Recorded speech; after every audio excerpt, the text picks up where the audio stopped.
to the Cayman Islands, where the sun meets the sea.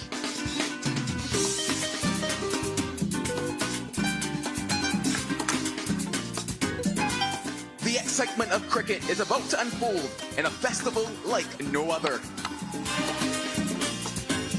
Introducing a unique fusion of cricket, music and food. Celebrating the spirit of the game in a tropical paradise.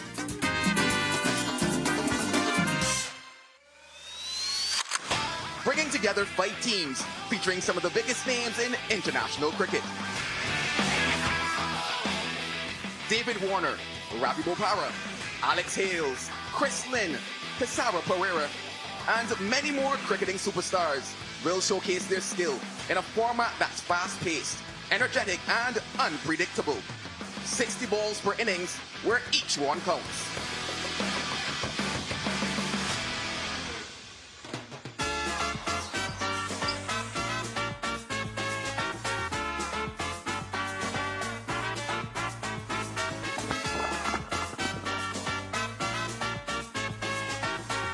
So get ready for the ultimate cricketing fiesta. 25 matches, 8 days, and a whole lot of fun in the sun. Welcome to MAX60.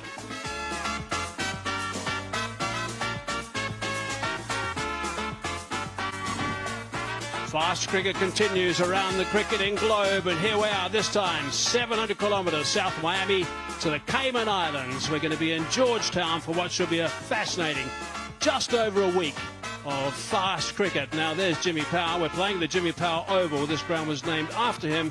Talking to David Warner, by the way, because he started cricket in the Cayman Islands. Great to have him here at the venue as well. And conditions are just magnificent. Plenty of blue sky. And we are set for 3 games today. Match 1, it is going to be the Strikers, the New York Strikers for the Caribbean Tigers. Then the Miami Lions versus the Trailblazers. And the Caribbean Tigers are up again for the second time in match number 3 against the Surrey Cayman Jaguars. And that's at 4 o'clock and 1:30 at 11 o'clock at the Jimmy Power Oval in Georgetown, Cayman Islands. They look right at the start. Let's join Abhishek Junjunwala for the pitch conditions. It's hot and it's humid here at the Grand Cayman Island for the MAX60 Caribbean. Conditions are not going to be easy for the players, but the groundsman has done a wonderful job with the pitch. He only had 10 weeks to prepare the surface, and it looks an absolute belter to me. As a batter, you're going to love this surface. There's a couple of things. If you see here, there's a bit of a grass covering, but that wouldn't worry the batters too much because it's dry grass. So the ball is not going to deviate. It's going to come through quite nicely. As a bowler, it's going to be hard because you'll have to use your variations. You have to nail your deliveries. Your execution need to be on plan. But if you're a batter, you're going to love batting. There's a slight wind coming through the east side of the ground, which will help the batters to go down the track. But on either side, the ground isn't too big. But for the batters, it's a brilliant surface to bat. Abhishek, thanks very much. That sounds terrific in the middle. Looks like it's nice and comfortable on the sidelines as well. Look at that. They are set up for the day. And plenty of fans we're expecting later on today. There's some. That's really nice to see. And this is just a superb part of the Caribbean. Very well known for its cricket as well. And the tourism industry, as I said earlier, is very hot in this region. Right, let's go and join Dominic Cork with the toss. First toss then in the MAX60 Caribbean tournament. It is Pesara Pereira's New York Strikers up against George Munsey's Caribbean Tigers, and Roshan Mahanama is the match referee throughout this competition. Right, Pesara, you've got the coin.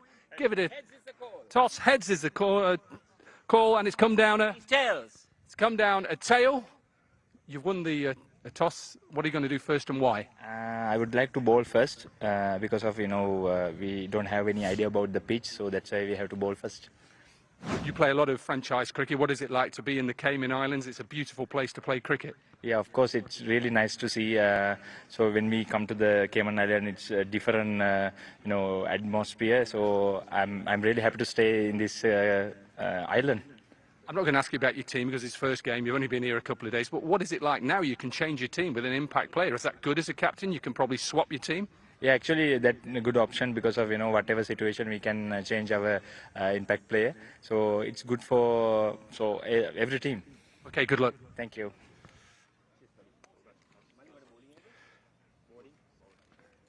George, Having a quick swap. I won't ask you about your footwear. It's beautiful, by the way. What would you have done first?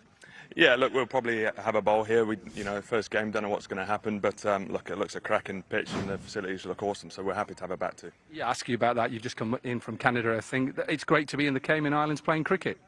Absolutely, what a place. Hotel's fantastic, and the sun's shining, so it's slightly better than Scotland, slightly warmer, but it's just another challenge to take on. Okay, good luck. Thank you. So the news from the middle is that the New York Strikers have won. They're going to have a bowl first. Dominic, thanks very much. Abhishek is alongside me as well as we look at the teams. Abby? Yeah, Hazy, look at that. Caribbean Tigers. A quite strong side. George Munsey leading, and he's been in great nick in the GT20. He's bring that form to this surface. A bit different surface than they've got Ashley Nurse, they've got Suranga Lakmo. Some really big names in that Caribbean Tigers list. Just look at the strikers from New York. Colin Munro, he's always someone who loves playing this format of the game. Canal Lewis, the wicketkeeper, also a top order aggressive batsman. Tessera Pereira, captain, all-rounder, hits the ball an absolute mile, as does Carlos Brathwaite.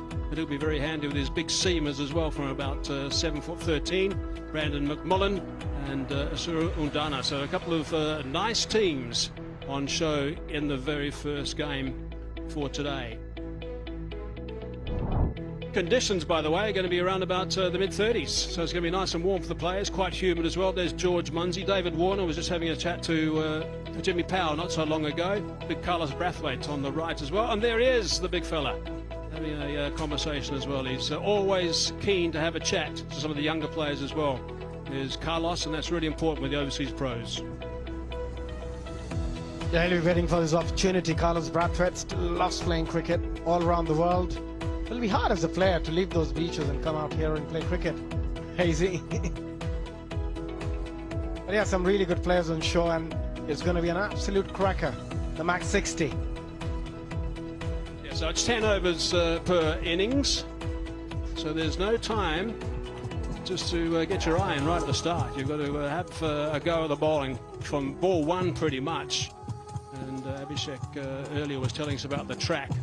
For those who have just joined us, Abby, just let viewers know about the surface, the pitch. Yeah, the pitch was looking quite nice, and I've got to say the groundsman has done a wonderful job. He only had 10 weeks to prepare this surface. It looks an absolute road, so the batter's going to have a very good time on that surface. As a bowler, you've got to execute your plans. You've got to use the variations. So you're in for a treat here, Hazy. Yeah, and the captain's got to be very flexible as well. They'll come out with maybe one or two plans in their mind, we've discussed it with their bowlers, but of course they can go out the window pretty quickly. There's Dougie Brown, who is the coach of the Caribbean Tigers. But a handful of these guys have just come from the GT20 in Canada, so they will be in pretty good form. Munro was one that was in good form, and he'll be looking to fire up. The other one, of course, Carlos Brathwaite was there. He was also very involved. McMullen was involved as well. Hobson we'll see a bit later, and Chris Lim with that broken finger. Hopefully he'll be on the park in a couple of days' time. Yeah, Lini would have enjoyed batting on this surface. It was quite difficult for the batters in Canada, but here the surface looks really good, and both batters just waiting. It's a different format. The MAX60, you've got 60 balls. The strike rate, you need to keep a very close eye on your strike rate as a batter in this format. So the MAX60 Caribbean cricket is about to get underway. It's all about growing the game in Grand Cayman, bringing some of the younger local players through as well, educating them as well, getting them to improve their game, which is really important. And when you have the right overseas players and you enjoy playing in a concise tournament, which this one is, you really do grab that opportunity and improve enormously. And yes, the performance on the field count a lot, but the conversations in the change room and over something a little bit cold later on after the day's play are also important. Also, there's Josh Brown. We'll be looking to give the ball some serious tap. Yeah, great opportunity for the youngsters, as you mentioned, Hazy. That's a great opportunity to learn a lot, not just the cricketing skills, also the preparation you do out of the game, how you are outside the game. So there's plenty to learn for these youngsters, and also getting an opportunity to rub shoulders alongside the David Warners, the Chris Lins, who have done it who played around the world, got all the experience to play different formats.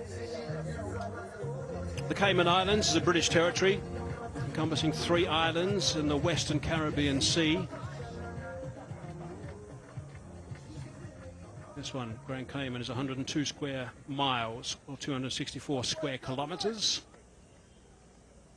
And cricket in Cayman dates back for many, many years. Jimmy Powell, we saw earlier having a chat to David Warner. It is called the Jimmy Powell Oval because he started the game in the Cayman Islands. Here we go, the first ball of the MAX60 Caribbean cricket. Eased onto that inside. You saw that shot and you realize it's a good pitch. The way the batter just planted his foot, played the ball towards the onside. It's going to be a lot of fun watching these players operate. Matiola Khan is going to be starting proceedings for the strikers.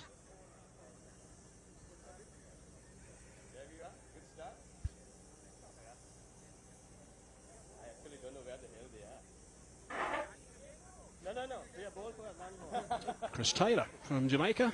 Someone who always enjoys his umpiring duties in the middle.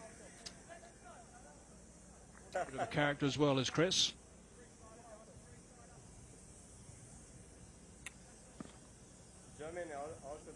Cicero Pereira is standing currently there. His bottom left. He's just moving across, having a chat to his bowler. As I said before, they'll have some sort of strategy before they do get underway. They would have done a little bit of homework against Brown and Hurft. There's Colin Munro. Normally does the captaincy duties in the longer format, the 20-over format. So this sharp MAX60. There's Pereira who's got those duties. There's big Carlos Brathwaite.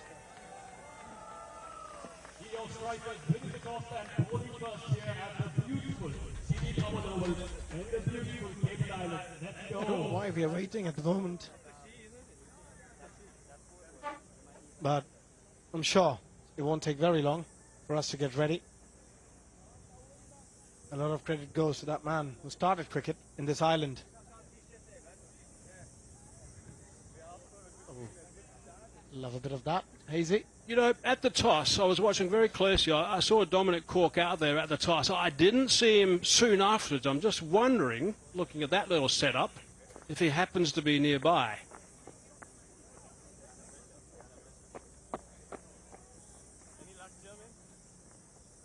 Now, there was a start, an opening ceremony today where there was a little bit of a breakfast going on, a couple of speeches as well, just to get things underway. Certainly has been quite a lot of support from the government, but also the Minister of Tourism. Very important to get the government and the Minister of Tourism behind ventures like this. Mario Buckley is very instrumental in this tournament. The man behind it, so MAX60 Caribbean. We're going on the beach. With the first ball. Let's go. One ball into this game at the moment. Now that's down the ground and that's been hit very well, and that's 6 runs. That starts things off nicely.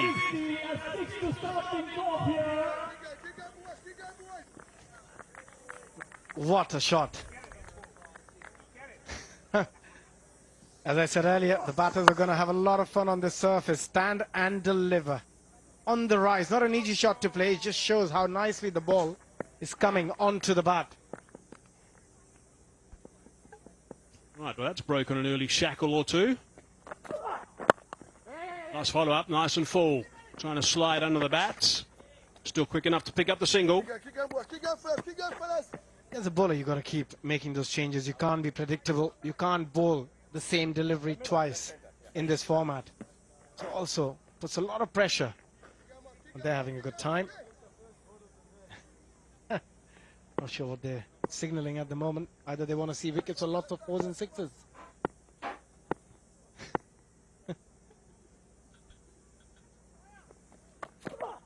Well, it's a couple of very good deliveries after being hammered down the ground. It's a game of cat and mouse, isn't it? Who can outthink each other? But the bowler has come back quite strongly after getting hit for that wonderful 6 from Brown.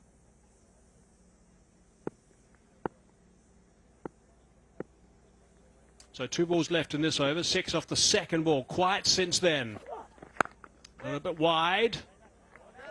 Half stopped. They should be able to scamper back for the second. No, decide against that.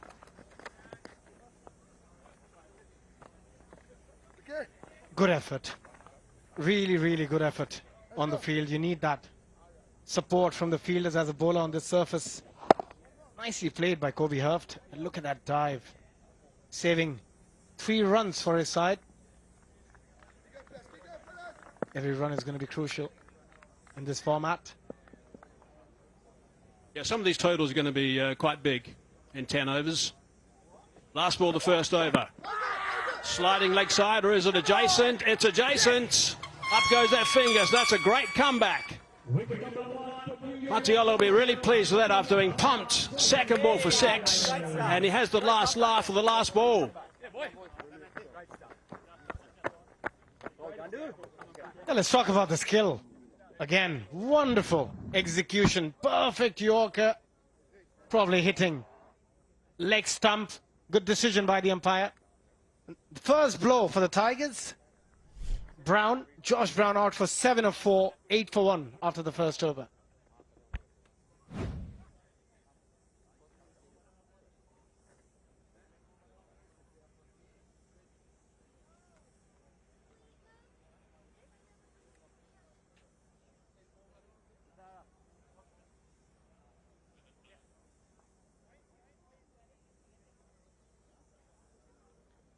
Left arm over the wicket view.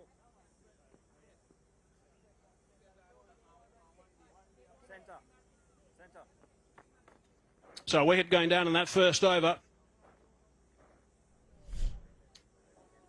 Cameron Hemp now. We want 2 leg. Staying with the old age trend of trying to upset the bowlers with the left and right hand combination in the middle. Kobe Hurft is going to be facing the first ball of the next over from someone who's very experienced. Udana in the shorter form. Not quite the shortest, but the shorter form. Yes, Udana. Very skillful. He's got such good variations as well. Brilliant Yorker.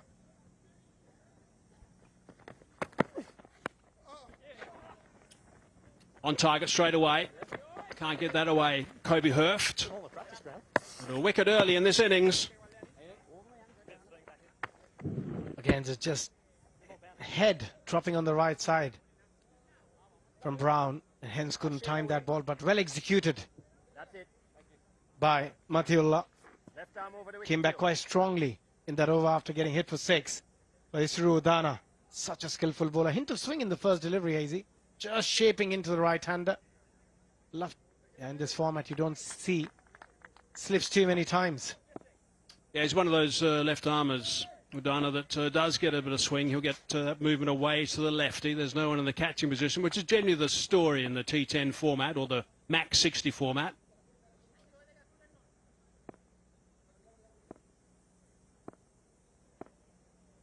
Loves a challenge. Udana. One just gone over the top of middle and leg, just holding its line that time. Yeah, Hemp just giving himself a little bit of room towards the onside. Nicely bowled, just hitting that hard length. Slight deviation coming into the left-hander, that delivery. Just got to be a bit careful. Hemp. Yeah, the idea in this format is just try and keep things nice and tight if you can, right at the top as a bowler. Just try and get the batsman to do something he wouldn't normally do so early in his innings. Slow delivery, and it's in the slot, and that's hammered. 1 bounce, 4 runs.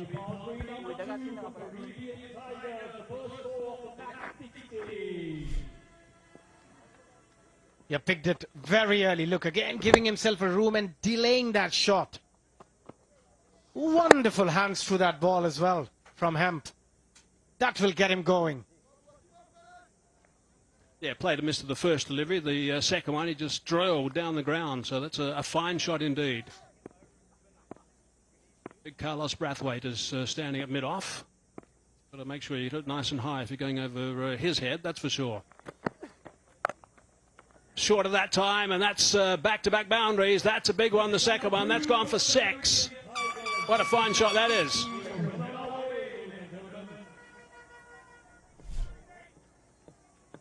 Back-to-back slower deliveries from Udana, and both deliveries disappearing. The first for 4 and the second one picked it nicely. Was slightly short on that occasion, using the depth of the crease there, Hemp. Brilliant. Couple of slow balls, getting the treatment. 2 in a row. Pick up a single. Good understanding between the two. Good running. It's just different skill from the batters, because you've got to keep an eye on that strike rate in T20 cricket. 140, 150 strike rate is good enough, but in this format, in the MAX60, you've got to try and take that strike rate around that 180, 200 mark. But that's where, as a batter, it's just poses a couple of challenges. It's a warm day. Any fluids lost during the day, you've got to make sure you replace them later on tonight.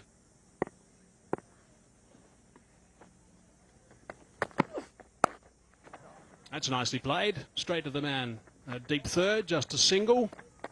13 runs off over number 2, 21 for 1.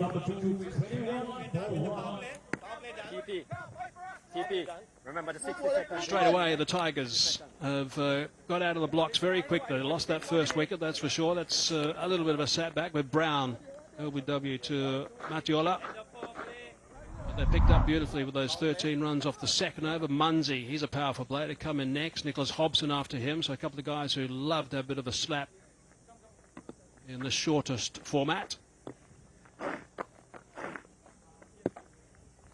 Left arm over. So 2 overs gone, 21 for 1 it is. Slightly then. Yeah, good. And a bit of spin.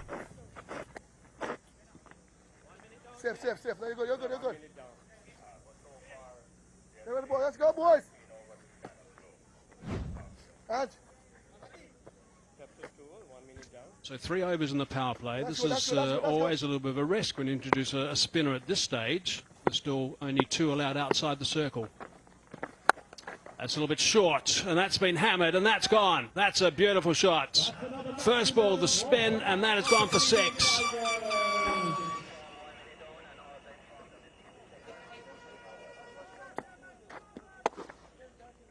Yeah, that's a brilliant 6. So it's 3 overs of power play, but there is 1 over of floating power play, which can be taken later. So at the moment, there are 5 fielders outside 30-yard circle. Well spotted, Abby. So this is more protection, however.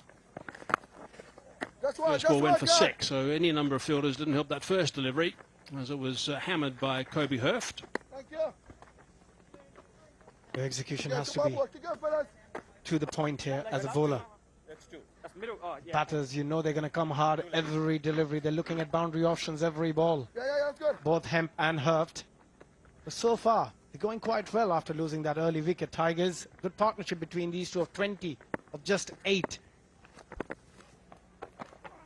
Oh! Looking to play off the back foot, full of that time. Nicely bowled by Ansh. A good delivery, a quicker delivery. fellas. You've got to bring in all your variations as a bowler. That's short. A little bit quicker though. Didn't bounce too much. It might have beaten the fielder. It has done. So it's another boundary. They're short again, but the long-on fielder was very wide. Couple of boundaries in this over already, a 6 and a 4. That was a good shot. A lot of power behind that. I just felt that long-on fielder could be a bit straighter. Advancing, there is protection on the bounce. Just the single. As a fielder, sometimes those bounce can be quite difficult to get under. You don't know at what height those balls are going to come. Well done by Bradford. Boy. Eased just for a single, but it's an expensive first over from Patel. That goes for 13 as well. 34 for 1 after 3.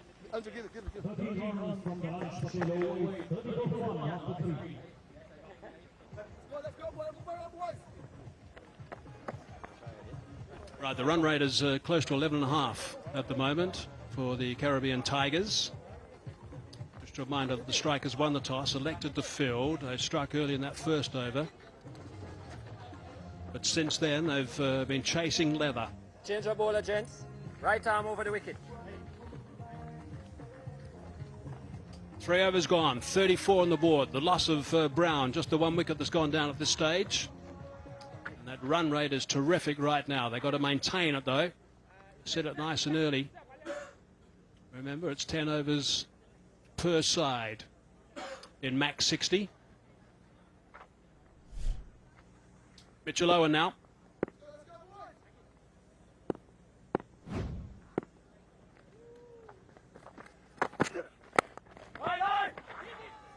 Oh, that would have been out. Would have been out by plenty. Had it hit the timber at the non-striker's end. Good effort by the fielder. Just missing the stumps. But that's the fun of this format. As a batter, you're always backing up. You're always looking for that single, that extra run. But not even in the frame. Slipped at the wrong moment too. Backing away, trying to give himself some room. That's nicely... Almost picked up. Good couple of deliveries. Just 1 run. Good variations as a bowler. You've got to try and bowl a different delivery every time. Expecting a pretty good crowd today for day 1 of the MAX60 Caribbean cricket. Chris Lynn and Dougie Brown. Chris Lynn on the right. Got that a broken finger, and he's just nursing at the moment. That's nicely picked up into a vacant area, and that's just a 1 bounce, and that's gone for 4 as well. Again, it's off the first ball of the over. He loves giving himself a bit of room. Kemp does strike it nicely. 3 4s and a 6 in that innings of 20. So 18 coming off in boundaries. It's a lovely shot. Yeah, the first ball that he faced of this over. Slightly slower, but fuller. And that's 4 more. In the same area as well. Back-to-back boundaries in exactly the same spot almost. Yeah, whatever the bowler's throwing at him at the moment, he's finding an answer. Hemp. Again, look the way he opened his right leg to create that space to be able to hit that ball. Brilliant. Backing away and out. That's a good catch. That's nicely taken. They needed that. The partnership was building beautifully. 35 it was off 16 deliveries. And it's now finished. It was short and it was sharp from Hemp. That's again very nicely timed, but lovely catch. Timed his jump to perfection. But a cameo caught by Ansh. Not an easy one. But still, Hemp, you feel he's done his job. 24 of 10 striking at 240. 43 for 2 Tigers.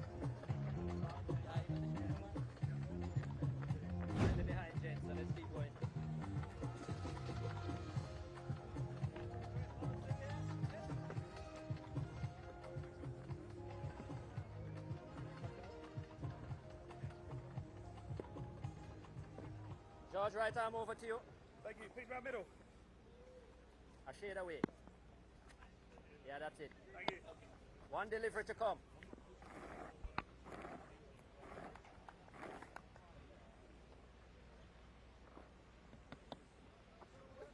So 2 down. 1 ball left in the 4th over. Previous 2 overs went for 13. This has gone for 9 up until now. Boundary off this will match it.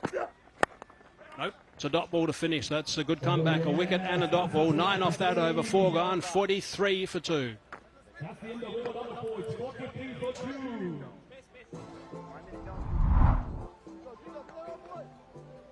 So Munsey will enjoy his time in the middle, his time in the sun right now. Nicholas Hobson after him. Ashley Nurse doesn't mind giving the ball some tap as well. Wonder if he'll be elevated. Andrew Ty is going to be an important player with primarily the ball, along with Lockmile as well for the Caribbean Tigers. So 4 overs into this MAX60 innings. There's David Warner. Great to see him here in the Cayman Islands. And it's the big fella, Carlos Brathwaite, into the attack. Ball looks like a ping pong ball in his hand.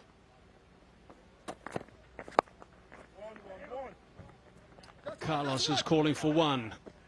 That's all we got off his bowling. He'll bowl a couple of heavy balls, Carlos. But if you look at that wicket again, it was the right shot, the right option. But Ansh timed his jump to perfection. There was a good knock from him, 24 of 10. Now George Munsey, he's been in brilliant form currently in the GD20, and he prefers the leg side. George Munsey, very strong through the onside, both against spin and pace.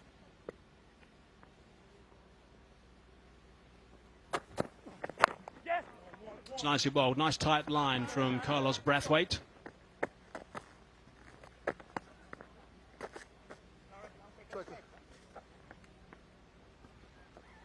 I could do with a few of those. Not the drink, the croissants I meant.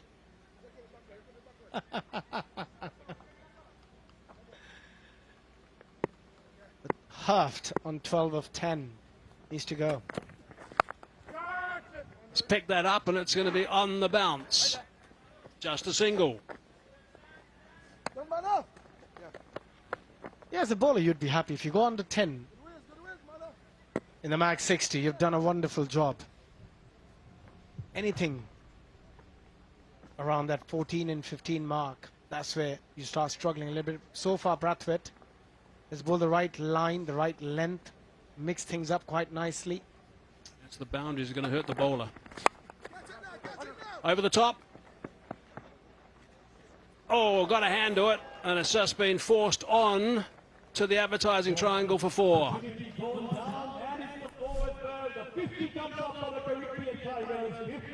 Brandon McMillan. He's from Scotland, and that was a wonderful delivery from Carlos Brathwaite, a slower delivery. But he just did completely wrong on that occasion. He should have got there quite easy, but at the end was a good dive, but parried it to the boundary for a boundary. 7 off the over. 2 balls to go, slower delivery.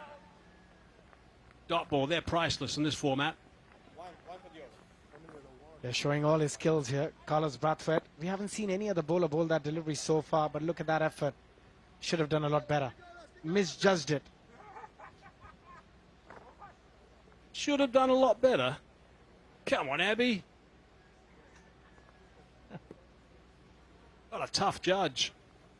Last ball, this over. The first from Brathwaite, and he's done beautifully.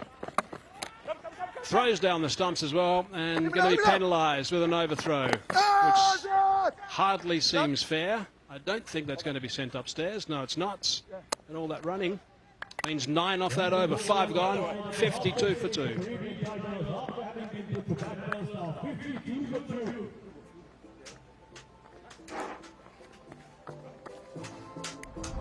On the double, right?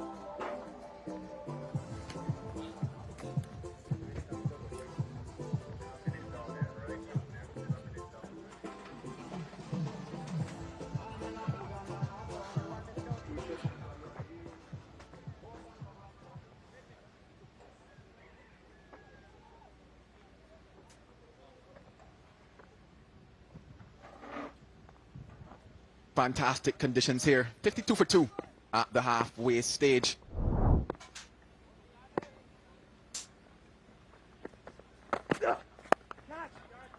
This one should be taken.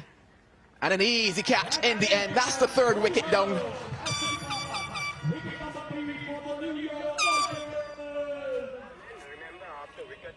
important that they just keep taking wickets.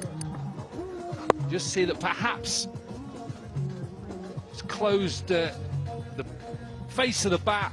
Sara Pereira will not drop that. And a good wicket for Owen. Herf goes for 13, slow 13 from 12. It's 52 for 3. Go again, Jen.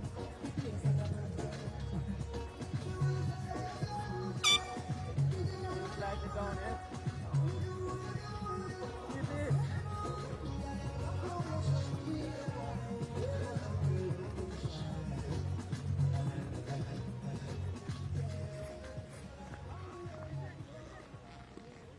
Well, you just wonder what's the target that they have in mind at the moment. A shade away. Nick Hobson That centre. comes to the crease now, Right arm over the wicket to you. hoping to keep that Five momentum deliveries going. Got 5 deliveries to contend with from Owen into second and bowl well so far. And he's off the mark immediately.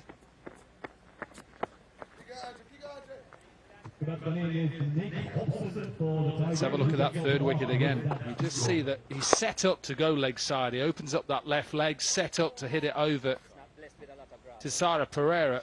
And all he does is he just gets it off the inside edge. Good catch by the captain. Well, Munzi wants to join the party, but does not get enough of this one. Another catch taken. And Owen, well, he's got his third. 2 in the over as well.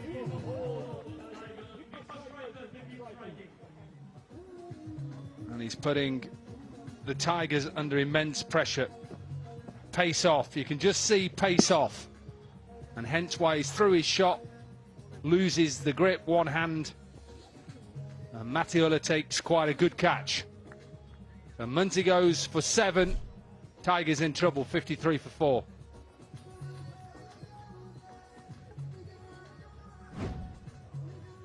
Just putting the brakes on the momentum of the Tigers at the moment is Owen.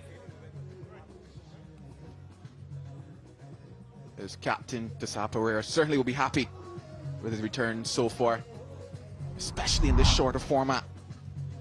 He's certainly done the damage. He's got Herf, he's got him, and he's got Munzi as well. Centre. Right arm over, 3 to come.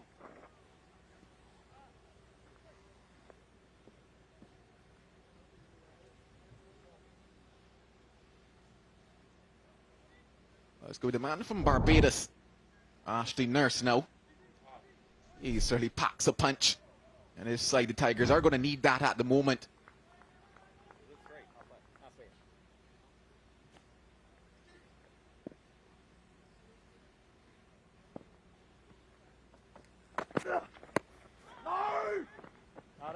Can't get much on that one, Nurse. This is clever from Owen as well, because he takes pace off, hence why he loses that bottom hand and he just gets it too far up in the air, not enough distance. And a good catch, got himself in a good position out of the sun. And he has put the Tigers under big pressure here. Well, he gets a lot of that one, Nurse. In fact, gets all of it. And that's 6. He's a dangerous player, Ashley Nurse, because this is what he does really well. Hits down the ground. And see that he gets rid of that left leg. Watch him just get rid of that left leg out of the way. And he's trying to power that over mid-on. And he slices it over Carlos Brathwaite, who's at mid-off.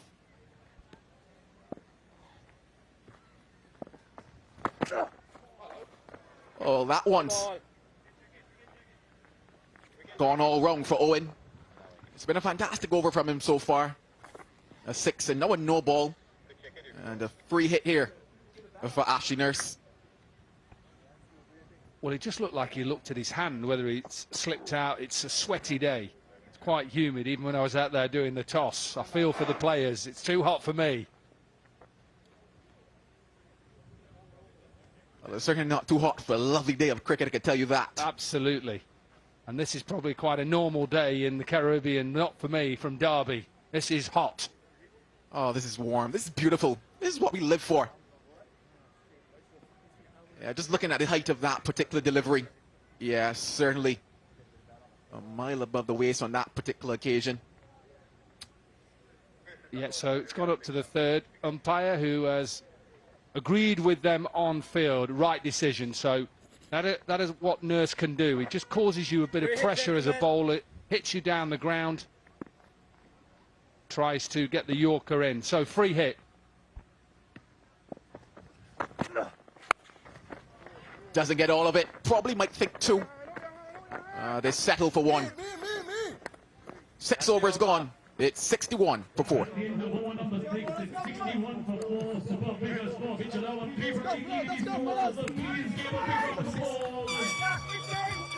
Five bowlers so far for the strikers.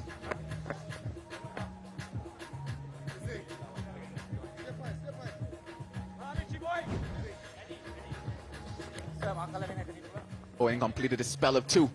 3 for 18. You certainly can't ask for anything better than that in this MAX60 format.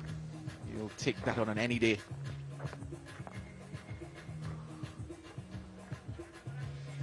A fantastic atmosphere. A chance to get autographs from the world's best cricketers, all here in Grand Cayman for this new tournament, the MAX60 Caribbean Cricket.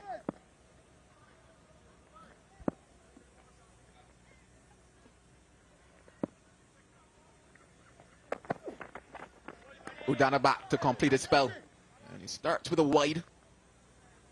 And what a place this is, the Cayman Islands. My first time here, but wow. Even though I've not been able to see too much of it, we went straight to the hotel, but a lovely hotel, lovely singer on last night, lovely food as well. The 7 Mile Beach, I hope I'll get on there at some stage. Thought you might mention the golf course as well, my boy. Yeah, I didn't bring my sticks with me. I left them at home. Well, Ashley Nurse has brought his sticks, but not connecting at the moment. Just a quiet one for him. Yeah, as soon as I landed here, you just knew it was just lovely place, lovely people. Some lovely food as well. Lovely food. Those ribs and mash we had last night, oh, wow. And that fruity coleslaw. I hope we get some today. I've seen lovely areas. I've seen food. We are available. You want to bring it up at any stage? Bring it up to the commentary box.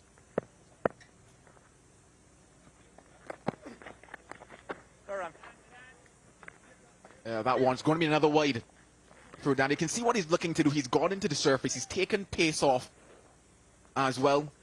Just struggling a bit probably with that left-hand, right-hand combination. And they might be struggling with the sun. Those umbrellas probably might not give them the most protection out there. Just that one out. Trying to get it out the back of the hand. It comes out the side, so it sits in the surface, and hence why it went leg side. Well, this one on the offside, and just one. So even with those 2 wides, still a very good over here from Udana. Well, projected score from here at this rate gets them to 102. You'd think that shouldn't be enough. I think they should be thinking more 120. 120 is a challenging score. 130, you'd say maybe, probably would be a winning score.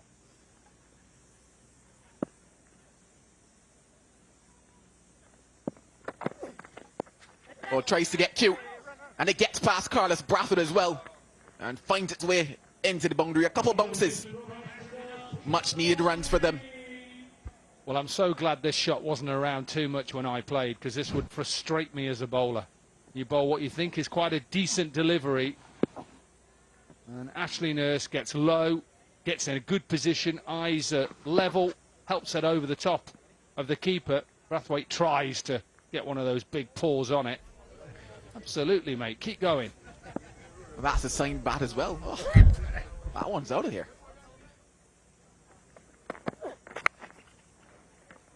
Doesn't get all of that one, but gets enough.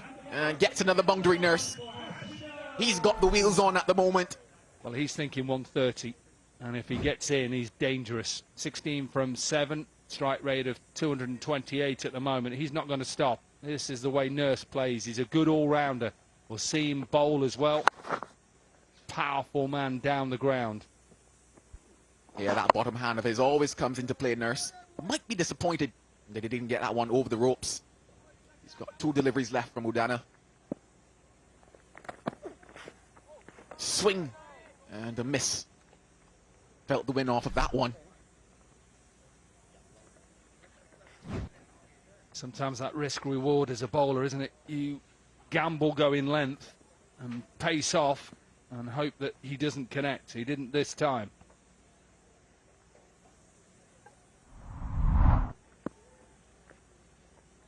Those 4s so far. It's very early for that, but we've got 4 for Hemp. And he's gone through him. Off the inner portion of the bat. And that Nurse cameo comes to an end. Yeah, it's end of his over as well. It was an expensive one with 12 from it. He has the wicket of Nurse. Again, it looks like it's pace off.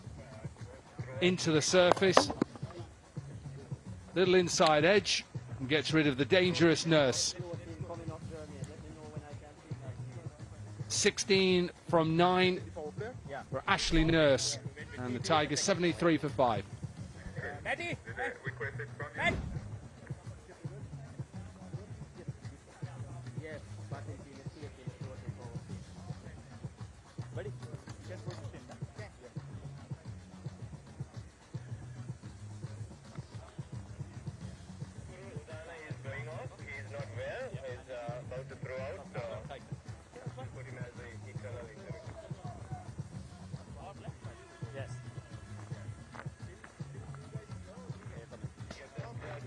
The beautiful Caribbean tunes there blazing in the background, setting the scene for what is going to be a fantastic MAX60 tournament here in the Cayman Islands, Grand Cayman to be exact.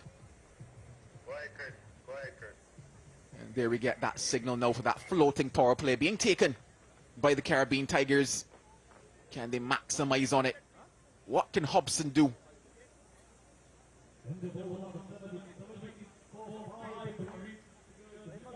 Pereira just marshalling his troops here in match number 1. Change your bowler, right arm over. Leask is the new batter to the crease. Michael Leask. And Matiula. He's back into the attack now to bowl his second. And he's greeted with a slap. Hello and goodbye. That's 6. What a start that is. Not from the bowler. Matiula, he just gets this wrong. Pace on. There's the ball right at the back. Full toss, smash down the ground. Remember that we are in that floating power play. He's only allowed 2 fielders out and they are both leg side. Deep square leg, deep mid wicket. So that was really a freebie for Hobson. Pressure on Matiula now. First gone for 6. Second into the gloves.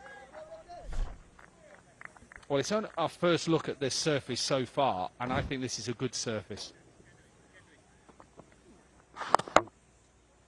Even though we saw a little chop on here, I just think that bowlers are trying to be a little bit clever by taking pace off, gambling with length deliveries, but that last delivery then from Matiula went through. I know how you feel. Seriously, I know how you feel. It's hot, it's humid. Maybe he wants to be out there. You just never know. He's got dreams of being the next superstar. Hey, maybe in 15 years we could see him right here playing at the Jimmy Fowle Oval. A change in the field now for Matiula. Point and cover back, drop back onto the boundary. And the man at cover comes into play, takes an easy catch. He loves it, and they love it as well. Well, he changed the field from leg side to offside because he decided that it was probably the right thing to actually push the ball across. And all he did was found Udana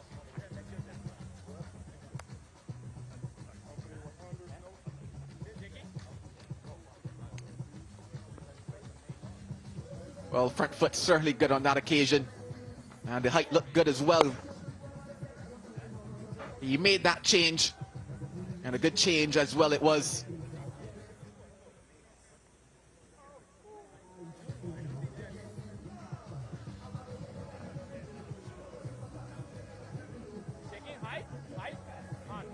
Have a look at the end of Hobson. A full toss outside off stump. That's fine.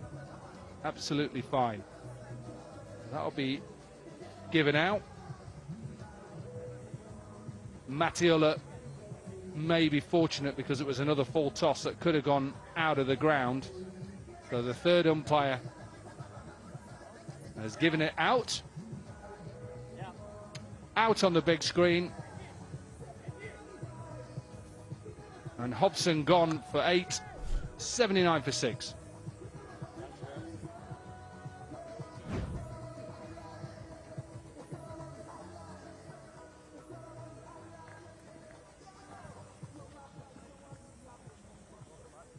Center.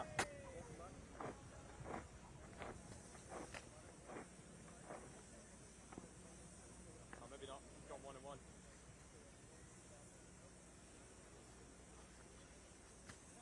Hold on.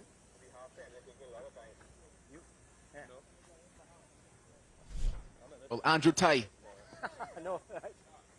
He's in an 3 8. delivers to come. The Caribbean Tigers. 79 for 6. What are they hoping to get to here? What can they defend here? 100 minimum, 110 okay, 120 good score. That's what I would think. 120. I don't think I have to push really hard from here because Well, he gets that one into the hole. Work to be done. And that work is done well. Gets them 2.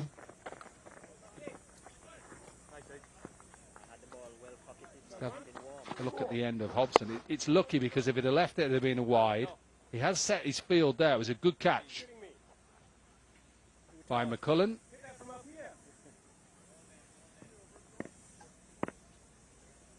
Started with a 6 and he's come back well, Matthew. Can he close it out? Can he finish it here? He's done well again. They're looking for 2. Must push. Well done. Keeps it to 1.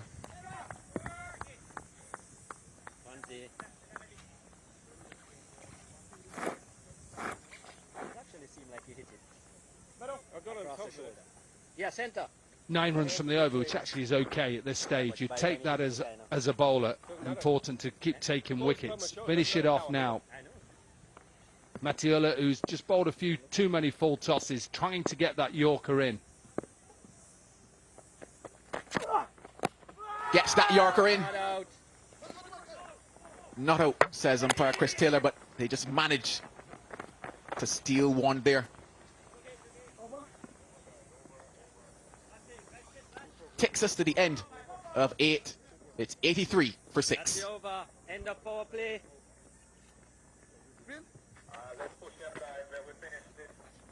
Amen.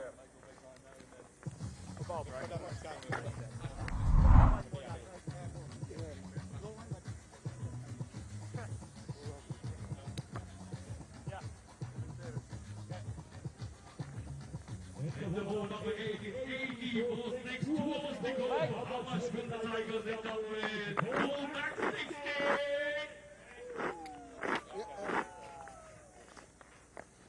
Most dot balls. Well, Owen, he's up there with 6. Of course, you can probably imagine that everyone on that list is from the New York Strikers. Yeah, 3 for 18, which is important too. Well, this is big. This is far. And this is out of the ground. Always a risk to bowl a left arm wrist spinner towards the end of any shorter form in the game. Kick on, boys. Kick on, fellas. Come on, boys. And Leask gets underneath it, flies this all the way, so pressure now. Hey. A bit quicker, a bit flatter there. Pushes it away from him as well.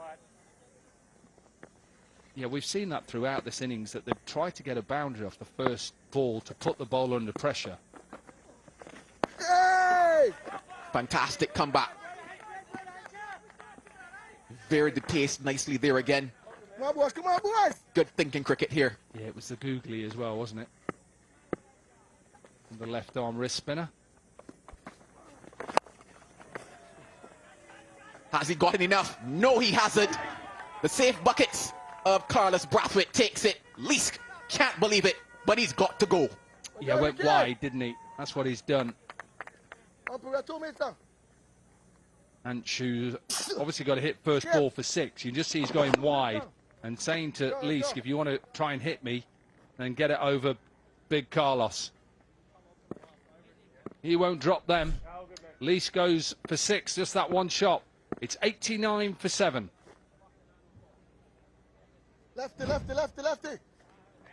Well, after that start, that they got power play 21 for 2 at the halfway stage, 52 Lefty, for 2. Things have kind of fell away here for the Caribbean Tigers.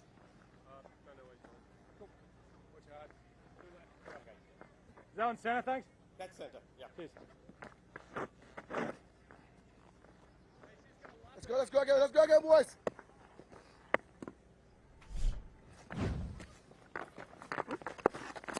Oh, Patrick Dooley is a new batter. Yeah. Gets off the mark. Pushing 2, will be close. Oh, A stop, direct stop, hit. stop, And things could have been spicy, could have gotten interesting there. stop.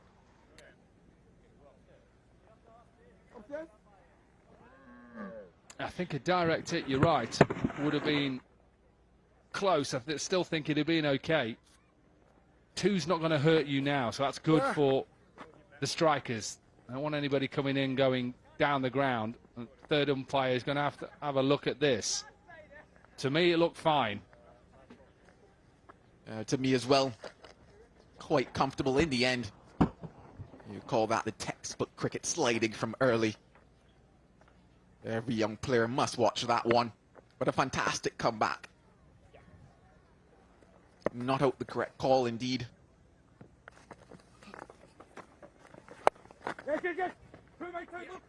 Certainly didn't get all of that. Pushes for another 2. He'll take that. Ash Patel to end it out. 10 runs in the over. 93 for 7. So just one over to go.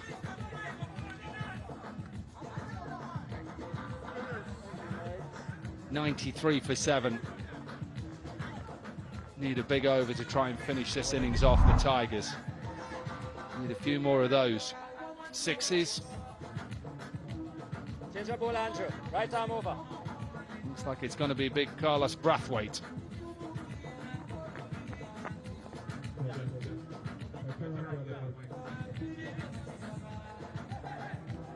Daffa News, more 6s. Nick Hobson up there. They're probably going to want maybe 2, 3, 4 in this over. Can they get them off of the boy from Barbados? The big boy that is Carlos Brathwaite. Fuck, man. Sun too hot, big man. Oh, I apologize if you heard that one, but the last thing he did say was true. The sun is too hot. Looking to conserve a bit of energy there. Here's Carlos Brathwaite. Not looking to run twice, I can tell you that. It is one of those days, rehydrate.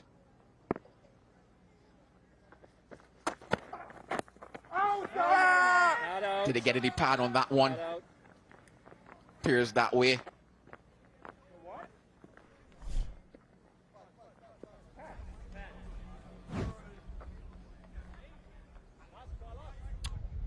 Three for 18 from his 2.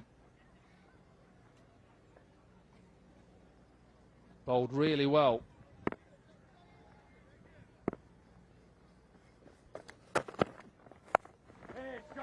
Well, that one's into the pocket, into the hole, and into the boundary as well. They need more of those here in this final over. Yeah, he's bowling to his field. He's got 3 fielders out on the leg side, but he's got fine leg up, and it's just the wrong line from Carlos Brathwaite. Ty just helps himself. Trying to get it a little bit fuller. It's not easy. You know, hot conditions out there. It's not easy. Yeah, you just tell yourself he probably got away with that first one as well. A fine tickle would have taken it down towards that fine leg boundary as well. He makes the adjustment now, it seems. Fine leg drops back onto the boundary, and Pereira comes into the circle now at mid-off.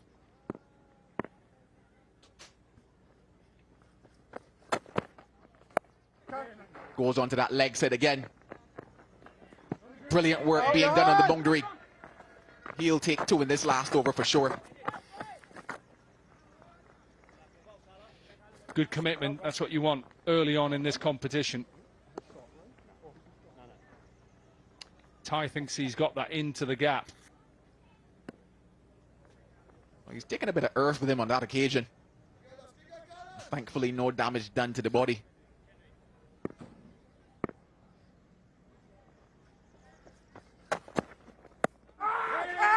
Is that in line? No, it's not. They get another two. And that brings up the 100. Yeah, it's given leg buys. Brings up the 100. You think height. Think about Carlos Brathwaite, how tall he is. Also think how tall Andrew Ty is as well. First game, remember, so we have our first 100. 3 games today. Stay with us throughout the day. David Warner's team is next up with Ravi Bopara's team.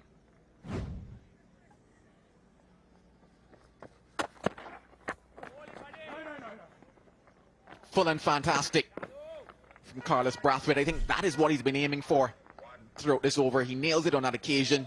He's got one ball left to go. Yeah, 25 dot deliveries in this innings. We've only got one left. I think that's far too many in the MAX60 form of the game. So credit to the bowlers. Finish it off now.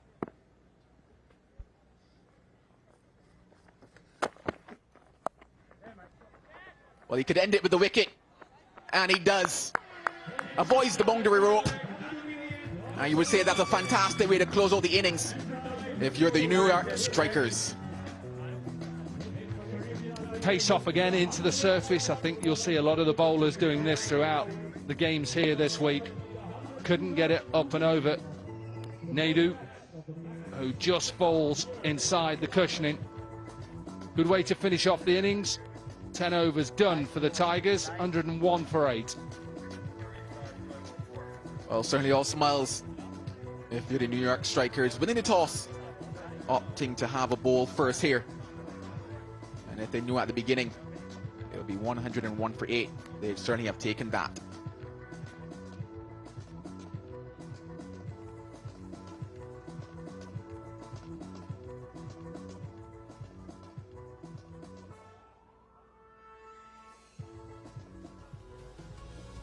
Break. Mitch, thanks for your time. Right, first of all, what about that total? What are your thoughts about just over the 100 mark? Yeah, look, I think it's competitive. We weren't sure what par would be. The wicket played very nicely, so yeah, it'll be a good challenge, and we'll see how we go. Now, well done yourself. Picked up 3 wickets. What about bowling on this surface? You said it's a good surface to bat on, so how challenging is it as a bowler? Yeah, look, we weren't really sure what the plan would be. We had to assess quite quickly. The 3 wickets were all catches, so I was pretty lucky, but I just tried to hit a hard length and change my pace a little bit. But the wicket didn't grip as much as I thought it would, so yeah, it's a nice one for batting, I think. How much strategy is put in before you bowl in MAX60? Yeah, we had a couple of meetings last night, just spoke as a group more about how us as a team are going to go about the competition, a lot of mindset stuff, and yeah, just going out there and have fun, because why wouldn't you? You've done your job. Good luck to the rest. Thank you very much. Thanks.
Welcome back. We are halfway through match number 1 of 25. This is an important game. The New York Strikers versus the Caribbean Tigers. The Jimmy Powell Oval in Georgetown in Grand Cayman.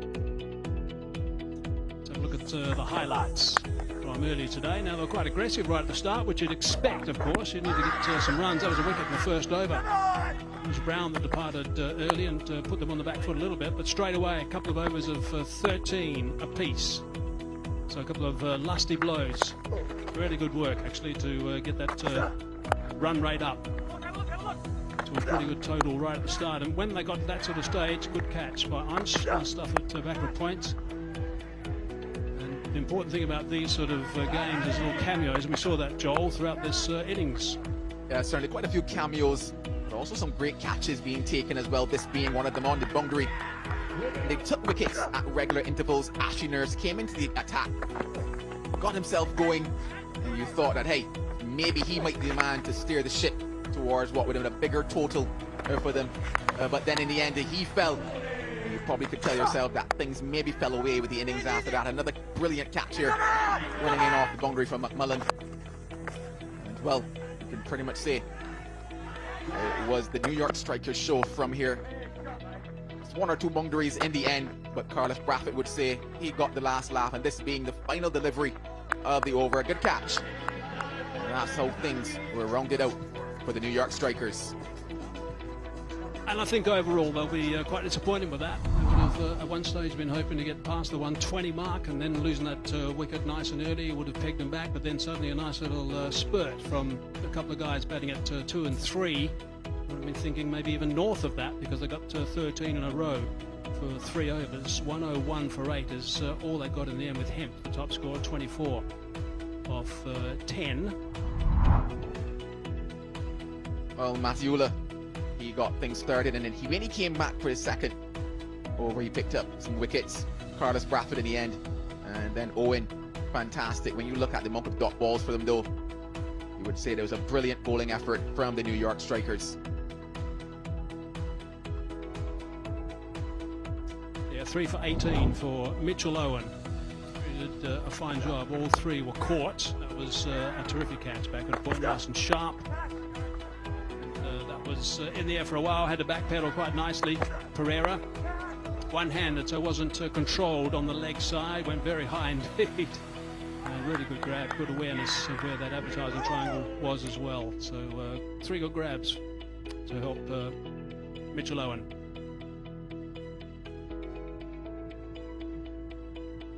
Well, that conversation is going now for the Caribbean Tigers. They'll have some work to do. They're going to have to pull together probably out of their skin performance if they're going to restrict the Tigers, or rather restrict the Strikers. Here, 101 is what they've got to play with. And it's not many. 101 is not enough, so they're going to have their work cut out right at the start. Need to see if they can pick up wickets from ball 1 pretty much. A couple of big frames striding out at the moment. They don't look like they're going to play too many forward defensive shots. Oh, definitely not. Both those boys are from the Caribbean. And, well, we're going to recognize that. We're going to have a bit of an impact substitution at the top. Chandapal Hemraj comes in to replace Ash Patel. You probably recognize another frame next to him, that being Keenar Lewis. Now there's an impact player situation involved in the MAX60. That's the signal when an impact player has been introduced, and that's because he is going to be opening the bowling. Curry, Ashley Nurse is on the sidelines.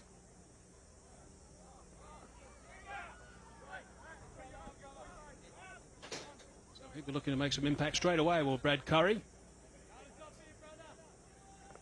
And that second signal coming now for Chandapal Hemraj. There he is on screen. Yeah, he's replacing Ash Patel. He'll be hoping to make an impact here at the top of the order for the Strikers. Okay, let's play. Right. They will need wickets. The Tigers. That's a wide to start. Yeah, just pushing that one across Keenar Lewis. That's probably where he might want to be for majority of his deliveries. That's a very, very handy bottom hand on him. Keenar Lewis will be looking to target that leg side.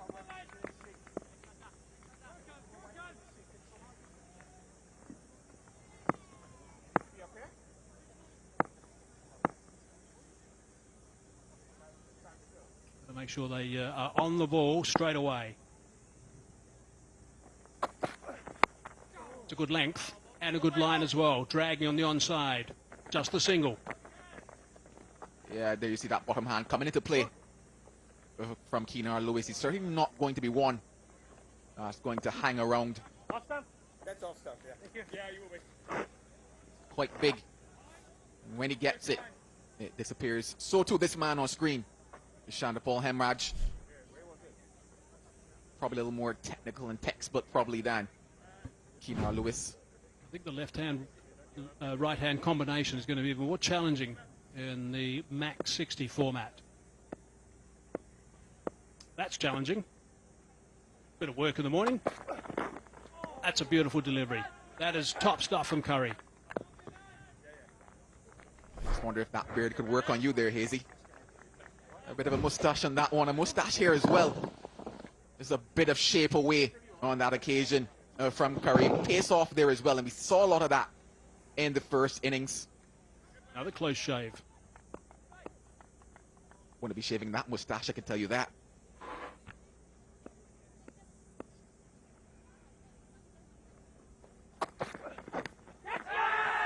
Now there's a noise, but it is a pad, and I think that's the right call from the umpire.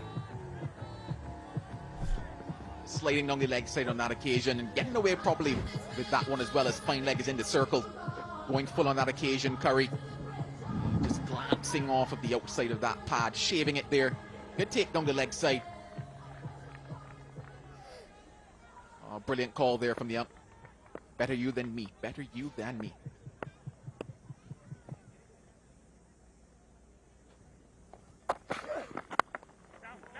Again, dragging that on the onside. A couple of guys who look like they'll be faving the leg side as their power options. Chanderpaul and also Lewis.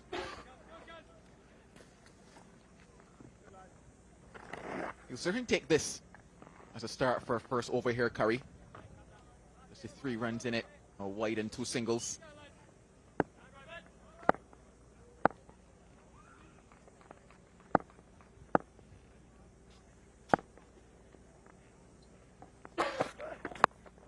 Now that's it very high indeed. This will be a very good catch if it's taken. It is a good catch. That is a good grab. Now also, pretty sure there was some good calling as well, because there are 3 converging. Another in particular was getting close, but he backed off at the last moment.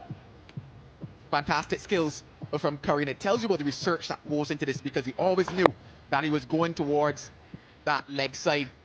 Leask settled under it and took a fantastic grab in the end, and there you go. We call that one the sleeper. Yep, he's put him to rest. Keenar Lewis, he's got to go just 1 from 2. It's 3 for 1.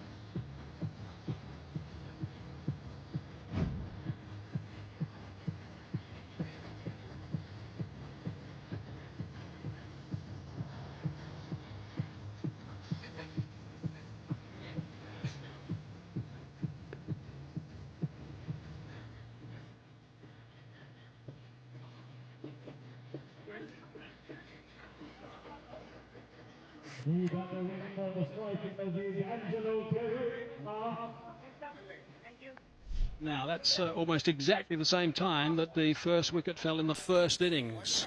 Angelo Pereira now. Very handy batsman in the middle. Oh, a nice little wave. Can I get a shirt like that, somebody? You probably can, because it's a Cayman shirt. Next door will get it as well. Now that's gone high as well. Is this going to be a second? It should be a second. Hobson's underneath it. He doesn't drop him, and that is 2 in 2 balls. Extraordinary. Curry again with the Steph Curry celebration. Oh, Curry. You get fantastic Curry here in the Caribbean. You're getting a fantastic Curry here in MAX60.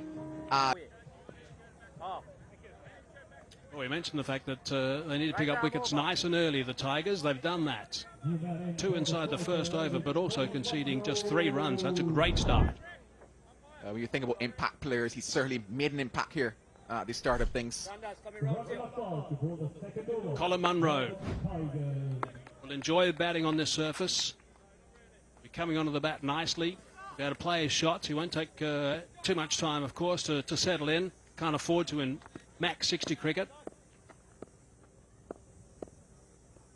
Suranga Lakmal now. Gone. He strikes as well. That's a team hat-trick. That's outstanding work. Yeah, they recognise it as well. That's a team hattie, they say. Yeah, they're having fun in the sun here. A bit of damage, a bit of partying. And well, he started with a brilliant line, just back of a length there. Finds the outside edge. And the easiest of catches taken. Lakmal strikes. 3 down now. Hemraj, he goes for 1. It's 3 for 3.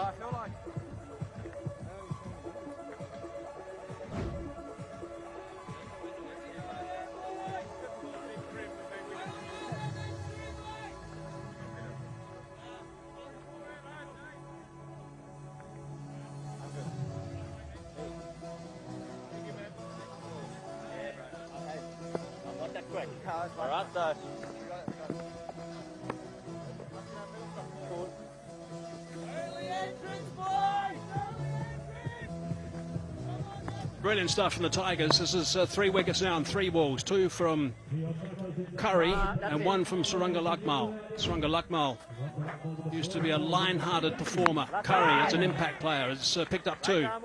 Yeah, a delightful start for him coming in. And getting that first one there, and the second one, another easy catch. Both being skied because of that pace he's been taking off on this surface, and that last one from Lakmal. Line-hearted performer for Sri Lanka. Suranga Lakmal, it's a nice shape as well. Playing across the line. If that hit the pads, which it didn't, had it done so, that was dead in front. Oh, the Cayman Islands. Beautiful. 3 islands make up. That's 2. This beautiful overseas territory. Center. And 1 edge made up that beautiful wicket there for Lakmal. Coming in as the impact player, Hemraj, and not having much of an impact in this one. So I wonder how these guys are going to go about now, Munro and McMullen.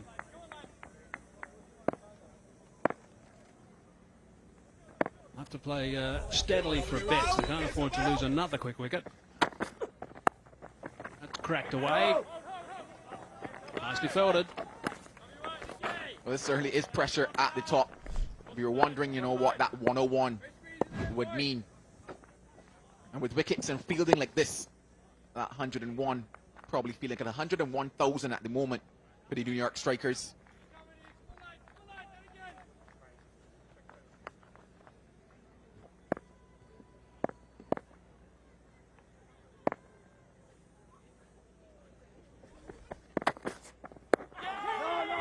Leg side, he's sent back, he's got a scramble and gets back quite comfortably in the end. Probably height question there as well, especially when you think about that angle from Lakmal coming around the wicket. Yeah, so just a welcome couple to the there. Cayman Islands. Welcome Who to will the be Cayman traveling Islands. to Brazil in a couple weeks. We are cheering for them back home. Alrighty. Oh, you've got to love it here. Oh, take a vacation in the Caribbean, everybody.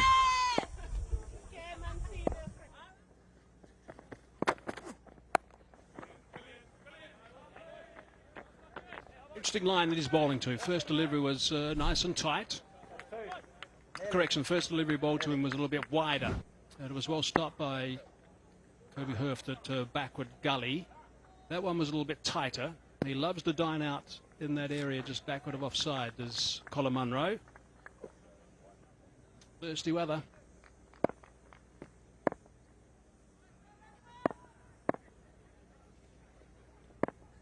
Three dot balls in a row. It's a little bit fuller, and that's gone past the ball, and that's gone for 4. That's a good strong shot down the ground. Yeah, he changed the length on this particular occasion. He was back of a length for this over. Went a lot fuller there and capitalized on by McMullen. He's not going to miss on that too often. Yeah, would have to say in the over, that was the freebie. Too full and down the ground. 5 off that over. 8 for 3 at the moment. So really good stuff at the moment from the Caribbean Tigers. They've got the New York Strikers very much on the back foot. Mitchell Owen picked up 3 for 18, due to come in next. Then Naidu, then the skipper, Tisra Pereira, and then Carlos Brathwaite after him. They certainly got some power hitters.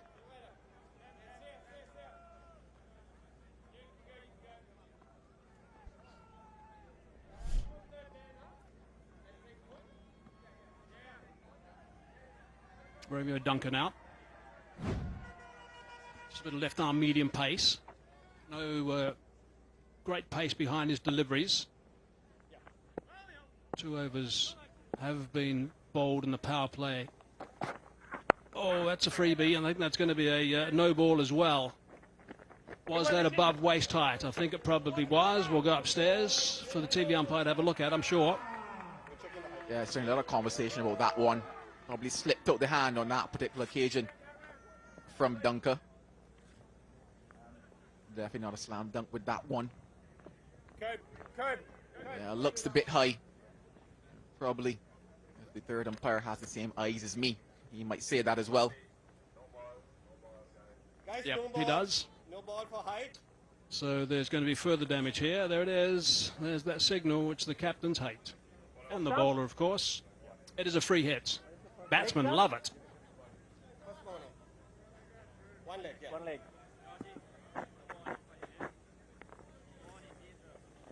Generally takes 2 guards, Colin Munro, one at leg stump, which is the second one. The first one he took was round but off stump. For a left arm, we'll probably settle round but off, yep, with the bat round but off and the toes on leg. Had to reach for that, and he's got it away for a boundary. It's a free hit, and it goes for 4. So he's taken toll of that high full toss. Early pressure here on Dunker.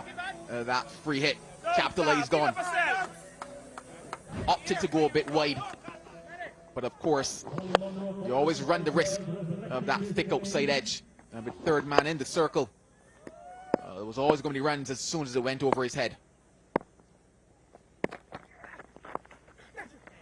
Cries of catch it, but that's gone over the top of the keeper. Chases on. 2 more the result. I wasn't fully in control of that one. Another thick edge. But they're starting to get a bit of momentum here, thanks to Colin Munro. If you're just wondering a bit about Romeo Duncan, hails from right here in the Cayman Islands. 33 years old he is. That's a better line. You can't do too much with that. He likes to, as I said before, open up that offside and go square when he can. Munro, if it's overpitched, he's strong, driving down the ground. Yeah, but a fantastic opportunity for these lads from the Cayman Islands to get the experience playing alongside some of the greats played in the shortest format of the game.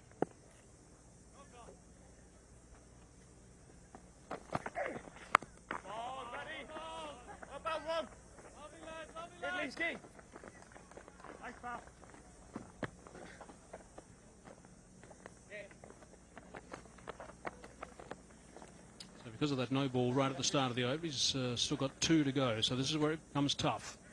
In the back of your mind, as a bowler, you're thinking, okay, well, if I hadn't overstepped or if I hadn't bowled that high full toss, I'd be done with 1 more ball to go. But no, I've got 2. I've got to work out from here.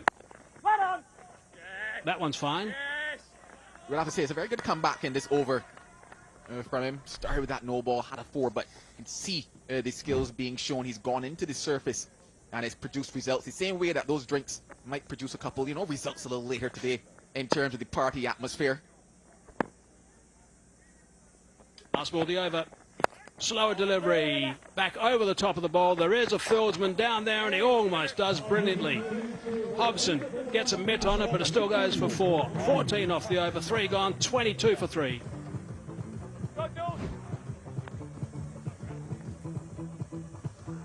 He's gone full there on that occasion. Pace off, but a bit too close to the levers. Oh, but that effort by Hobson nearly reeled it in. not enough. Again, Jen, still 2 minutes down.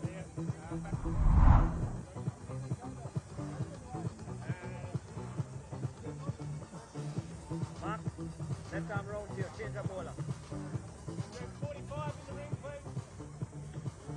Pretty important to play very well in your first game, no matter what match it is, whether it's a long game like a test match or a double the number of overs in this one, or a match 60.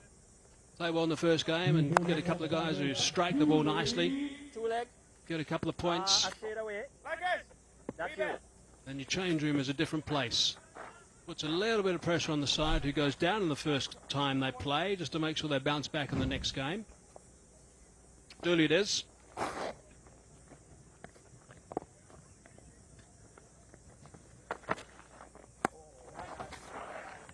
Dot ball to start. He's got a real action on there, Dooley. It's interesting that sometimes even that could maybe put off a batter or two.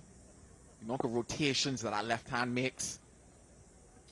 Mullen would have seen him before, Munro as well. And just being the left arm orthodox spinner, there's nothing too tricky out of the hand. It all happens pretty much before he releases, if you haven't seen him before. Yeah, there it is. Rotation 1, rotation 2, and there we have it out the hand. Oh, you just wonder if you can beat the fan on rotations.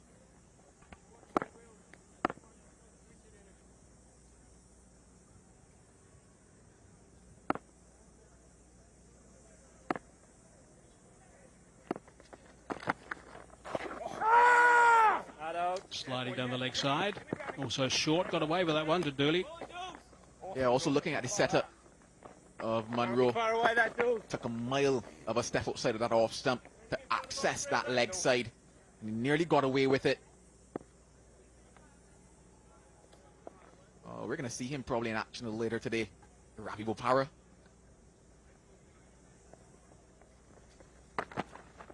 Oh, Dooley!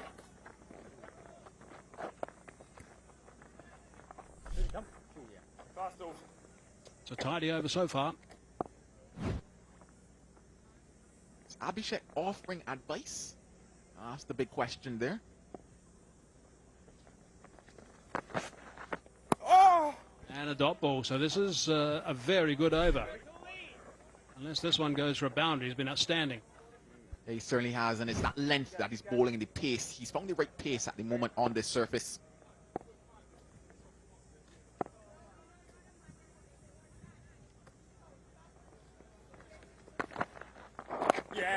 That's a top over. That is a really good start. Just 3 runs off over number 4, 25 for 3.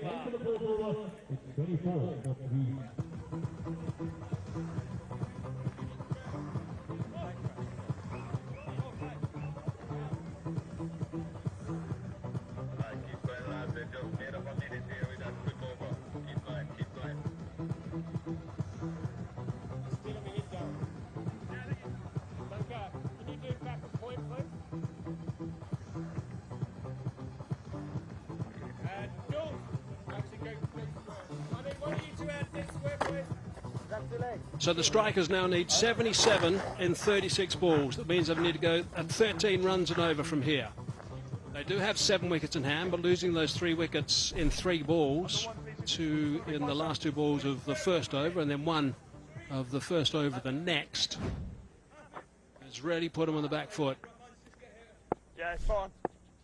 Michael Least now. Oh! They'll be happy with these singles or twos, so long as the boundaries dry up. Usually say it's a trial by fire. Today it's a trial by spin. And spin is winning the battle at the moment. Dunk. Fine, switch on. Brother! Dunker, switch on. Someone's going to have to do some serious work for them to get up in this game. The strikers, they are well and truly behind the 8 ball. Every over they don't go for 13 means that is going to climb. And it climbs quite quickly in MAX60 cricket. It also makes you question when they might decide to take that floating power play as well. Do they use it a lot later and hope to kind of jumpstart things, or do they use it earlier? It's hard, but it's not quite out of the middle. Again, it's just one. I think that pretty much has been the story of this innings. Not many balls coming out of the middle of the bat. Ashton probably enjoying the other side of the boundary here now. Oh, like he got a little bit of an edge on that. I think Leask thought he was in the game well and truly.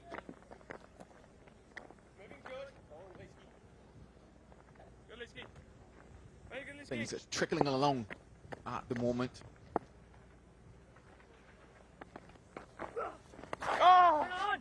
It's off the stumps, but you need to do that in MAX60 cricket. You've got to get runs, you've got to get boundaries. When all the boundaries are drying up, pressure, this builds terrifically. Last over went for 3, this one's gone for 4 so far. Oh, no, hit me! Outstanding stuff. 2 terrific overs from 2 very good spinners. That one goes for only 5. 5 gone. 30 for 3. The striker's in trouble.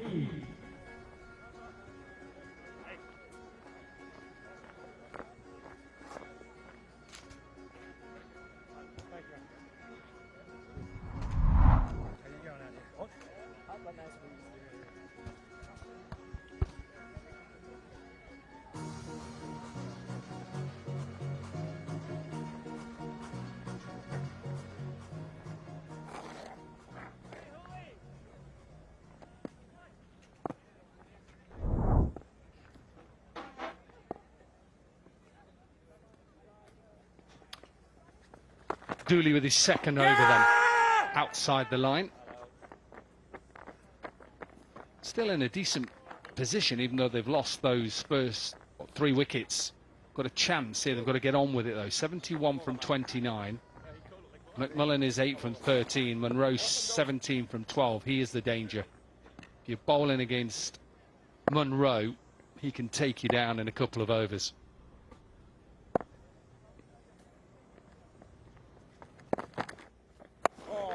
And he knows. Abby, we saw you talking to Ravi Bopara. What was he telling you? What's the inside information? There's no inside information. I was just asking him, how is he managing himself playing leagues all over the world? And he hardly gets a break. From here, he's going to another league and then another league. It's great. It's a great career to have now in cricket for players who can play the shorter format.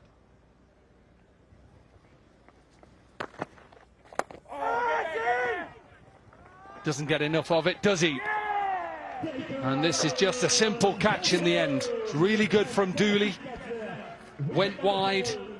McMullen tried to go over extra. Captain then to the middle. And they're in a predicament right now. Losing wickets. Run rate required is 15.5 and over. Dooley has a wicket, 1 for 3, and he's in his second over. So pressure right on for these two now, and this partnership have to go right now.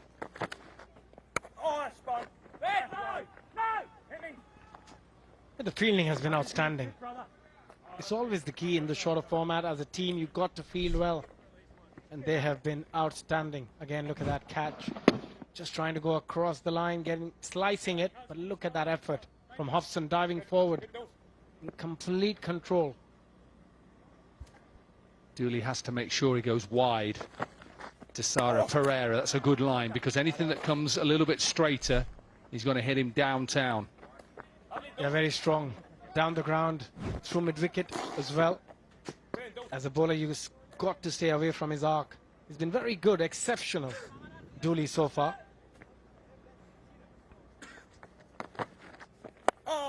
It's the danger delivery. He doesn't get all of it. A shout of 2. That's not going to hurt the opposition, though. They're happy if they can stop boundaries. 4 from the over. 6 overs gone. It's 34 for 4.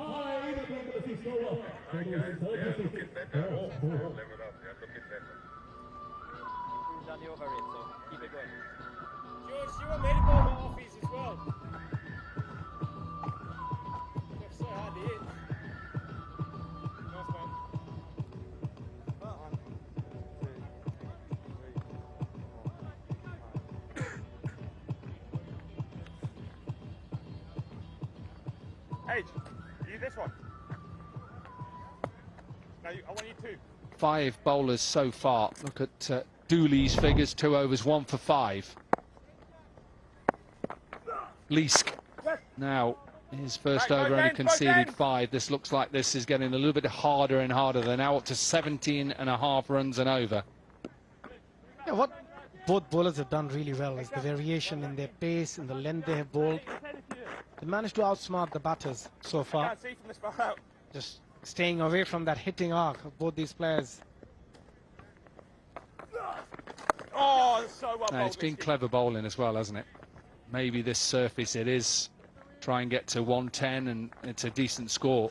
But I think you've got to also understand that these players are getting used to this surface, understanding the pace and the bounce. It's not easy to start. You're absolutely right. As a bowler also, you need to figure out very quickly at what pace you want to bowl as a spinner. Yes, as the game progresses, you might get a bit more purchase on the surface. This hit down the ground should just be 1. It is 1. Yeah, I hate saying it because that's been another overthrow. So a direct hit. Don't like that rule that you should be penalised for a direct hit. I never liked it, but I just think it's easy. I hate saying it as a bowler, but it's easy for a bowler to get into a competition than it is for a batter.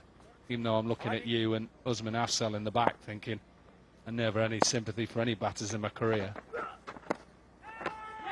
But it is easy. You've got 6 chances as well. We'll have a chance of a run out? No. Yeah, absolutely right. I think as a batter, you need to assess the conditions quite quickly as well. And also the shots you can play, the options you have against spinners and fast bowlers. Really good over. That was from Leask. Didn't give Pereira or Munro any room. 6 from it, 7 gone, 40 for 4. Floating power play taken. Floating power play taken.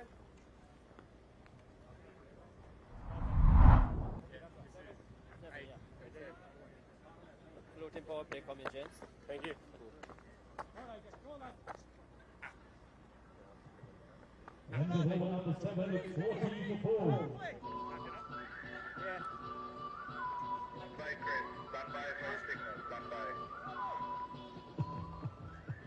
Power play, boys. I'll go.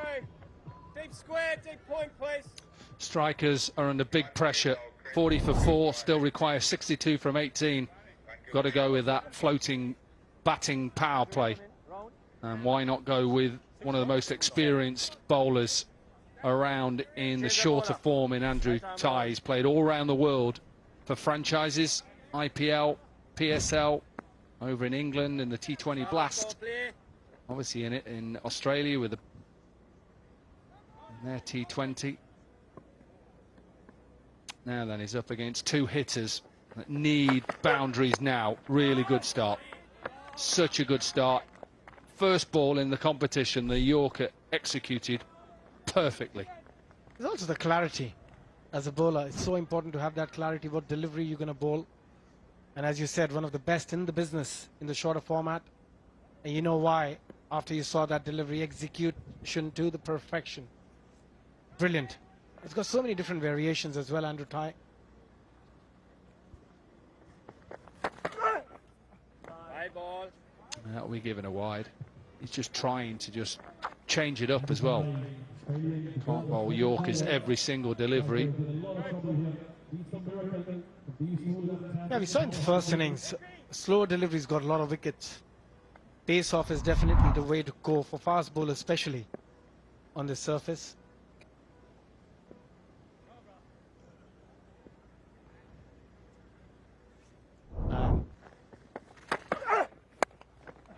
Spliced. This will be another chance taken. Slower ball into the surface. Leask was on the edge at mid-off. And the Tigers, they are all over the strikers. Just rolling his fingers over the delivery, taking pace off. And the crucial thing was the length. He bowled very hard for the batter to hit a slower delivery from that length. Again, brilliant execution from Andrew Tye. Tishara Pereira, the skipper. They're a bit disappointed. Out for 4 of 7, 41 for 5 strikers.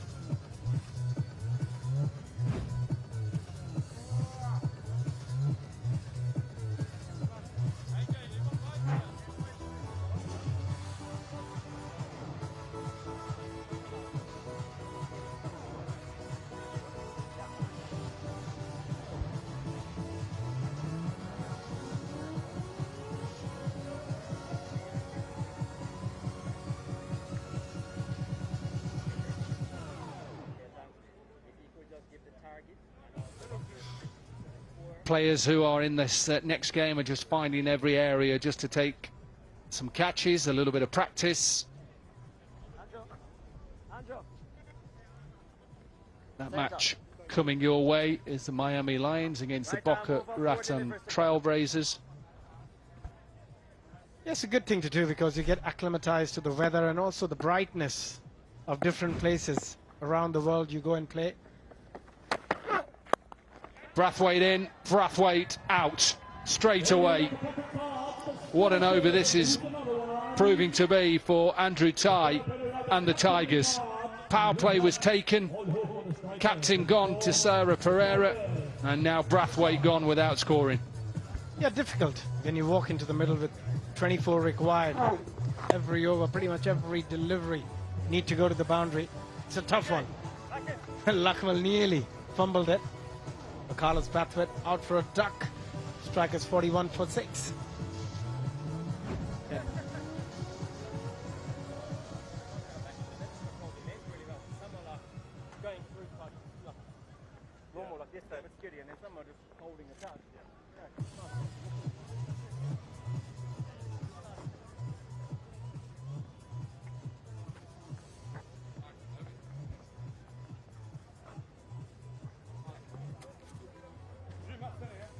Still center.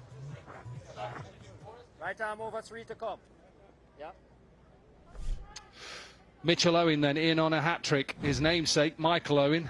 He had a few hat-tricks in his career. Now can Andrew Tai get us off with the first game of this MAX60 Caribbean tournament with a hat-trick.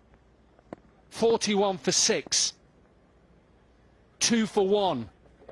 Hat-trick ball. Hit away. Hit away for a couple. A similar shot to Carlos Brathwaite, but a better result, getting a couple of runs. The 1s and 2s aren't going to hurt the strikers. And a couple of wickets he's got in this over. Back to back. First it was Andrew Tishara Pereira and then Carlos Brathwaite. The 2 wickets in this over for Andrew Tai. And the fact that it is a floating power play, so he's only allowed 2 fielders out. Just being brilliant. Just exceptional bowling. Under pressure, trying to defend. Of course, they need a lot. And this game is done and dusted, really, for the strikers. But credit to how they've come out and bowled. Defending a low total of 101, took early wickets. Yeah, that is always the key. When you haven't got that many runs on board, you try and take early wickets, and they've done it brilliantly in this game. The Tigers.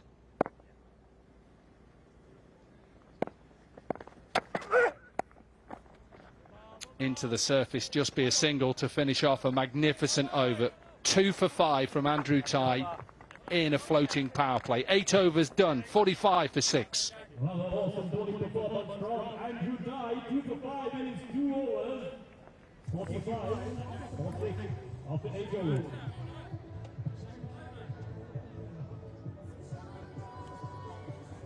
Stay up there, Browning.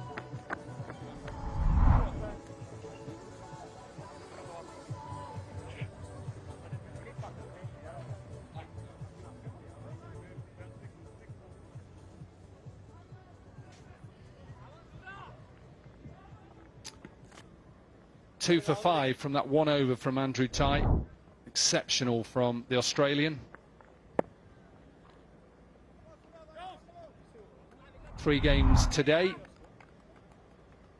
Most 6s. We're going to see that just get bigger and bigger throughout this MAX60.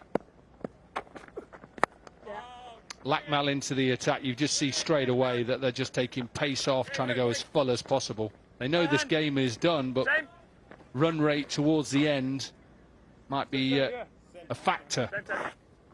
Yeah, and also the net run rate. You always got to keep a close eye. There's no point keeping an eye on them at the back end of the tournament. You've got to try and do it at the very start.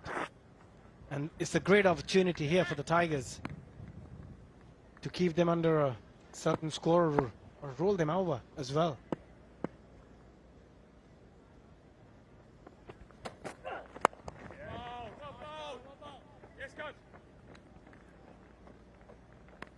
I thought at halfway point 101 for 8 wasn't enough. I thought at least they've got to get to 120. But when you come out and take 3 quick wickets,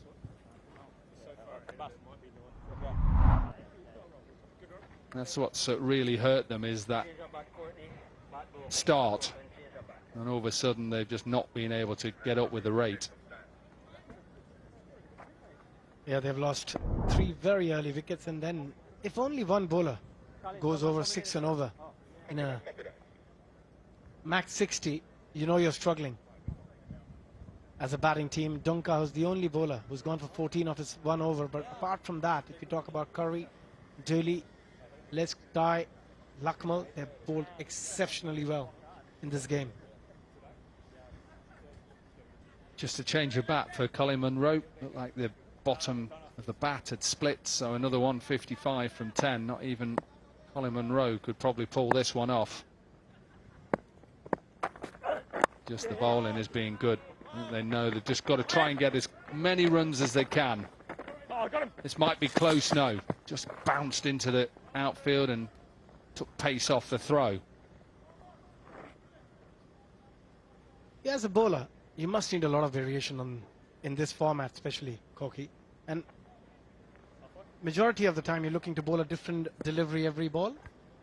Not necessarily every ball, it's what's working. I always think if you can bowl a good Yorker and it hasn't it working, then don't change. But you've got to have a few options. Think about where they're trying to hit you, and then now how they do this sort of shot. So your Yorker sometimes now is a ball that they love to hit. So now all of a sudden Luckmal's going back to the back of his mark, thinking I need to take probably more pace off and go length. Yeah, that's nicely played. A lot of times when you try and bowl the same delivery a few more times, as a batter you also know what's coming. You can set yourself up before the delivery is bowled. That's exactly what Munro did. And then the execution is important. Yeah, you're absolutely right. Probably he'll try and go length this delivery. Doesn't go length, he goes a full toss, and this is smashed out of the park.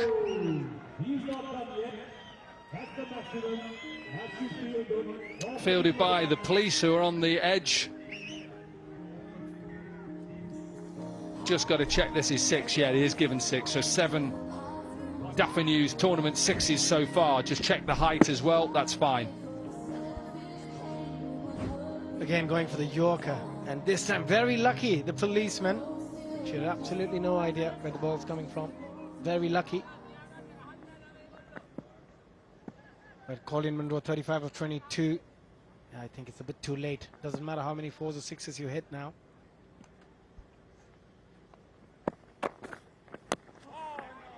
Pace off again. Should just be 1. Expensive over, that doesn't matter for the Tigers. 15 from it. 1 over left, they're 60 for 6.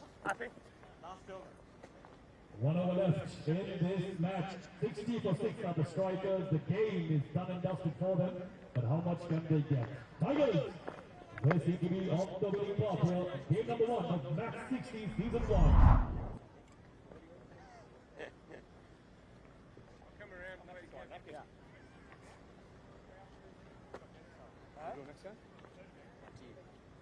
On TV.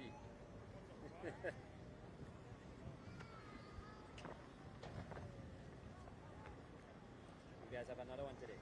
No?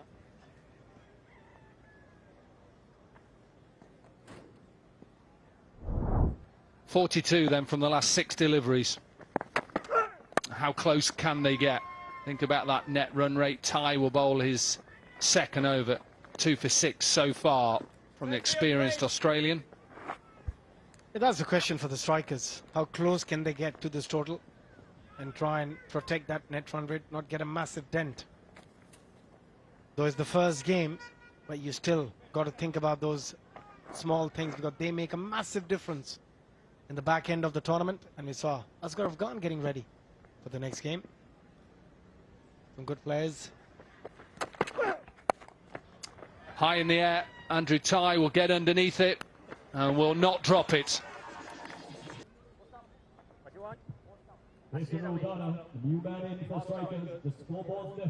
Udana then in at number 9. 41 from 4, can't get that. Can they get as close as possible?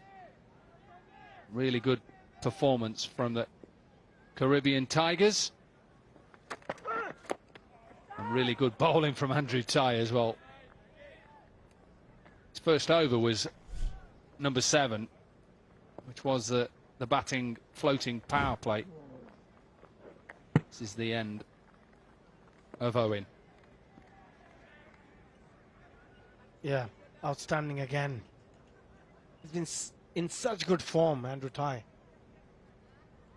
Played cricket all over the world and showing his class, his experience. And now Isru Udana.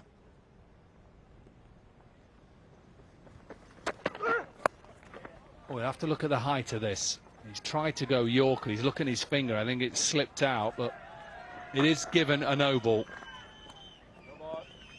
Looked at square leg and decided it was a no ball for height. Right decision. Spot on from the leg umpire. Free hit, gents. Not sure much is going to change. Even with the free hit, required rate 78. 3 more deliveries to go. They'll try and get at least a couple of boundaries here. Get close to that total.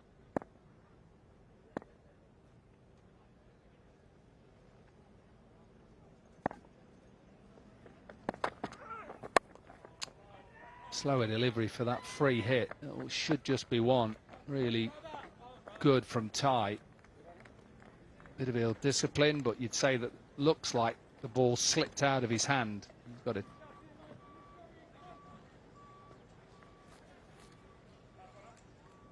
Literally got a towel just to dry his fingers.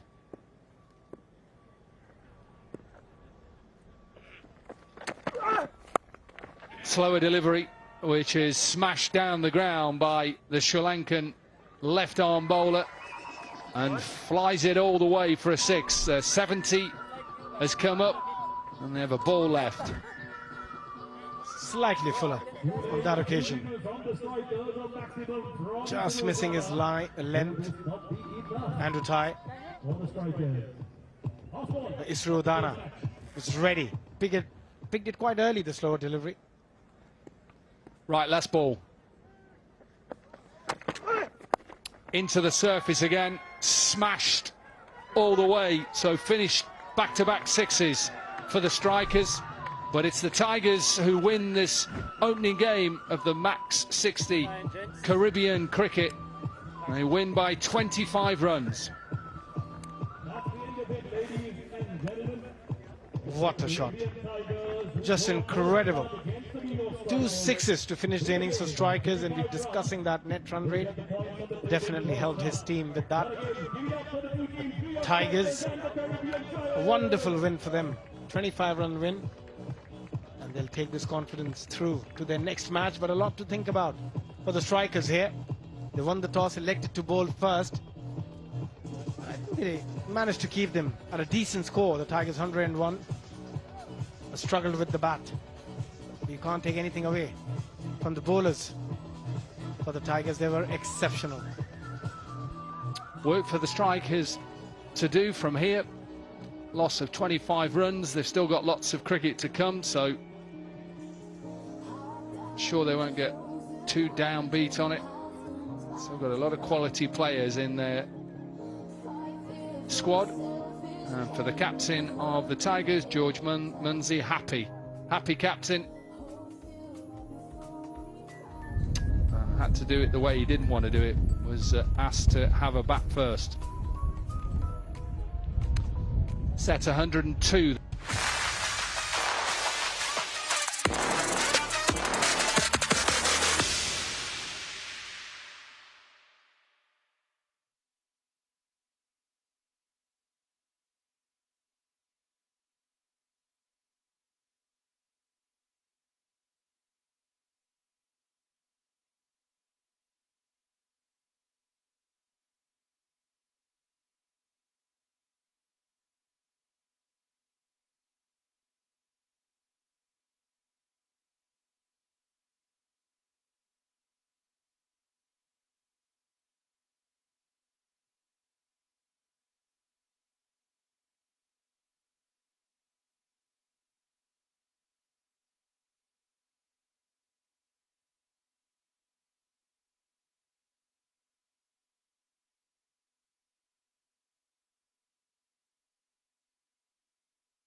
Welcome back to the Jimmy Powell Oval and Grand Cayman.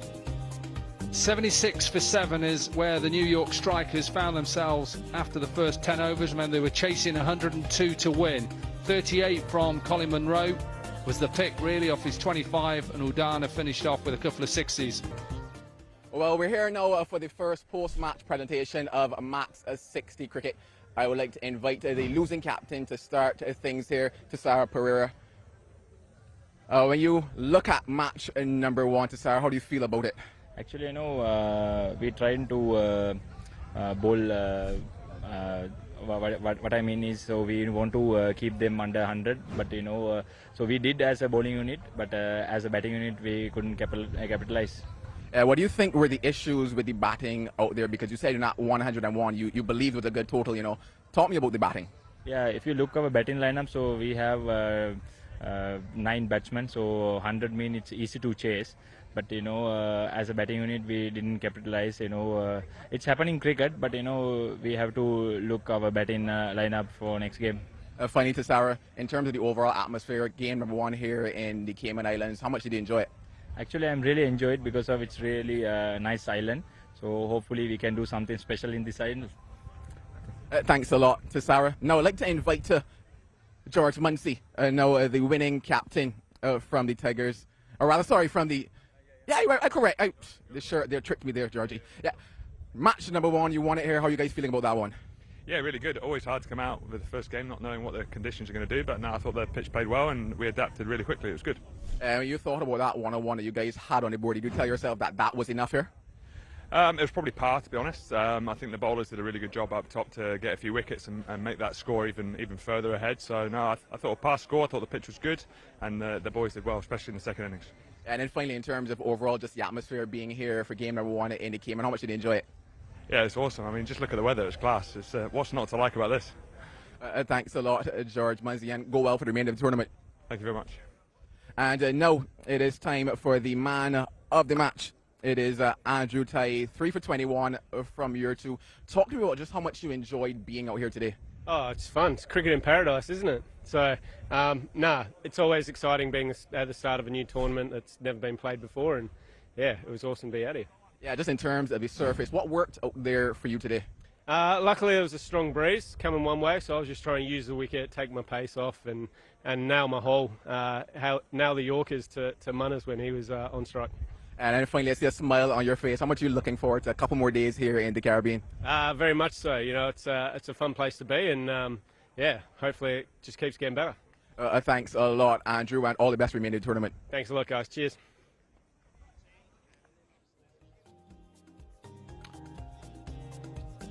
Match 2 is coming your way in the next 25 minutes, and that is the Lions up against the Trailblazers. It's from the Jimmy Powell Oval. Just to let you know that it's David Warner's Trailblazers won the toss. They decided to have a bat first.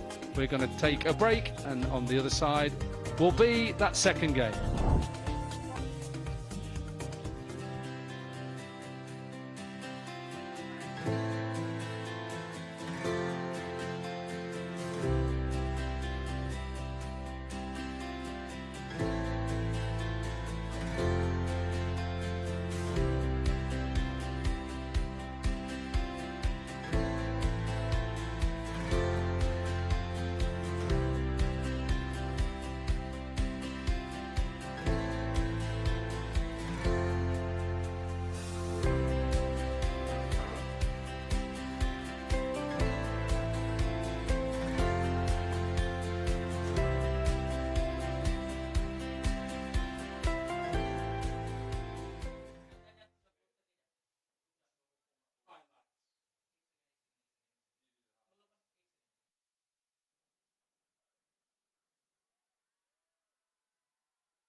Welcome back. We are at the first day of the MAX60 Caribbean tournament in Grand Cayman, and we're just all set for match 2, which sees the Lions up against the Trailblazers, and it's from the Jimmy Powell Oval, Georgetown, Grand Cayman. Toss happened a little bit earlier with Mike Hazeman.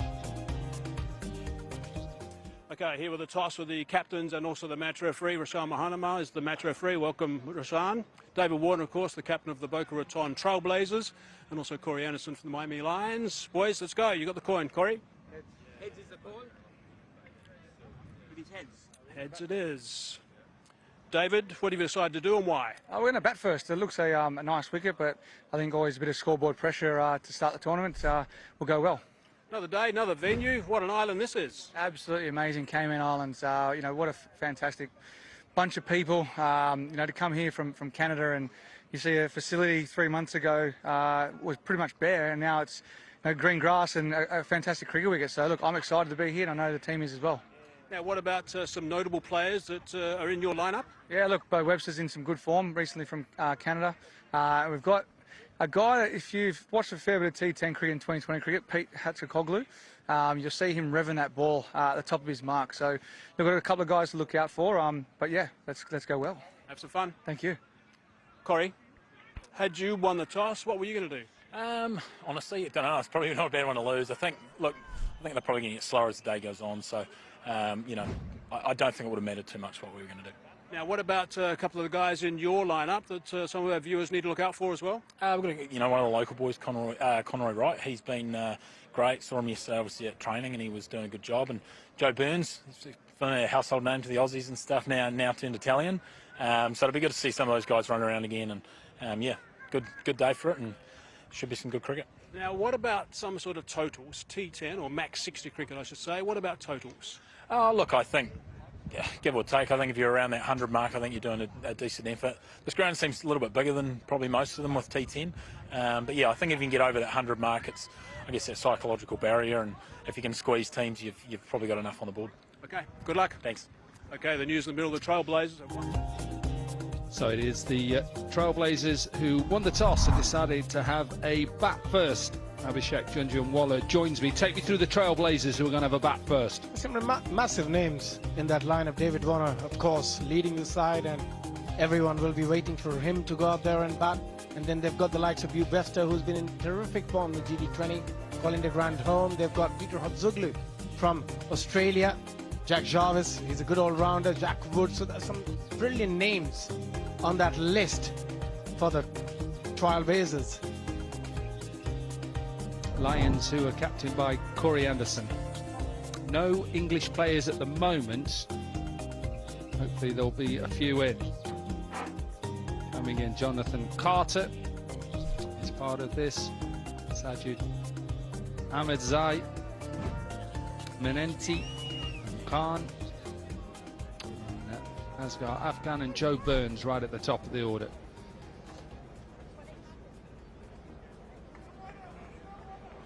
A world beater, David Warner. I don't know what you describe him as in all forms of the game. The face of MAX60 here in the Cayman Islands. Bo Webster will open the innings for him. We saw a low target set in that first game, 101, and that was enough. So we're all set to go for match number 2. Smile on the face of the captain. Will he have one at the end of this game? There's some drills to get your eye in as a batter. So we're all set for the second game of the MAX60, the Grand Cayman. You can hear the crowd. They've just announced that David Warner is opening the innings. All set then. Match 2, Jimmy Powell Oval in Georgetown, Grand Cayman. Match 2 on its way. And off and running from David Warner. Good timing straight away. He'll pick up a couple. Ahmedzai spoiling the first over. David Warner, yeah, he'll enjoy batting on this surface. Yeah, didn't have a great time. GT20, the conditions were a bit difficult out there, but on this pitch, David Warner, he'll be licking his fingers. A bit of a delayed action, hasn't he? Ahmed Zaid, all in his gather. All in his gather, and then follows through.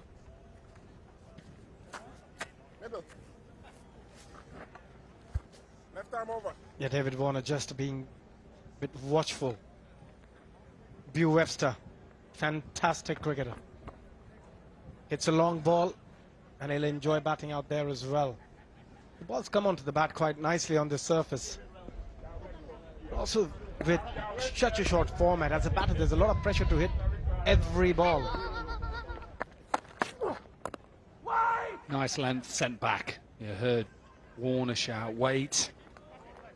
Nice start, decent pace. I think we've been impressed with the surface. I know that Corey Anderson with the toss with Mike Hazeman talked about how he thought it would get a little bit lower and slower. I don't think it will. I think it will just stay normal throughout. Yeah, played quite nicely in the first innings. It was just the skills from the bowler, using those variations and just using the condition well. Lovely shot, beautiful shot, powerful past extra cover. Nice start.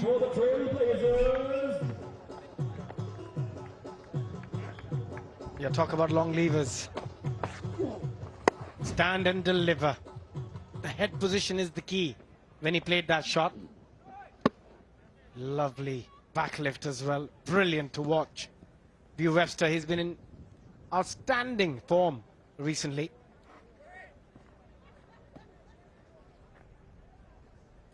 Yeah, big tall batter, likes to get on top of the bounce.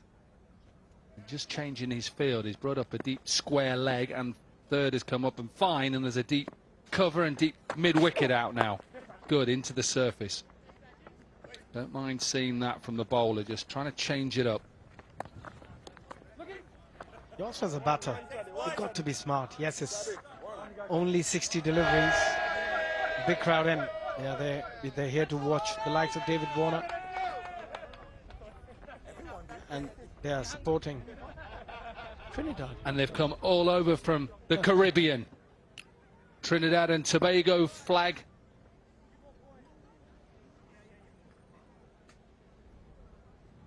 And if you're in the area, come and watch some cricket. We are here all week.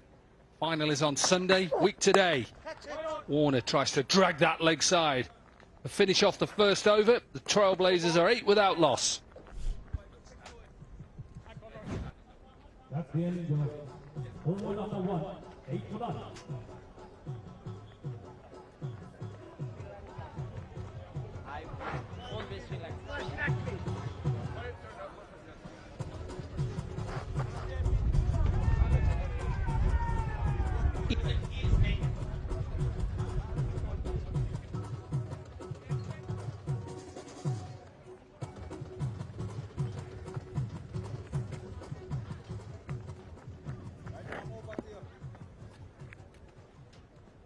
Weather is picture perfect.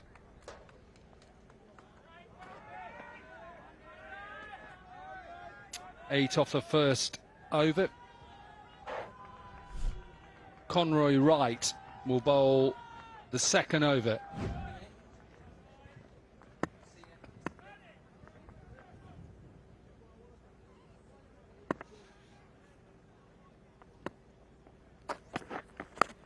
Oh, outside edge.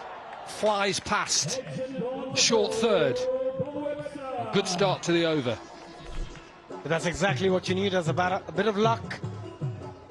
Getting a thick outside edge. Flew from the third region. Good effort from the fielder. The shot third, but no chance. Could have been a screamer if he got his hands to it.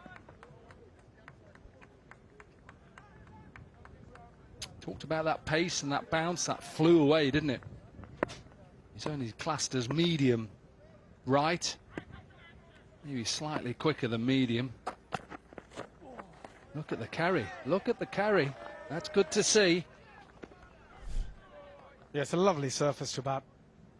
Bu Webster, David Warner, they'll both enjoy batting here after having tough 3 weeks in Canada. The conditions are a bit difficult for batting, but this is perfect. Yeah, and credit to the ground staff who've got this surface and area in good condition for this tournament. They're not easy to prepare such a wonderful ground in just 10, 12 weeks.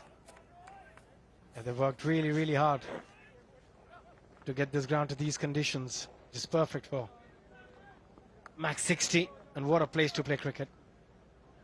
Doesn't get better. The weather is brilliant.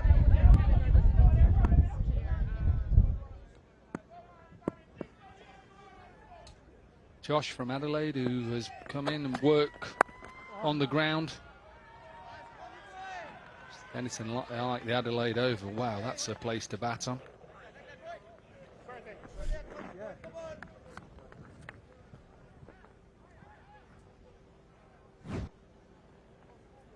Josh Hoffman. Cool. He's getting himself in an area. Sun off him. Now then, slap down the ground. Mid-off and mid-on are up in the circle, and this will run away for a boundary for Warner.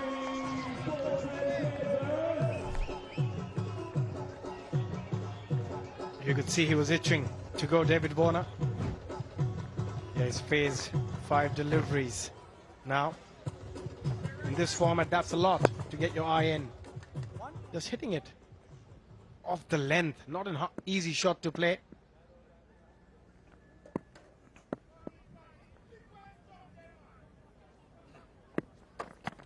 Oh, there's that reverse. He misses out. You could hear him say, have I missed that? End of the second over. 9 from it, and the Trailblazers are 17 without loss.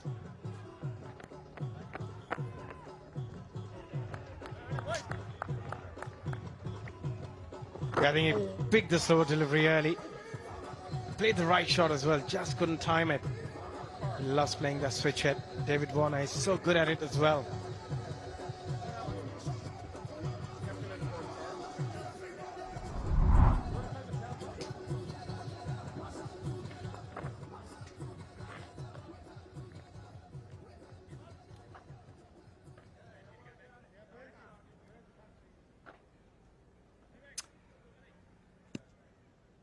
.17 without loss, and called a Jenna cross. De Grandon, McGiffin, Edwards. The glue is there. Hatsa glue. Wait till you see him. Character, the way that he bowls his leg spin.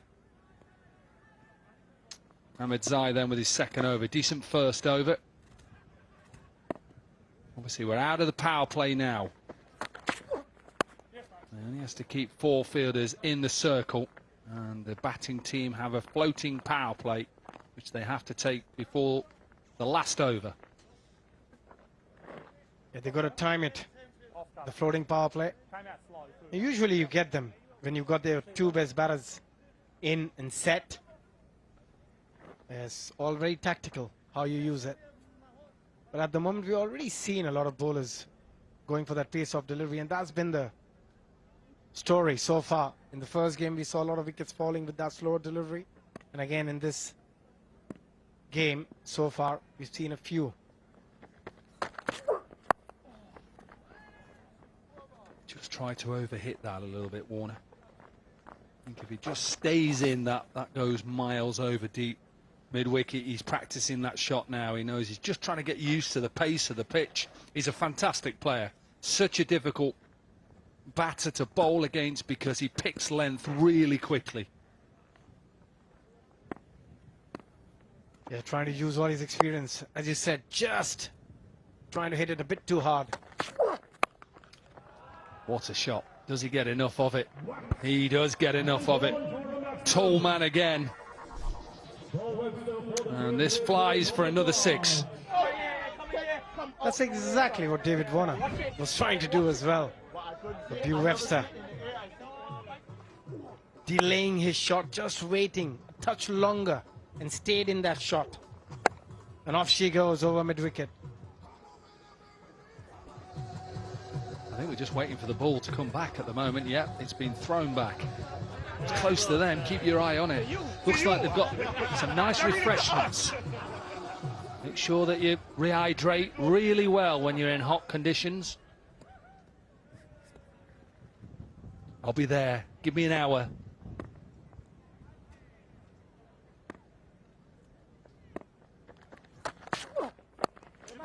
Yeah, that's what you talked about, that pace off. Warner's really quick. He's not going to miss out on a couple. And it's something that Mitchell Owen did really well. Andrew Ty did really well. Just take pace off at times. But also as a batter, the game awareness has to be there. Playing it quite slowly. The boundaries are pretty big.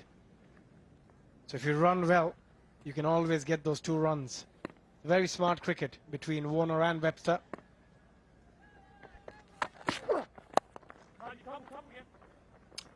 Time this quite well. Again, Warner, look at him. Really good for any young cricketer out there. It's not always about the batter on strike. It's also about you as a partner. Can you back him up? Watch his running here. And also after playing so much cricket all around the world, the intensity hasn't dropped. That's the key. That's what you need to learn from these players. And that's why they've been the greats in shorter format. Brilliant, brilliant commitment from David Warner. Full toss will just be a single. He's still running hard now. He's waiting for that misfield. Didn't get it. And of the 3rd over, and the Trailblazers are 30 without loss.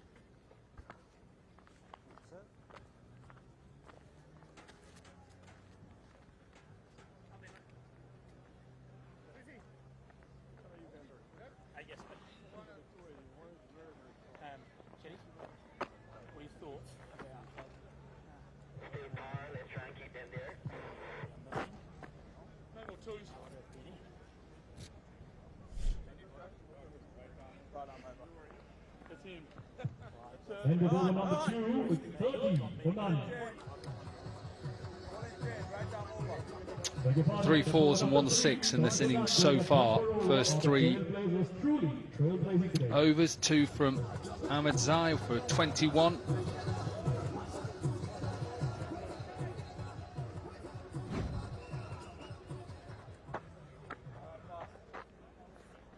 Manenti, Ben Manenti, with his right arm off breaks. And this is an opportunity for Webster to go big towards the onside. Oh, yeah. Yeah, that's all right, though. That's not easy to hit because there's no air on that, is there? Just low and slingy.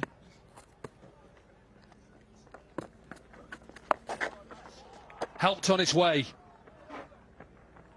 Such a good shot this is from Webster, because he gets into position really early, stays low, and then uses those hands and helps it on its way.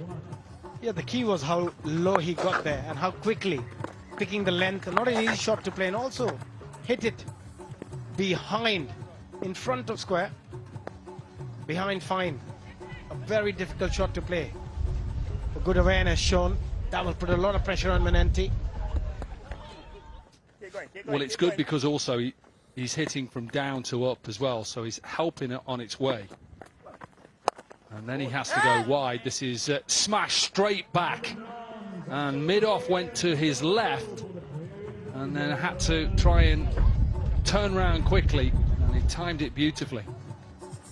I just felt maybe not the right option here, bringing an off spinner. Bew Webster with his long arc. It's going to be hard for Manenti. He's going to go again. Watch. He's going to try and make this a huge over. This will be clipped into the middle again. Warner's sent back. He was going. Webster sent him back then. They're still very fit. David Warner, these are hot and humid conditions. Not easy to have that sort of commitment every delivery. Again, he just felt there was a second. If Bew Webster went for it, probably would have made it. Maybe this is a reason why the off-spinner came on for David Warner, but that is a pie of a delivery. Halfway down and smashed by David Warner over extra cover. Poor delivery. Too much room, short, asking for trouble. And David Warner is not going to miss those. 15 already. A huge opportunity to get another boundary, make it a really big over.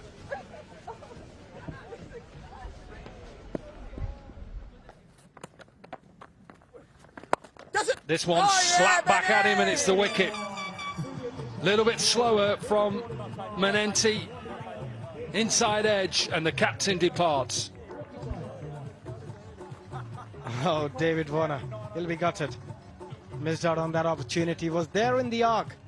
Just trying to hit it too hard, turning the bat in his hands.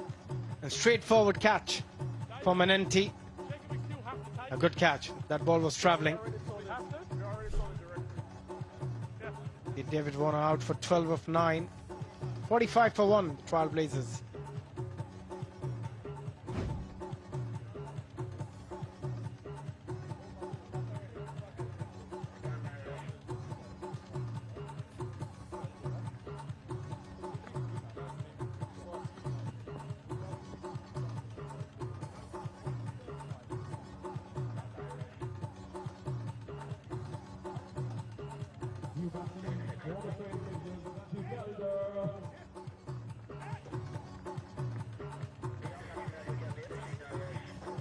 Four overs gone, 45 for 1, and they've decided to take the batting floating power play on the back of this wicket. Warner tried to go after Manenti with his last ball, and then there was a little conversation between Webster and Warner about whether they could hold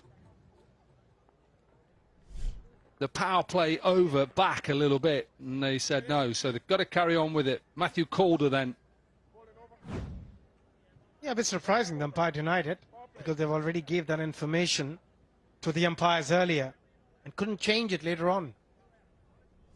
But the plan was that when they take that power play, both Warner and Webster were supposed to be there, but Warner getting out in the final delivery, that doesn't help them.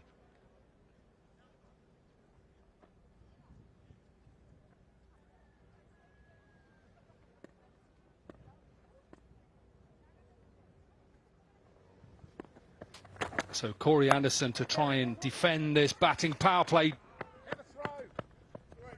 Didn't actually throw the ball, could have thrown it. Let's see the end of Davey Warner again, just maybe slightly slower. Warner tries to hit it over the bowler and just gets an inside edge. Left arm over to you. Yeah, this will be interesting.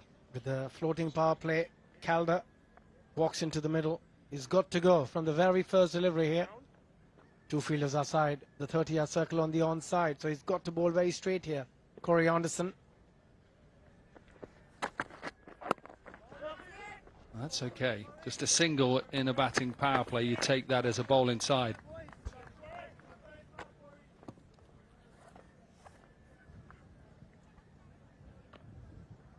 Yeah, did the right thing. Just took a single. Bring the informed man on strike. B. Webster. He's going to go. If there's any room, he's going to go. Clubbed over mid-on to bring up the half century for the team as well. 51 for 1. And Webster races on to 38 from 17. Yeah, Corey Anderson just staying slightly shorter than he would have liked. Gave enough time for Webster to go over mid-on. Now there's a change in field. They get the square leg in and they put the mid-on back to long on. It'll be the line as well that will be important, because Webster's clever. He knows that he's got a lot of room on the offside, but it's a decent length that he's bowled there. You're going really full, going for the Yorker. ended up being very full. They've still got a couple of deliveries in this floating power play. Inside. Webster striking at 211.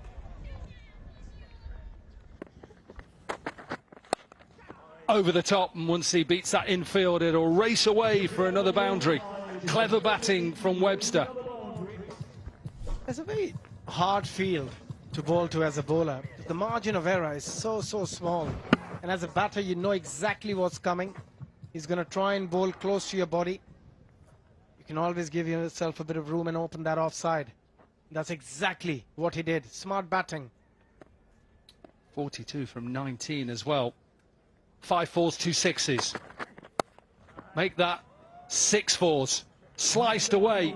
Good end to the over, an expensive over. 14 from it. We're halfway, and the Trailblazers are 59 for 1.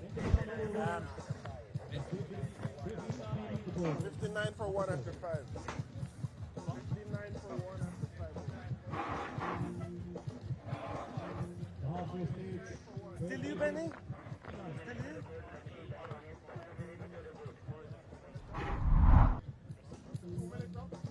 Yeah, 2 minutes up. 2 minutes up.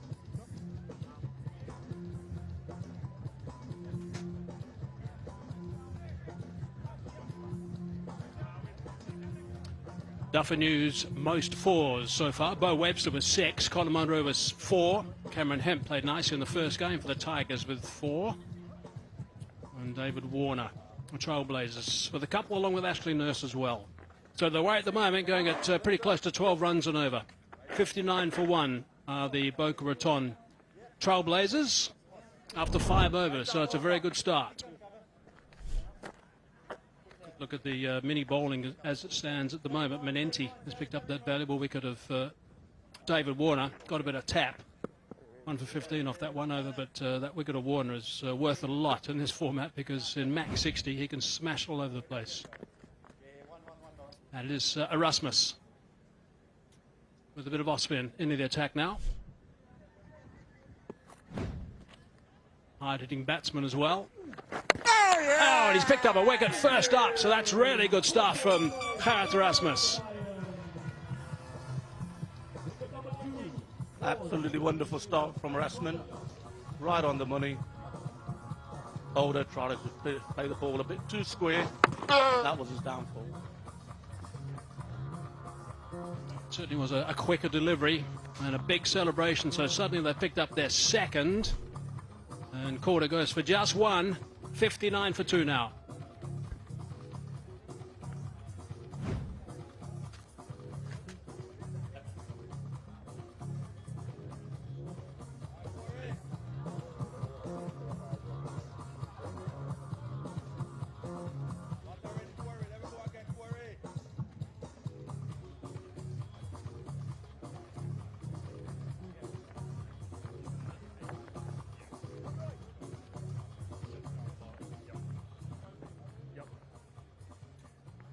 So the Trailblazers have lost their second wicket now. Which means that Wood has now joined Webster. Jack Wood is a very capable batsman. Said there's no spin. If this one spin, Wood would be very upset, boys. Love that from the keeper. Oh, yes. Erasmus doesn't turn many, that's for sure. And that one didn't spin either. I must say, Erasmus has been fantastic for the first 2 balls. Right on the money, as you can see here. Straight away, bang on middle and off stump. Fantastic bowling.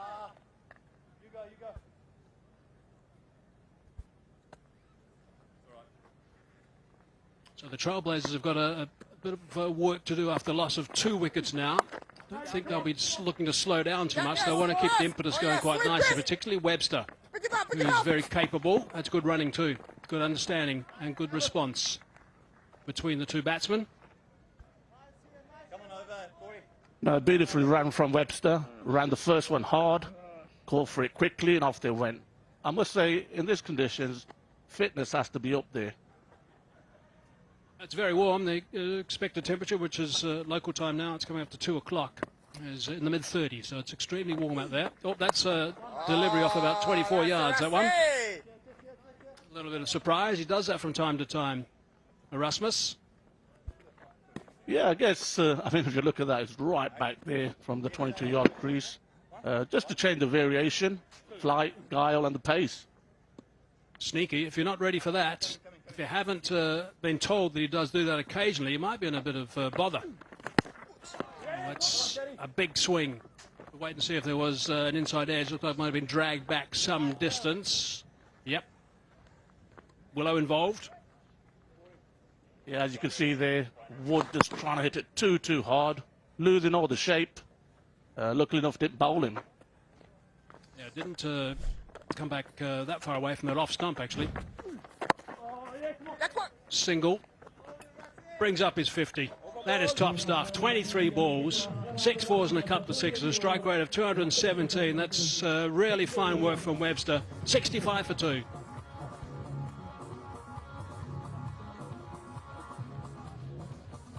Absolutely brilliant start for Webster. He's really set the tone for his team, Trailblazers. He's been on the money from ball one. Intent has been fantastic. Running between the wickets been even better. And I must say he needs to keep continuing if they want to take the game away from the...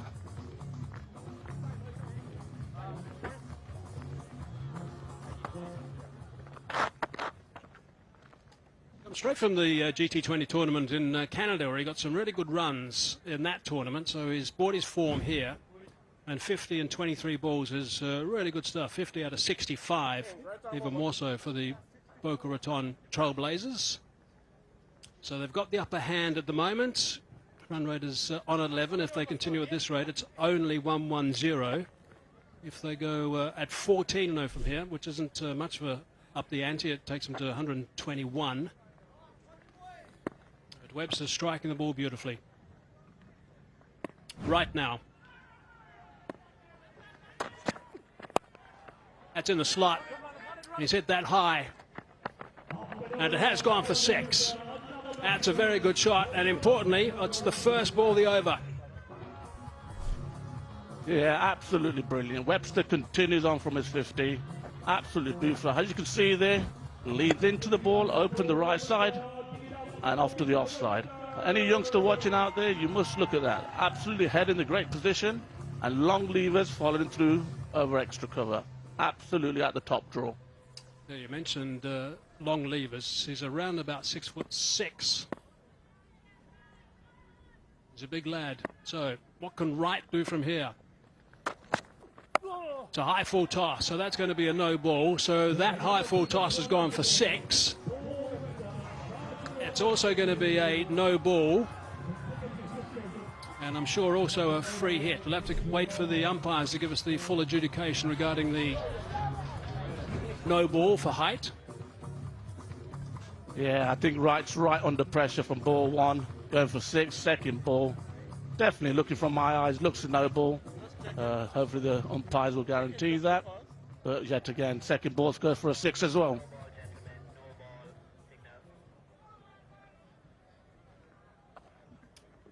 So there you go. There's the no ball. Bit of exercise here for Rashane. He doesn't mind that. Does a lot of gym work. It's a no ball and a 6, and also a free hit. And also a warning for the bowler. First warning. Rashane's on the money straight away. The umpire is a very good umpire, Rashane Samuels. But hard work now for Wright. This is a free hit. Stun that hard on the ground. It's only going to be the 1. Goes out to deep mid-off. Quietly runs it. Keeping his energy intact. Absolutely beautiful. Very difficult shot to hit, I must say. We might think it's easy, but it's not. Full toss right onto middle and leg stump. The reactions were fantastic from Webster. Now come the hard yards. 4 balls to go, and he's already gone for 14. That's in the slot again. He just lost his shape, looking to go down the ground on that occasion, did Wood.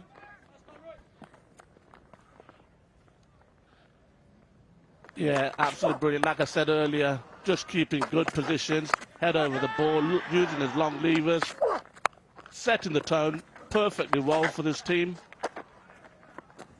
making sure any bad ball that's bowled is gone away for 4 or 6. Such a clean hitter of the ball. That one wasn't.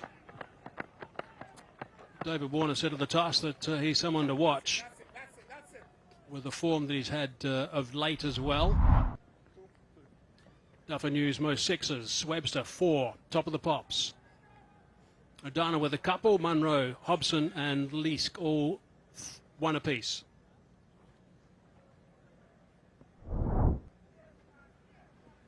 Still 2 balls to go. Big swing and a miss that time from Wood. Yeah, Wood's got to be very careful here. I think from the moment he stepped in, he's just trying too hard. He's just trying to hit the ball too hard. He needs to settle down, make better shapes, and just focus in a little bit. He's just losing his shapes a bit too much in the last 2-3 balls. What it has been was it's been a very good comeback here from Wright. He got paced in the first couple of deliveries, and he's had 3 singles and a dot ball since. Now that was drilled back at him. It would have been a miraculous catch, I think, had it been taken. But most importantly for him, I think, and the team, it only went for 1. 17 off the over, 7 gone, 82 for 2. No, I know. We might say it's a drop chance, but if you look at this, Wood winds up, absolutely smashes it. To be honest, I must say he stopped the 4 there, to be honest, instead of a catch. So absolutely brilliant from the bowler.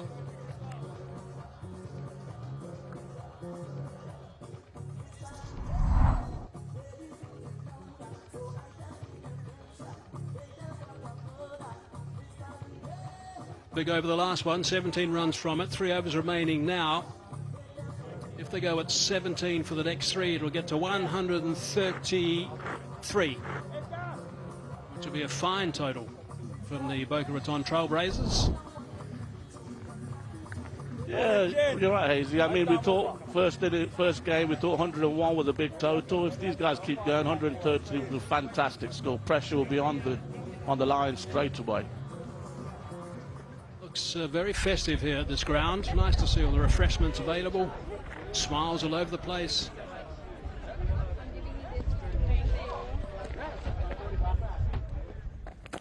Menenti to bowl his second over. Did that not hit his back leg?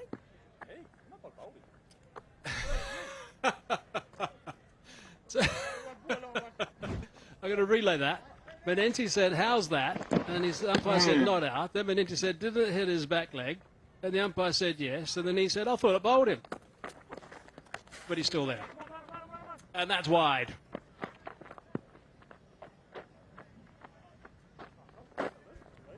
Yeah, I can see what Menenti's trying to do. It looks to the viewers it's a real bad ball, but all Menenti's trying to do is stay away from the arc, stay away from the levers, and just try to bowl wide of off stump, but went terribly wrong. But again, now the pressure goes back on Menenti. Tough for the keeper, that's for sure, that one. That is clubbed. That is right out of the screws, and that has travelled a long way. That is a fine strike. Fetch that. Yeah, that's a bit better, Mr. Wood. As you can see, calms down, gets on his back knee in a minute. Here he goes, gets low, hand eyes, and absolutely beautiful. Watching the ball right onto the bat and making sure the levers are long and follows through. Absolutely beautiful for an absolute huge hit for 6. Alex, think about Cayman team. Alright, you will see the 10th later on in the week. We're going to have a 10th later on in the week here representing Pickleball Cayman. Big up. Enthusiastic supporters. They have retrieved that ball, in case you're wondering. I reckon that Wood might be trying to do something similar in the next couple of deliveries as well. 11 from a couple of balls in this over only.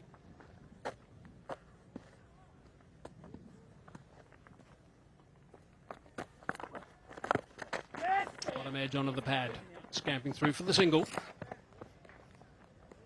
Yeah, well, ball for Menenti. Just put the length back a little bit, making sure Wood has to reach a little bit more. But again, what Wood could have done a bit better was just to make sure you just don't try to overhit it like he did last ball.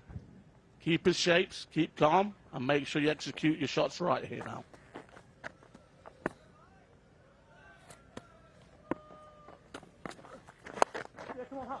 It's nice and flat, looking for 2.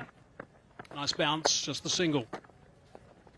Yeah, I think we've seen a good example, actually, Uzi, during this innings. There's been quite a few shots where the guys have lost their shape, trying to hit big sixes rather than rely on their skill and their ability and their timing.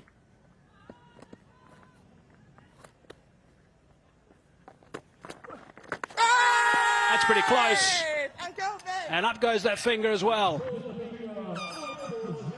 Certainly straight that time, Ben.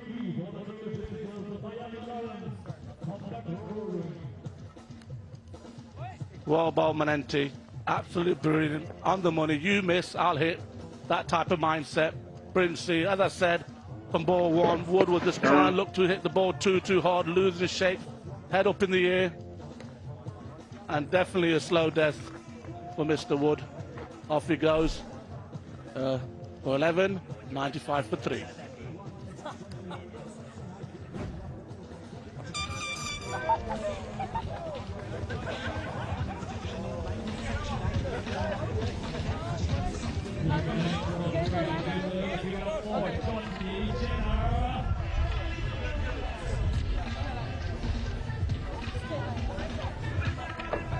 English. That's off, stop. That's off, stop.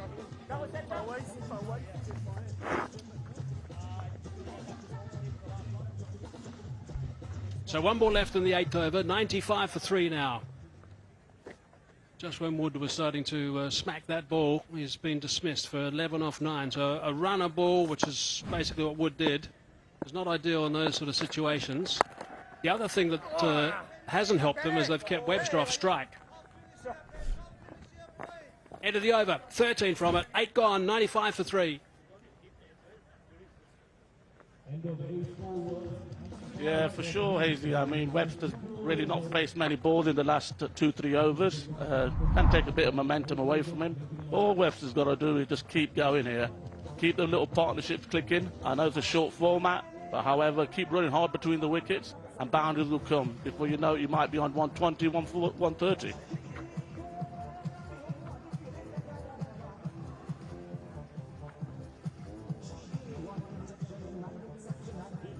Skipper for Miami earlier said that Corey Anderson said that if they could squeeze him for just over the 100 mark, he'd be very happy. Here's a look at the Duff and News most dot balls. Patrick Doherty, terrific stuff from him for the Tigers, 8 dot balls.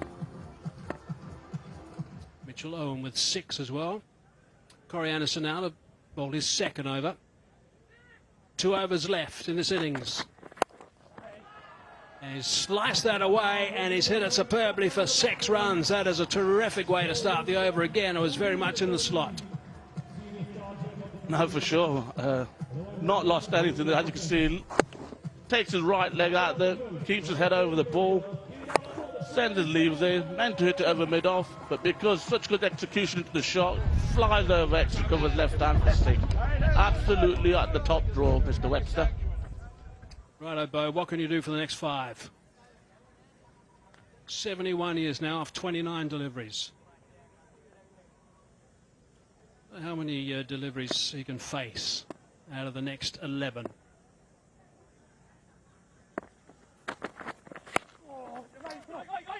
Now he's looking to come back for the 2nd. Nope, just 1. His partner was keen. Jenner was scooting back for 2, but Bo said no. Yeah, for sure. I think Jenner was right up front taking 2 there, but Webster, as you can appreciate, had been battered all the way through this demon heat. Ran the first one quick, realised they didn't really have him. Look at him, off he goes. Before he knows it, calls a no. So Jenner's job is obviously to get a boundary if he can. If not, his second option is to make sure Webster gets back on strike. He's gone for option 2. I must say, excellent bowling from Anderson, taking the pace right off it, making the batsman chase him, come after him, and try to get pace from using the power hitting. Extraordinary numbers there from Bo Webster. 30 balls only, strike rate of 240. How does some going? And he's cracked that high, but it's going to be out. Oh, no, it's not. should have been swallowed. My goodness, he won't be happy with that. Neither will he be.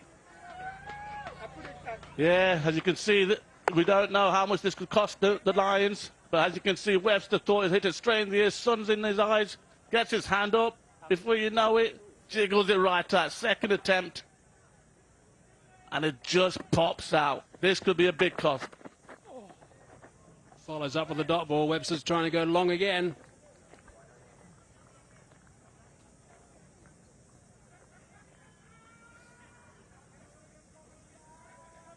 Arslan skipper putting that one down. Oh, he can't.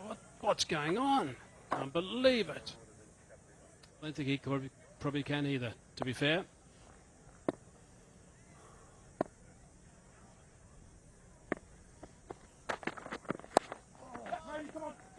Again, try and hit it too hard, I think, but I guess that's something that can happen at this stage of an innings. Come back for 2 more. That's a dozen off that over. 9 gone, 107 for 3.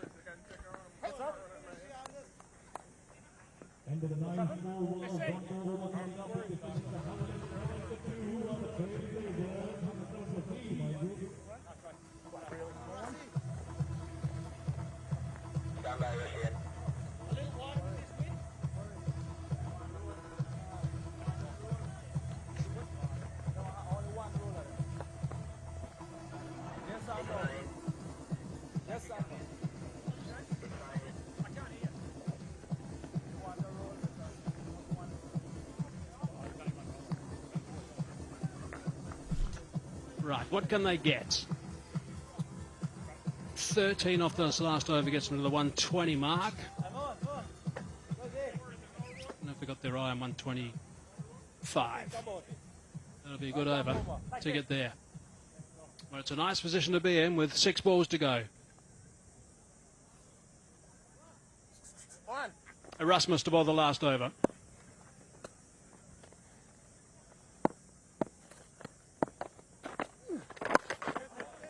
Again, firing that one in at the leg stump. Yeah, Rasman, big over for him. Right on the money.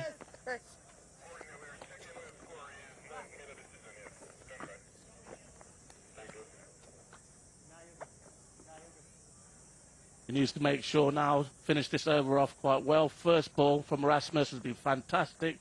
Right on middle and leg stump, full toss. Well outside the line. So that's 2 deliveries done, and it's just a couple of singles to start. So that's tidy stuff from Erasmus.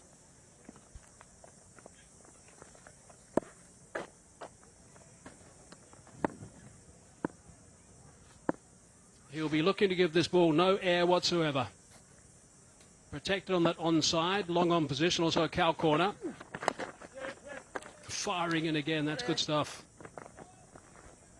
Yeah, totally right. He's not looking to give any air in this last over, making sure he's got his deep mid-wicket out, mid-on, wider. He's bowling to his field, keeping it flat, keeping it quick.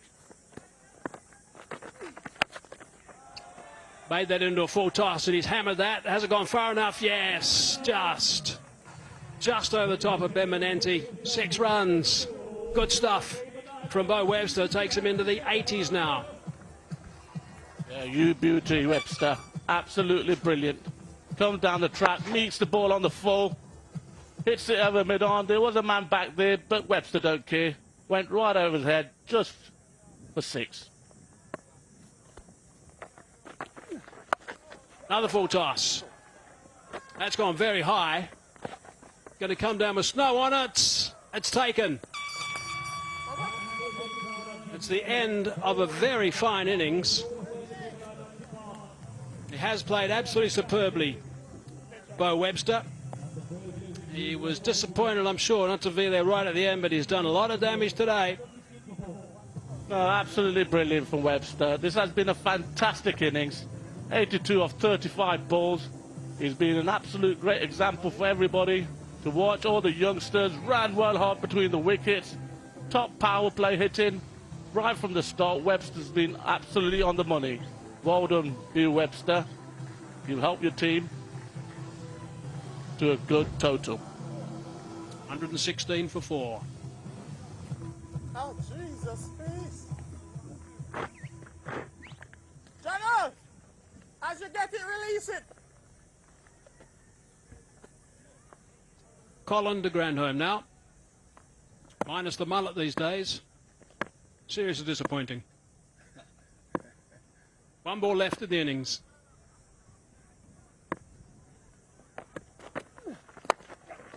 Got that away beautifully. That's a lovely shot. Had to squeeze it out. It was nicely bowled by Erasmus. It's going to stop. Can they come back for 4? No, they're going to settle in the end for 3. But their handy runs right at the end. 12 off that last over. Big wicket of Bo Webster was important, I think. But the final figure for the Trailblazers is 119 off their 10 overs, so that's good going. I think it's an absolute fantastic total, led by Erasmus, finishing off well. Good over to finish it off. Great batting from this young man, Webster, to set his team a fantastic total. Yeah, he played superbly. He can be well pleased with his own effort. It's nice and warm out there. That's an opportunity for him to stay in some shadows for a while and just see if he can cool down a little bit. Fine stuff from Bo Webster with that superb 82 off 36 deliveries. That's quite remarkable, really.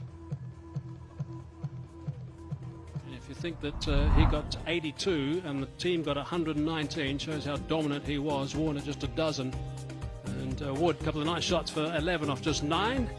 And Jeddah and de Grandhomme just there right at the end. But it was Erasmus, correction, it was Webster rather, who did all the work with the Willow. And that 82 off 36 deliveries. Fine stuff.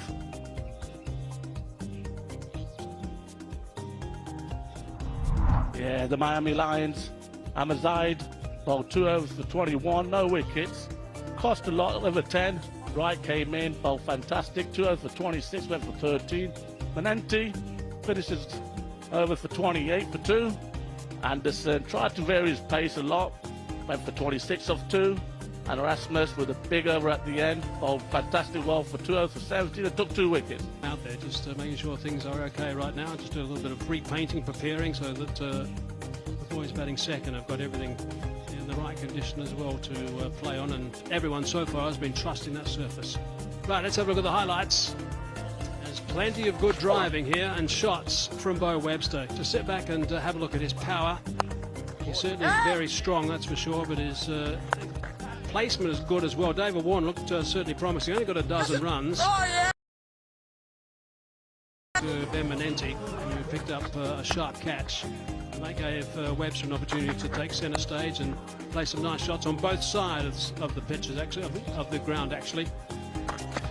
50, but he wasn't finished. He wanted to continue, and he certainly did that. That was the no ball for height, which was the original ball, went for 6. Next one, free hit, went for 4. That was Wood being adjudged LBW.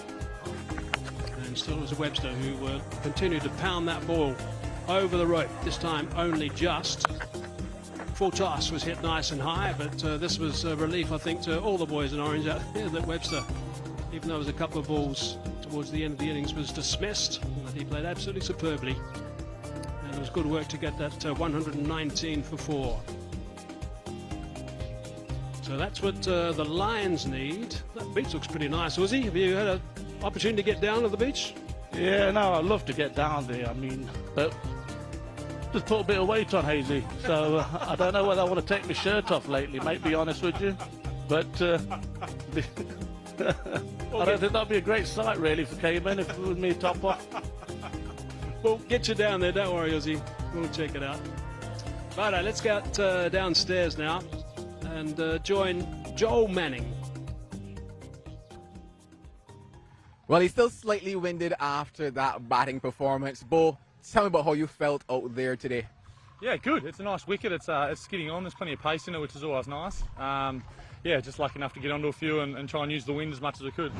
Slightly more than a few out there for you. 119 on the board, more than what the team in the first innings defended. How do you guys feel about that one? Yeah, I think we're pretty happy. We saw the last game, around 100 was defendable. I think if you bowl well and change your pace here, it's going to be tough. It does when the ball's skidding on and it's in your zone, you can hit it a quite a long way. So we're going to have to stay away from some of their big hitters and in their arcs and, be a bit coy with the ball and hopefully we can get the victory. Well, hopefully it will be a little cooler out there for you in this innings, but congrats on that one and all the best heading to this one. Thank you, mate. Cheers. Appreciate it. Good stuff. That's going to be a individual.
Welcome back. It is MAX60 cricket here from the Grand Cayman Islands. We've got a lot of legends playing. Let's hear what they think about being in Grand Cayman.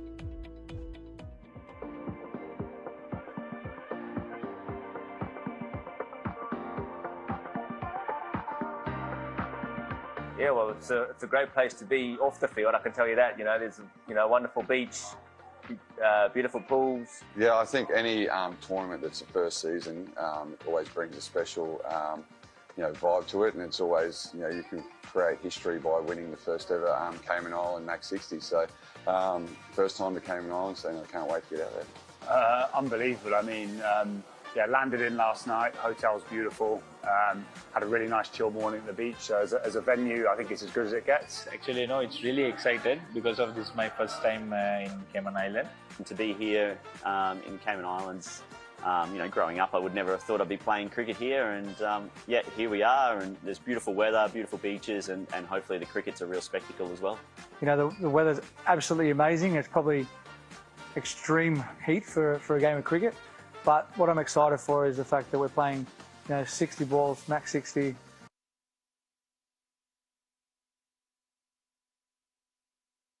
It's obviously in the Caribbean, so tropical, it's got all those sort of vibes about it. It's a really cool place. I'm really excited for the tournament, a brand new tournament. And yeah, when the weather's this good and the beaches are this great, it's going to be good, isn't it?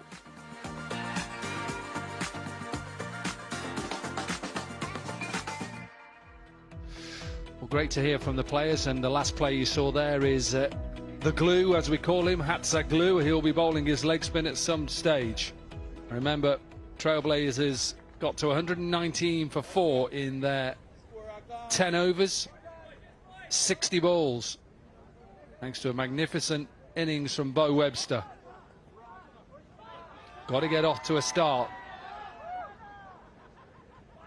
The Lions with Chadwick Walton, dangerous player at the top of the order.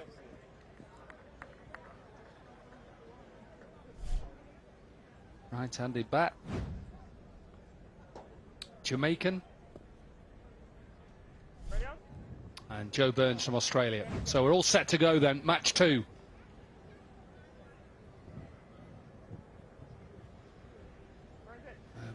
Beautiful day here. Absolutely stunning weather. A little bit warm and humid. A little bit of a breeze. And you could pick up the umpire saying, let's play. Oh, nice start. Jarvis with a bit of pace, a bit of in-swing. An absolute jaffa to get things started here for Jarvis. You think about where you want to be in terms of line and length, especially in a shorter format like this. It's right there in that block hole. Angling into pads of Chadwick Walton, and you could say that his response to it is probably the best that you can get. Good cricket all around.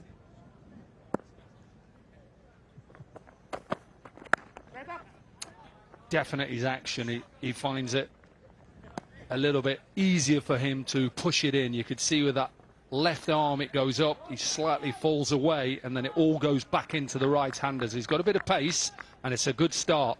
I watched David Warner get all his team around, and he was very animated in that circle, probably telling the bowlers, come on, set the tone. Don't give any freebies away. Talking of freebies, help yourself. Leg side delivery, and Walton is off and running. It's too early for Christmas, but that is certainly a gift for the likes of Chadwick Walton. Into the surface and on the hips. And in that true Caribbean flair and flavour, just whips it away. Fine leg in the circle, had absolutely no chance. Meat, drinks and party for Chadwick. You can just see that it just falls away a little bit, and then hence why it just opens up, and he finds it more comfortable to push in with those fingers, the wrist position. In the air, gone high, Warner is underneath it, takes it. Yeah, that has set them smiling here at the Jimmy Powell Oval. David Warner didn't look like he picked it up at first, probably thought it was going a mile or two behind him, but certainly didn't get the type of connection that he wanted on that one. Chadwick Walton trying to hit off a length, off the bottom of the bat, and certainly didn't get the elevation, didn't get the distance, and finds those hands, those pockets of David Warner. That puts a smile on his face. Walton, though, he's got to go. He's gone for 4. It's 4 for 1.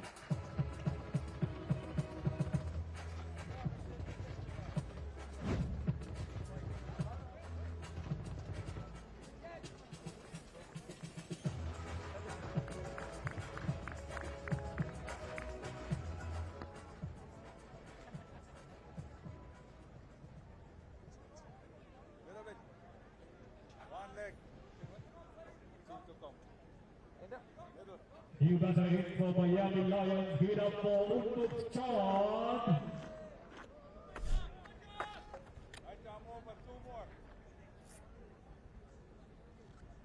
And Mukchan then in at number 3. Gave up cricket in India and took it up in America. He's a good player. That's a decent delivery from Jarvis that breaks through and gets through the keeper, just sits down a little bit, so they'll pick up a bye. I just wonder if maybe a away movement. But looking at this wicket here of Chadwick Walton, yeah, mentioned the fact that he didn't get the type of connection, didn't get the type of elevation that he wanted, and a well-judged catch by the experienced David Warner that you see just practicing again, realizing that, hey, that's not what I wanted. Obviously looking to take advantage of these power play overs. The first 2 are the power plays here in this MAX60. Brings Burns onto strike for the last ball of this first over. Clips into that leg side. Decent fielding that to stop a single. First over done, and the Lions are 5 for 1.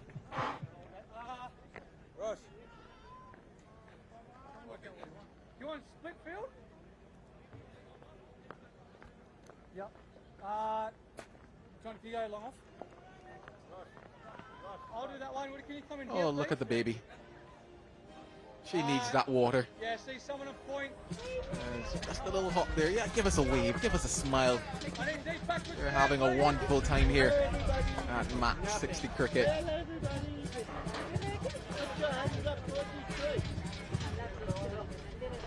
You have to smile when you see the young ones here at cricket. Reminds me of me in my prime, Doms. What line do you want Java on? He's just behind now. be in action in the next game. The man in the middle, Sikandar Raza, just retired from Zimbabwe. International cricket to play a lot of franchise cricket around the world. And he finds himself in the beautiful island of Grand Cayman. The glue is on. That's the glue. Just watch him. Watch the action. Watch his energy. He is always in the game. Lovely follow through. Nice run up. He's a character. Yeah, he certainly is. Brings a good energy to the cricket, does Hatzaglu. Usually is quite tight, especially to the right-handers on those pads.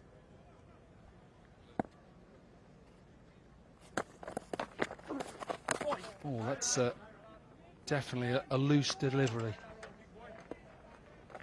I mentioned the fact that he goes quite tight into the pads of the right-handers, not looking to give them much room on that occasion. They're just pushing it too far down the leg side.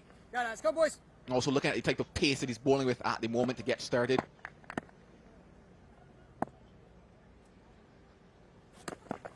Oh, he's just not got his line right at the moment.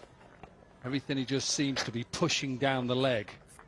Get a little fortunate as well because that fine leg is very fine, so any bat onto that one from Mak Chan and at the pace that he's bowling probably might run away as well.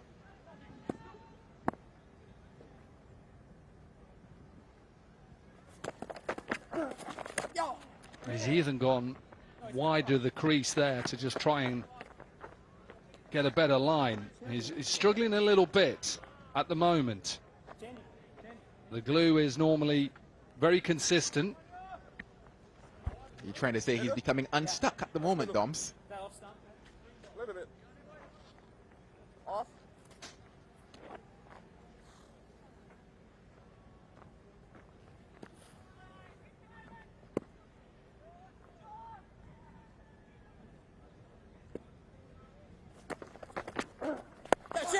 That's a better line. Warner underneath another one. 2 catches then for the captain. The glue got the line right. And Burns goes.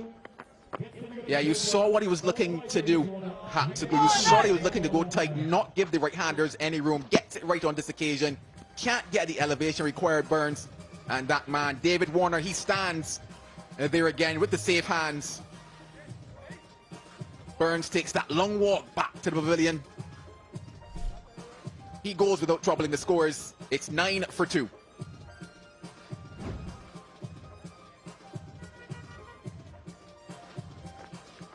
Oh, look at those moves. If only the camera was up here on Dominic as well. He could go dance move for dance move. Just enjoying his time. Why wouldn't you? Absolutely enjoying his Sunday. Sunday is fun day. Oh, absolutely, Doms. Absolutely.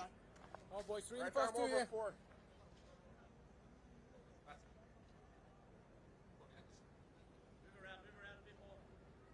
Corey Anderson is in at number 4. They've lost a couple of quick wickets, similar to how their strikers did it in that opening game. 9 for 2. The glue has bowled 3 wides and a wicket. He might find it easier to the left hand to get a slip in place. Yeah, he's been fantastic, Hatzaglu. And this is that wicket again. Full from him, at pace. David Warner, well, does not get much easier for a man of his experience and his caliber. 3 Aussies. The glue, Burns, Warner. Slapped towards the leg side. Should be just 1. It is 1. Good fielding. Yeah, thought about 2 on that occasion. But good work in the outfield, backing up the efforts of Hatzaglu at the moment. And teammates in Chand and Corey Anderson, both playing their trade currently in the USA. Ooh, there's that badge. Aussie, Aussie, Aussie.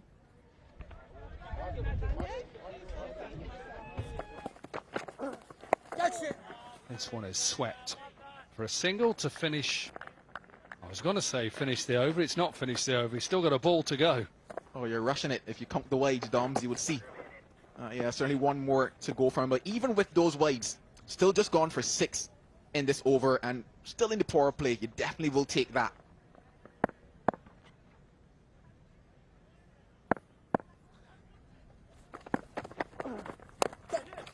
And a dot to finish. Yeah, really well bowled from Hatzaglu. So the second over is completed and the Lions are 11 for 2.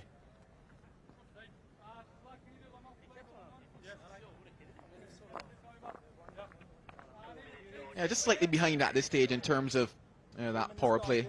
Oh, he's certainly not behind on any sleep, though, I can tell you that. Oh, how I wish that was me now, taking a nap.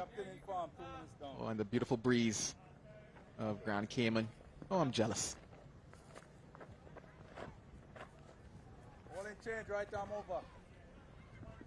Lions will be hoping that they can be awake in this innings, chasing 120.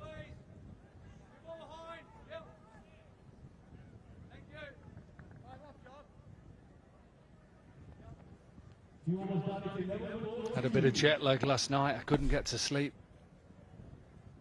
Stephen McGiffin then into the attack. This is just helped on its way. It's a beautiful shot. Lovely timing. Straight in the middle and for a maximum. Yeah, that's Unmuck Chan at his Chan finest, to be very honest. Quite risky, is he? This occasion just whips that one. Yeah, just from outside of the off stump as well. That tells you what the caliber of the player at the crease at the moment. Should he be able to get going, it certainly will be a party here at this Jimmy Powell Oval.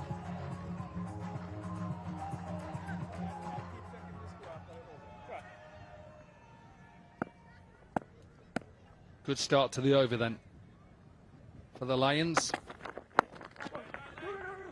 Shout of 2. I'm not sure Corey Anderson will want to come back. No. Yeah, the stage of his career that he's at. Yeah, definitely not looking to push too hard here is Corey Anderson. More so looking to find the boundaries himself. He certainly has that power, certainly has that potential as well. The middle one. Bring him back.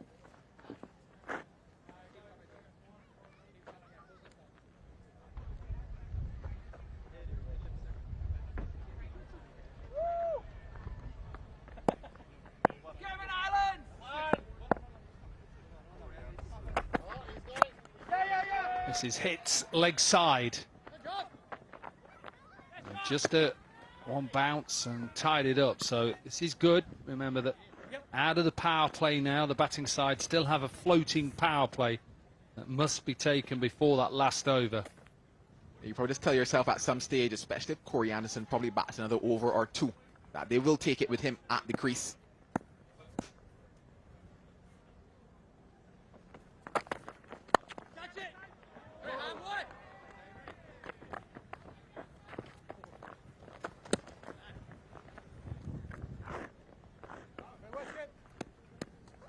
Just I wonder how close that was to carrying to the man at cover. Uppish for a bit. And they thought they were in with a chance.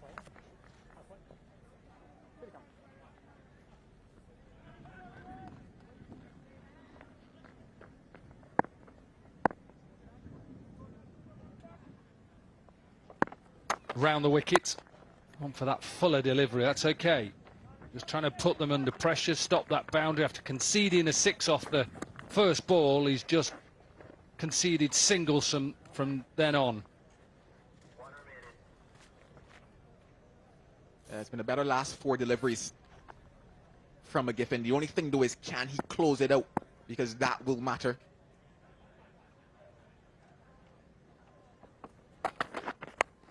High, going down towards third, and this will go all the way. Big outside edge. Started with a 6, finished with a 6. 16 from the over. 3 overs are gone, and we are 27 for 2.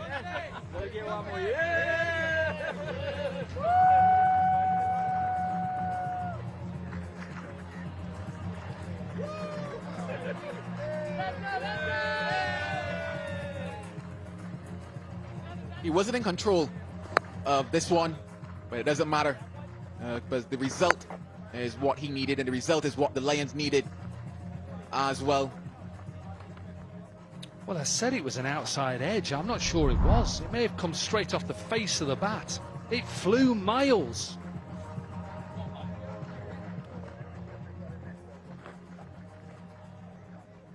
119 for 4, excellent from Bo Webster's 82.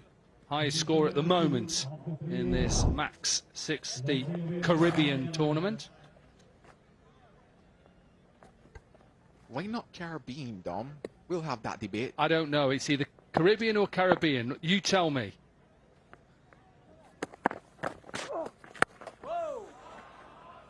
Launched.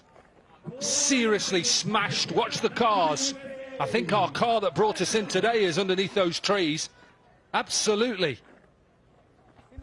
He's got that and a half, Corey Anderson. I talked about the fact that this is what he's come to do. This is what he's known for over the many years that he's played international cricket. And now on the franchise circuit, just showing his skills, showing his muscle as well. And you might need a few balls if he continues like that. Go, Woody, come, boys!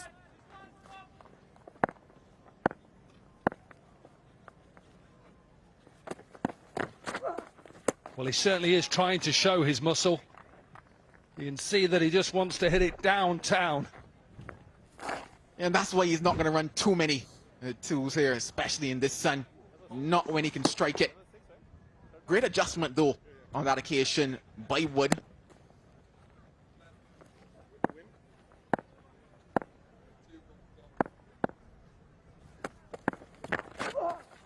Oh, he got his length completely wrong there. Showed him everything and just put him out of the ground. Yeah, that's what pressure does to you. The imposing figure of Corey Anderson deposited him over that wide long on area. You know, just struggling to pull the over back here now. Is Wood missing the length. Oh, that's easy pickings, easy peasy. Yeah, just checking whether it's over waist height. I think it is. Oh, slightly a matter of millimeters maybe. Probably actually no, inches. That's 2 inches above. Well, I can tell you the umpire has said, thank you very much. It's a no ball. And it's a free hit. Got to get his length right. That is pressure. There's even more pressure on him now. He's only bowled 2 balls. Slow and smashed. Seriously smashed by Corey Anderson. 17 of the first 3 deliveries. That is brute force and that is might from Corey Anderson. On one knee. No proposal here today, I tell you that.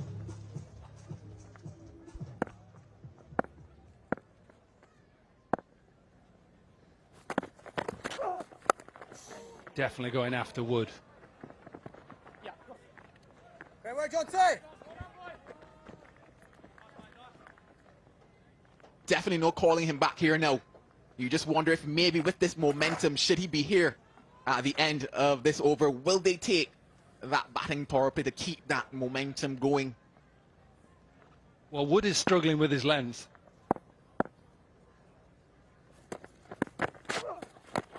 That's better. Better because even though it's into his arc a little bit, at least the length was better. I think you maybe give him a little too much credit there, in fact, because I think that 1-2 could have disappeared, especially given the angle into Corey Anderson, given how easy it is for him to swing towards that leg side. Last ball. It won't be last ball, or will it be last ball? Good keeping. Ends the over, expensive. 19 from it, 46 for 2.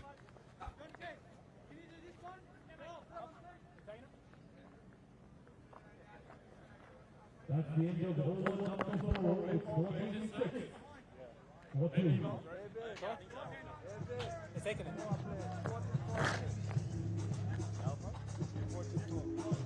Only 2 can be out. Only 2 can be out.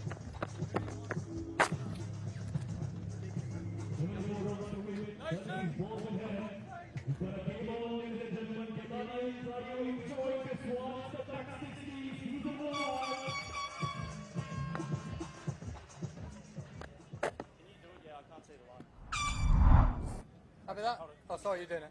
Partnership is 37 from 17. It's a key over right now. Let's go, boys. Required rate from here is 12.3. Run rate is 11.5. And I think it's right that the Lions have decided that they're going to have that floating batting power play. What does Warner do? He goes with the glue.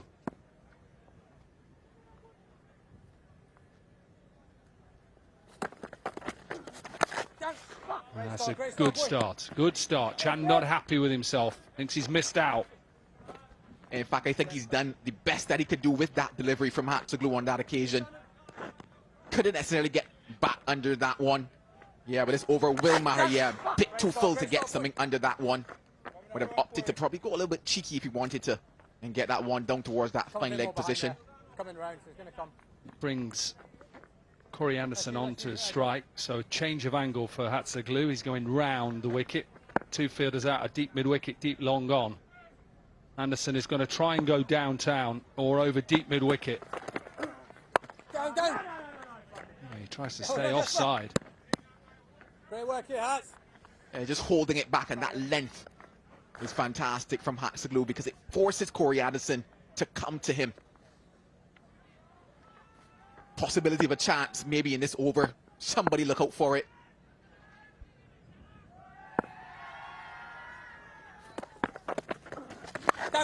Oh my word. Nice fielding.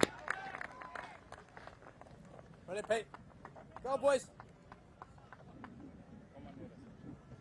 I think the fielding has been brilliant throughout. Dare I say fantastic? Absolutely.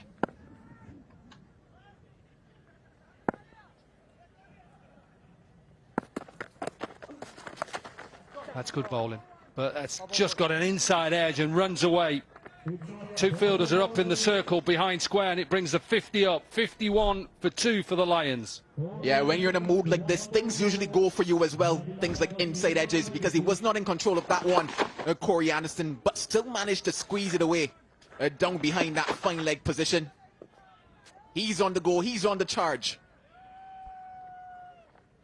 I can hear the cockerel somewhere. He woke me up at 6 o'clock this morning. I've just heard him outside. Oh, got to be out. Is it out? Wow, that looked close. Well, you just wonder what might have been wrong with that one from Hatzoglou. He thought he had his man. Opted to go the reverse on this occasion. And my macaroni pie, oh, that's a little too close. Oh. Yeah, I think it's going down. I think now I've seen it slow. I think that's just missing leg. You can tell by where the keeper was. So, last ball of the batting, floating power play. Followed really good from Hatzoglou. Just a leg by to finish the 5th over. The Lions are 52 for 2.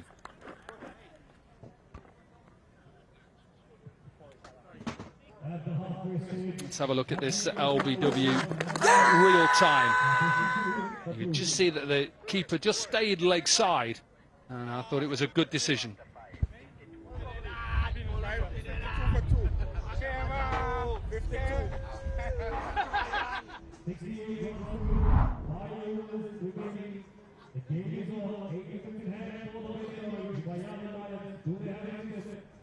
Well, this is pretty tight at the moment. 68 off 30. At the same stage, the Trailblazers were 59 for 1. So they'll be upper hand on the run stake and also the wicket stakes. So a little bit better off for them at this stage. But it is Corey Anderson is playing nicely for 25 off 17, and Umuk Chand is a very fine player, someone who strikes the ball beautifully. So it's been brilliant stuff up until now.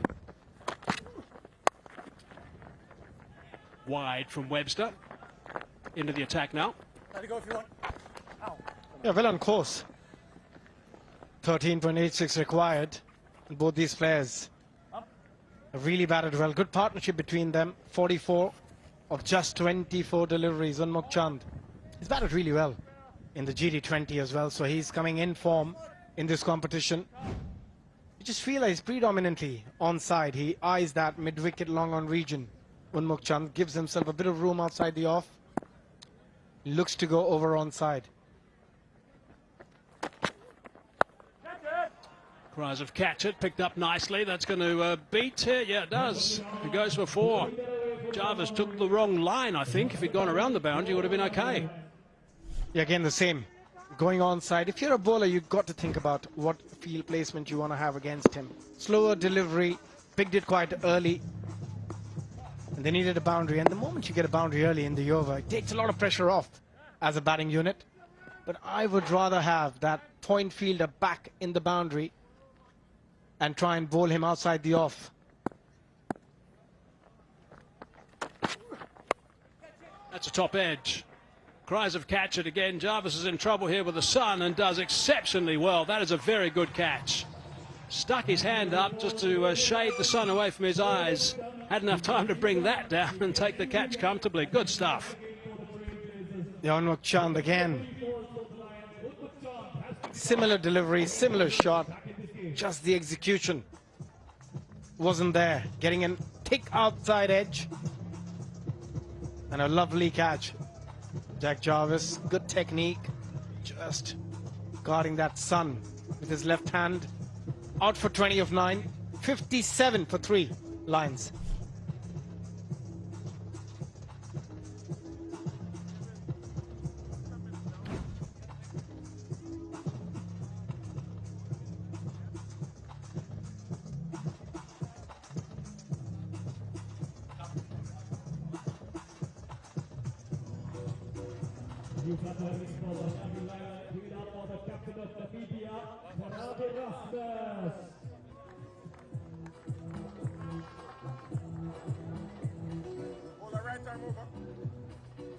Right, so 3 down now for the Lions.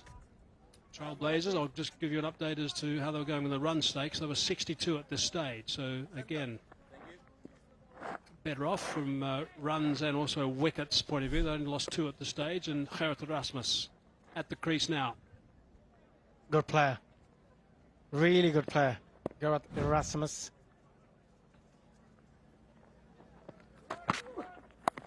Wide of the crease from Webster, trying to angle it in towards him. Outstanding cricketer. Webster, just knowing the conditions and assessing them quite quickly, knowing what to bowl. And look at that technique, just guarding that sun with his left hand. And at the end, holding on to the catch when Mukchand disappointed. Had a good start, 20 of 9, was striking the ball wonderfully.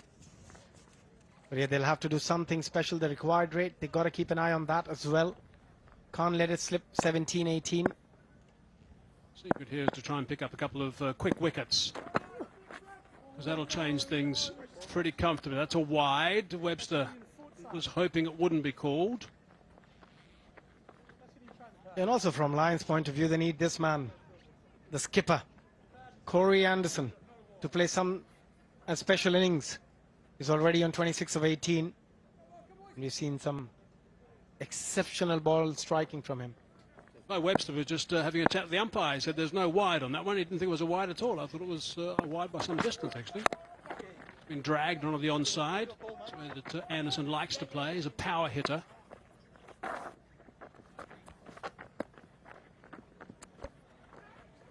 He has a batter on this surface. You'd expect the bowlers to bowl the slower deliveries, the cutters, the slow bounces. So you're better off expecting a slower delivery, and then if it's a quicker delivery, you react to it. But that's what we have seen from the bowler so far. In this over, he has bowled 3 or 4 slower deliveries already, Webster. Slight change in the field, more protection of backward square on the offside. The man who was at square leg just in front has now come into a forward square leg standard position. Slight hint as to the line he was going to bowl, and he sliced it straight up in the air, and this should be caught by the man with the gloves on, who called nice and loudly. And Webster is giving this player of the match deal a serious run for its money. Yeah, you come out and score the runs first and then take the wickets. There's not a lot he cannot do as a cricketer at the moment. Good catch, good technique. Not easy. Kept his eye, kept his cool. And Corey Anderson, he'll be think about the dismissal out for 28 of 20. 61 for 4 lines.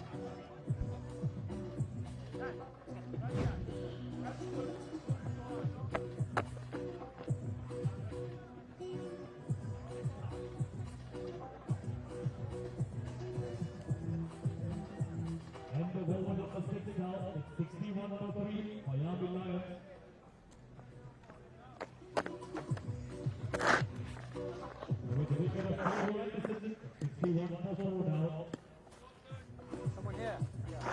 over, bowling change. 3 minutes behind here, skip. Oscar Afghan now. What line do you want him on now? He's just in front of the moment.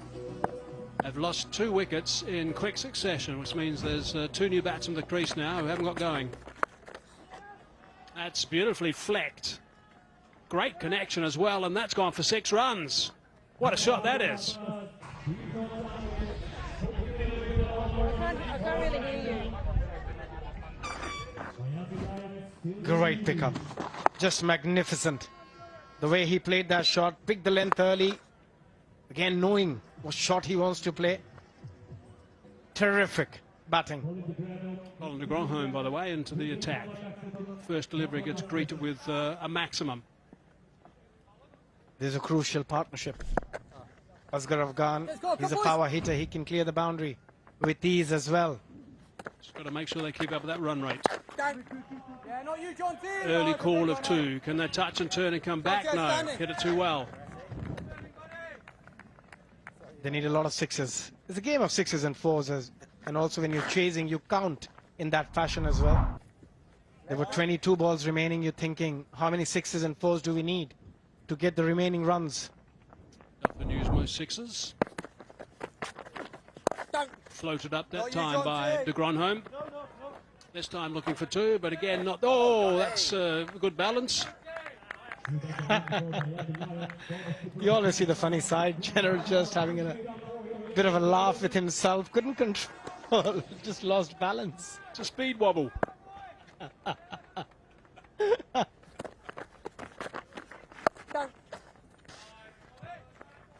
Another single. It's often the teammates who's laughing. But it's good to see the flair. Seeing the funny side as well. And again, that dismissal of Corey Anderson. Tried to go over long on, getting a thick edge. Oh, there was a nick on that. Bottom edge, though. Impossible to catch, I think. Cross looks a bit crossed himself.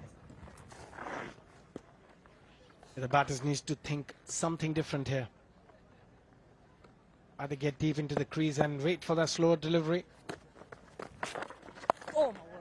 Full toss, and he's just reversed that for 4, I should say. What a shot that is. Nice way to finish the over. 14 from it. 7 gone, 75 for 4.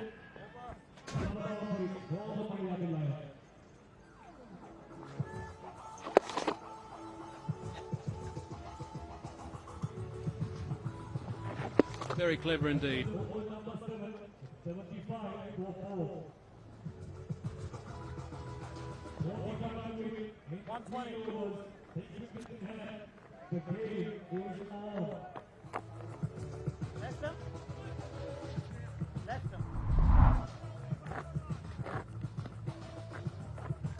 Often used most 4s by Webster with his innings early today. He's got the ball in his hand at the moment. He's bowling, but he's hit 6 up until now. Munro 4 along with Cameron Hemp.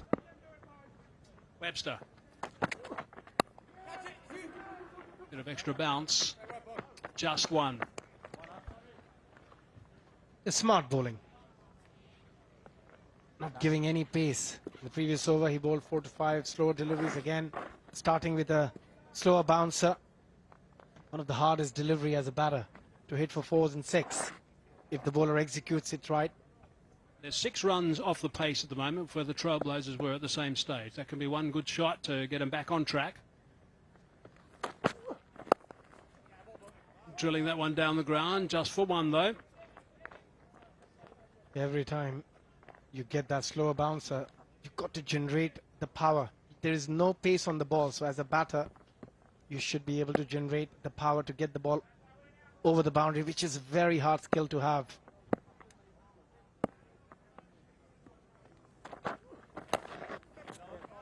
Bottom edge into the thigh, no run. Gold dust that. Every dot delivery is like gold, especially in this format. Start of, well, halfway through this over has been brilliant, just 2 runs from it. Duffy News most dot balls. Patrick Dooley with 8. That's a glue also with 8. Slow delivery that time. Fine example there of what you were talking about. They're very difficult. Also because of you don't know how much pace the ball is going to lose off the surface when it comes to you. So even if you pick the slower delivery, still very, very hard to get it up and over. And again, this over, we have seen 4 slower deliveries out of the first 4 deliveries from Webster. Shorts and a little bit wide, and he's played that superbly for 4. It's a really good shot. They're going to actually see if that's gone over the top as well. So a quick little look to see if it has gone for 6. It'll give him a nice boost if it has done. Yeah, that's exceptional to generate that sort of a power through the offside, uppercut it. Might have just bounced inside, or no, it will be a 6. What a shot from Erasmus. Yeah, that is superb. Do with another one here. Obviously the Trailblazers had a very good over at this stage. Has worked that a long way, but it's just going to be a single only. 11 off that over. Correction, 10 off that over. 8 gone, 85 for 4.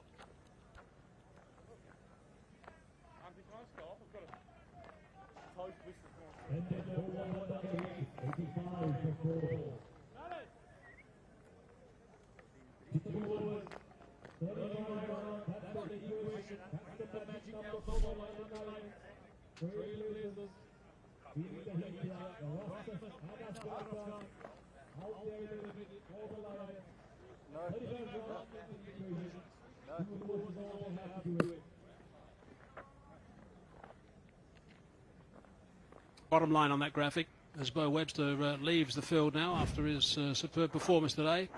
Exhausts himself, I think, with the bat in this heat, and has been superb with the ball as well. You think he's done enough to get a break, Hazy? No, no. I come from the hard school. No, definitely not. Yeah, he's been brilliant. Really has done a fine job. So 35 required to win off 2 overs. This has got to be a big one. Second last over has got to be enormous. Just 1. He needs a bit of help, doesn't he, Erasmus? At the moment, it feels like he's got to do majority of the power hitting, the 4s and 6s. He needs some help from Afghan, who's got the ability. It also depends how much cricket are you playing. Asghar Afghan, who's been retired, plays a lot of these retired leagues as well around the world.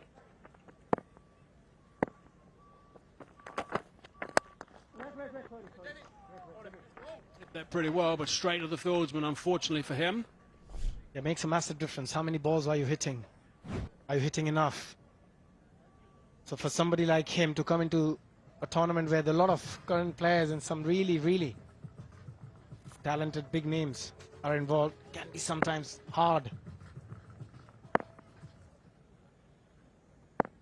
Jarvis is a good ball to have at this stage. He's going to give any poor balls away. Jack Jarvis at this stage, he knows exactly what he wants to do. Coming back for the second. Yeah, I think it's getting into a territory now, Hazy, where it's very difficult. 21 runs required every over. 21.33 to be precise. 4 boundaries each over. If you have to win the game from here, that's going to take something extraordinary from both these players.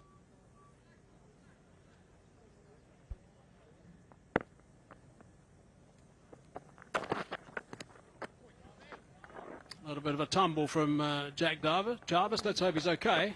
Trying to shake that off. Good decision by the umpire. Because he moved outside the off stump, the line moved as well along with him. And lucky not to get injured a lot of times.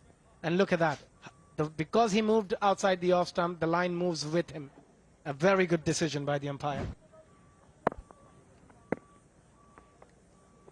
A little bit short on the bounce. Single only.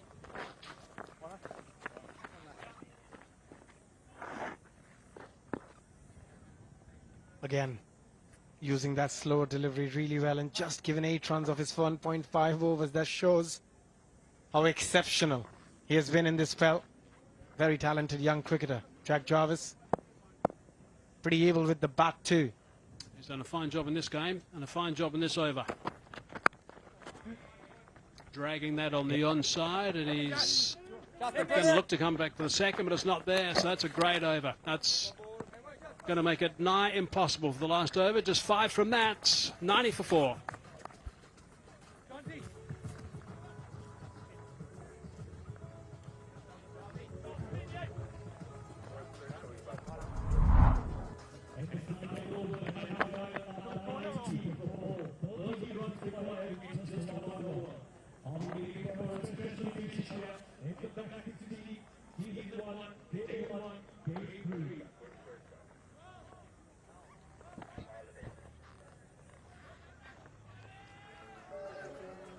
Looks like the Trailblazers are going to win their first game, which will give that change room a nice boost.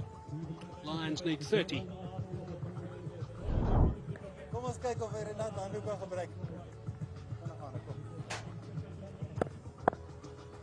Griffin to bowl the last over.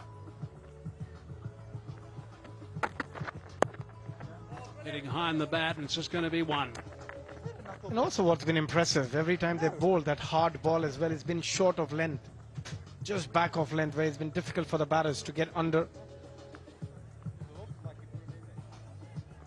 McGiffin was expensive in his first over, but he's got plenty to play with.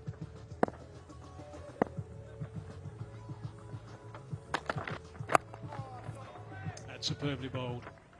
Almost in the block hole. It's good stuff. Really nice start of this over, which has shut things down. Yeah, this format does ask you a lot of questions, both as batter and bowler. You've got to have a lot of options in terms of your bowling, batting, but have a lot of variety.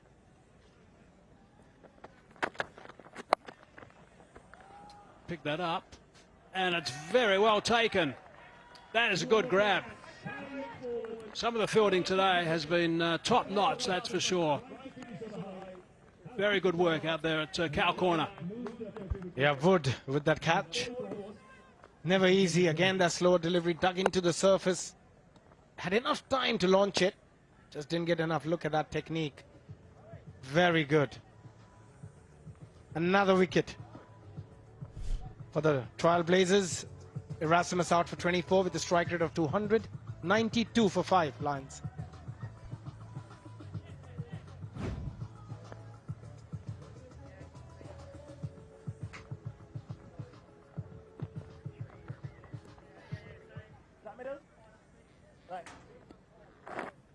Right arm over 3.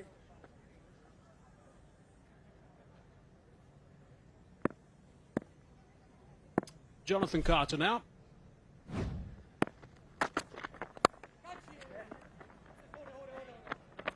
Just the single. I guess all these runs they can get towards the end here still count, though, even though they're not in the hunt to win.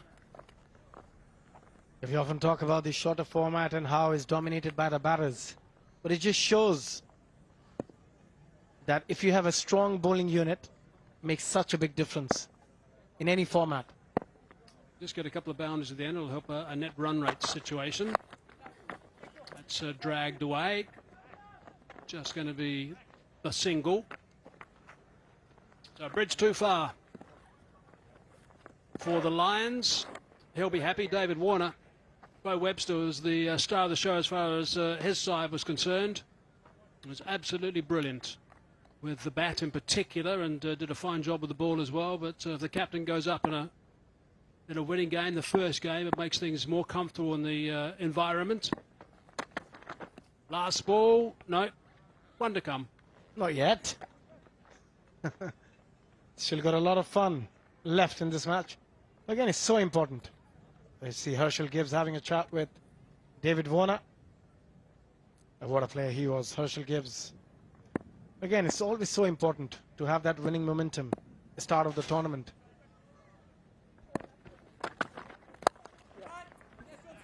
Solid down the ground, but just the one. Very good work from the Boca Raton Trailblazers. They'll be very pleased with this performance. Got a very good total in their batting, courtesy of Bo Webster. But they doubled up and bowled nice as well. Webster picked out a couple of wickets. And the wickets were shared with Jarvis, Hatzoglou, McGiffin himself picked up one in his second over. So tidy stuff all round. The captain will be pleased with this as they win this one quite comfortably in the end. Yeah, we have seen one thing stands out from both the matches we have seen so far. The spinners making a huge difference in this game. Hotsuglu bowling beautifully. 1 for 11 of his 2 overs. But again, Webster, he did the real damage by picking up 2 very crucial wickets in his 2-over spell. But what a win for the Trailblazers. A good start to the tournament. David Warner, he'll be happy, man. Just having a chat to Wood as well. He took a fine catch towards the end, but his batting was quite handy. Little partnership, little cameo partnership between him and Webster, so that was pretty tidy stuff from those two. But yeah, they'll be delighted with this first up performance. Really did play extremely well. We've got one more game to go, and of course the ground staff are out there straight away, making sure things are going to be nice and prepared. The big rollers out there for game number 3 today. Generally it's going to be 3 games every day. 1 or 2 days we've got 4 as you look at the card for the Miami Lions. And I'm afraid when you're chasing a big total of 120 to win, you need more than 3 guys in the middle getting 20 runs. That was Mokchand who got out for 20. He was playing nice when he faced 10 deliveries. Corey Anderson was threatening with his 28 off 20, and Rasmus 24 off a dozen. So they played well, those 3, but didn't kick on, and that's a problem when you're chasing that big total. Yeah, they just needed one of the guys to play a big one. We talk about bowling. Hotsuglu and Webster. Peak of the bowlers.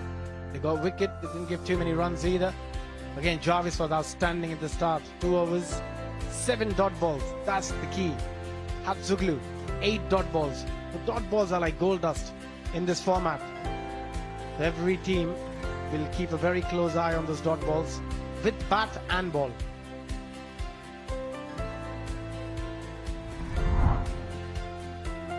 Look back to the match summary.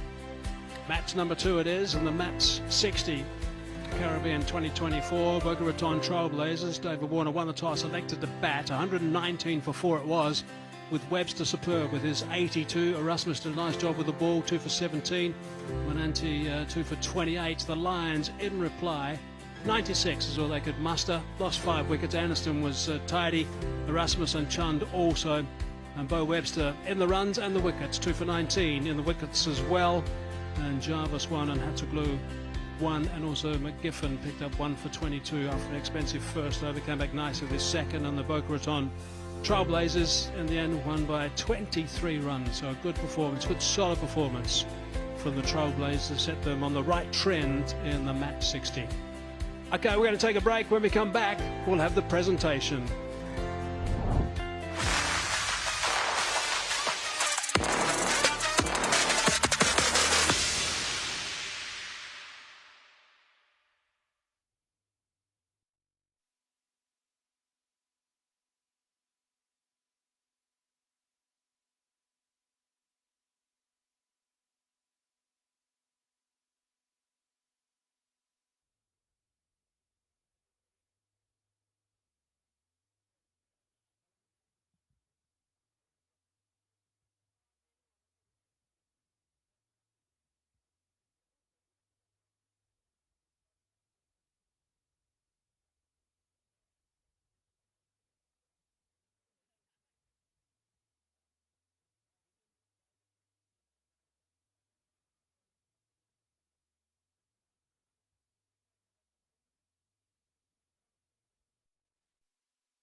We've reached the end of match 2 here in MAX60 cricket. Boca Raton Trailblazers, they've taken it. But before we talk to that winning captain, I want to invite Corey Anderson into the conversation here.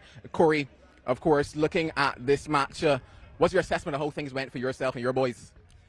Look, disappointing start. I think it wasn't a bad track. I think it started getting slower as the sort of game went on. I know it's only 10 overs each side, but it started getting more and more two-pace as the day's gone on. But yeah, look, probably a couple of things we need to change for tomorrow. It's a quick comp in terms of what we're doing, so we can't think about it too much. But yeah, need to pick ourselves up and go again tomorrow.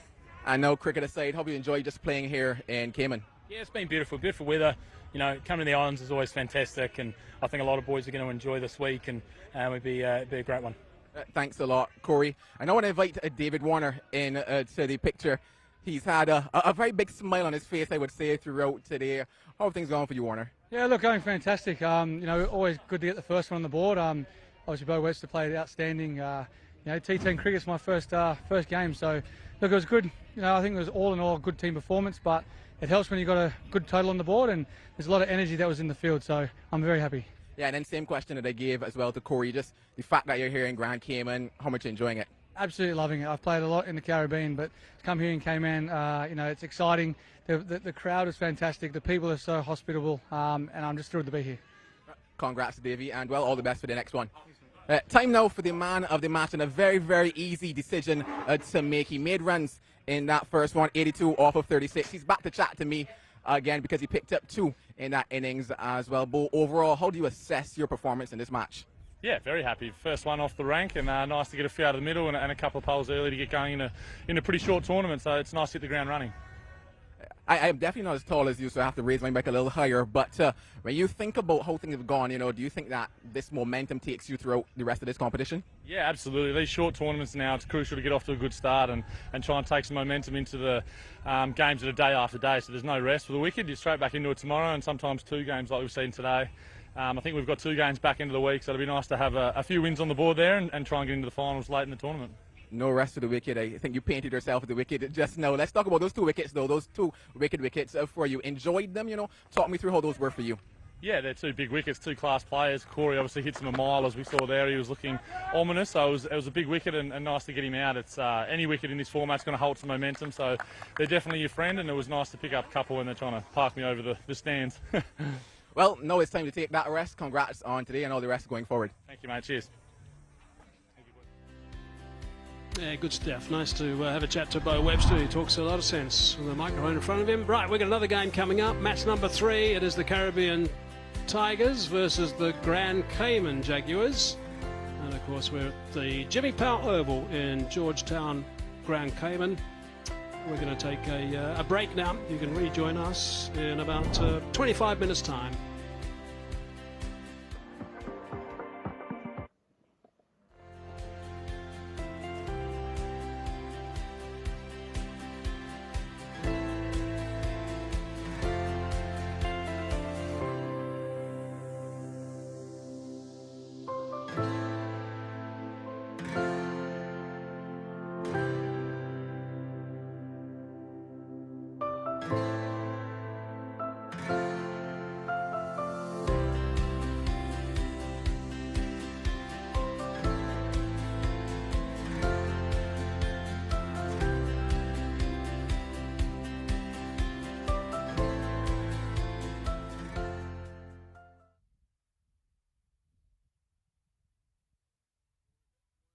In and out on my IF. Can't hear you. Hang on.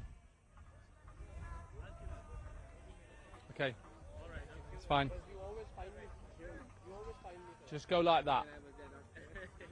Yeah, ready.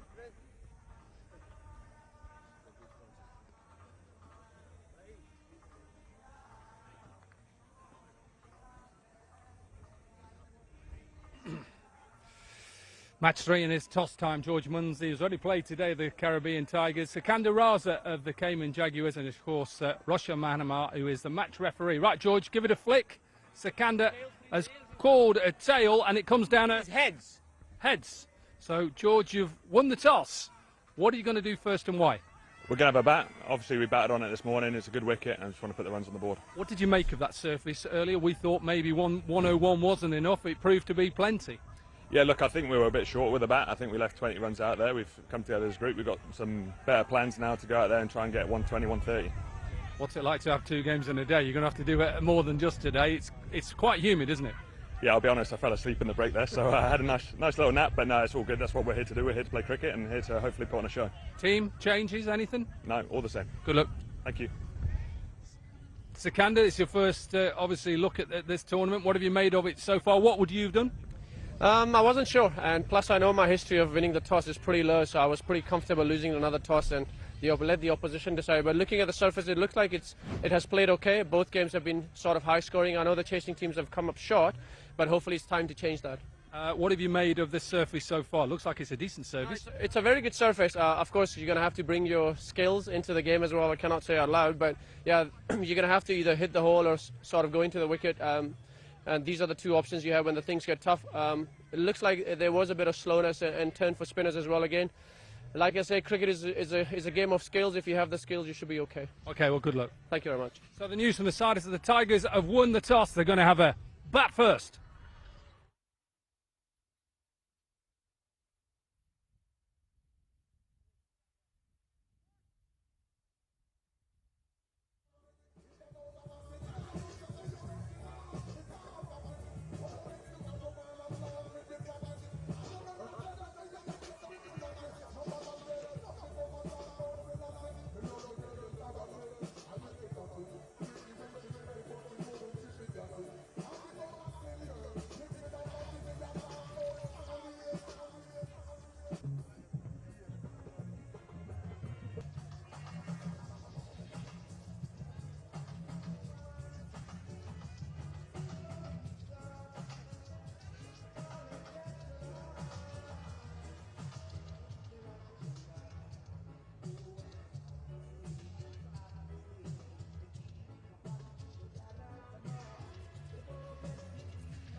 No, I've never been someone shy until I see you rise. Still I have to try. Yeah. Oh, yes. Let me get my arms right and then approach you. When I shoot you like a man is supposed to. You never have to die. No. I know everyone can relate to when they find a special someone.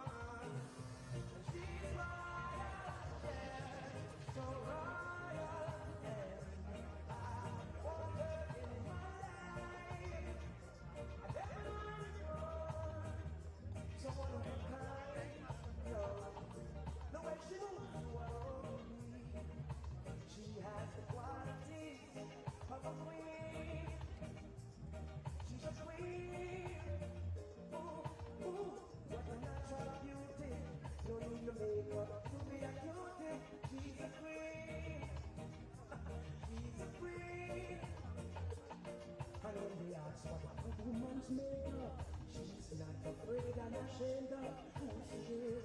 She's royal, yeah, so royal. And I need her in my life.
ladies and gentlemen, we've got a quick announcement. There's a black Honda Fit. A black Honda Fit that's covering a front yard of someone's house. It needs to be moved. A black Honda Fit with the number 201388. 201388, a black Honda Fit that needs to be moved immediately. You are covering someone's front yard. They can't get out of their own house. Kindly requesting you that you move the car, the black Honda Fit 301288.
Look at these conditions, just beautiful here in the Cayman Islands.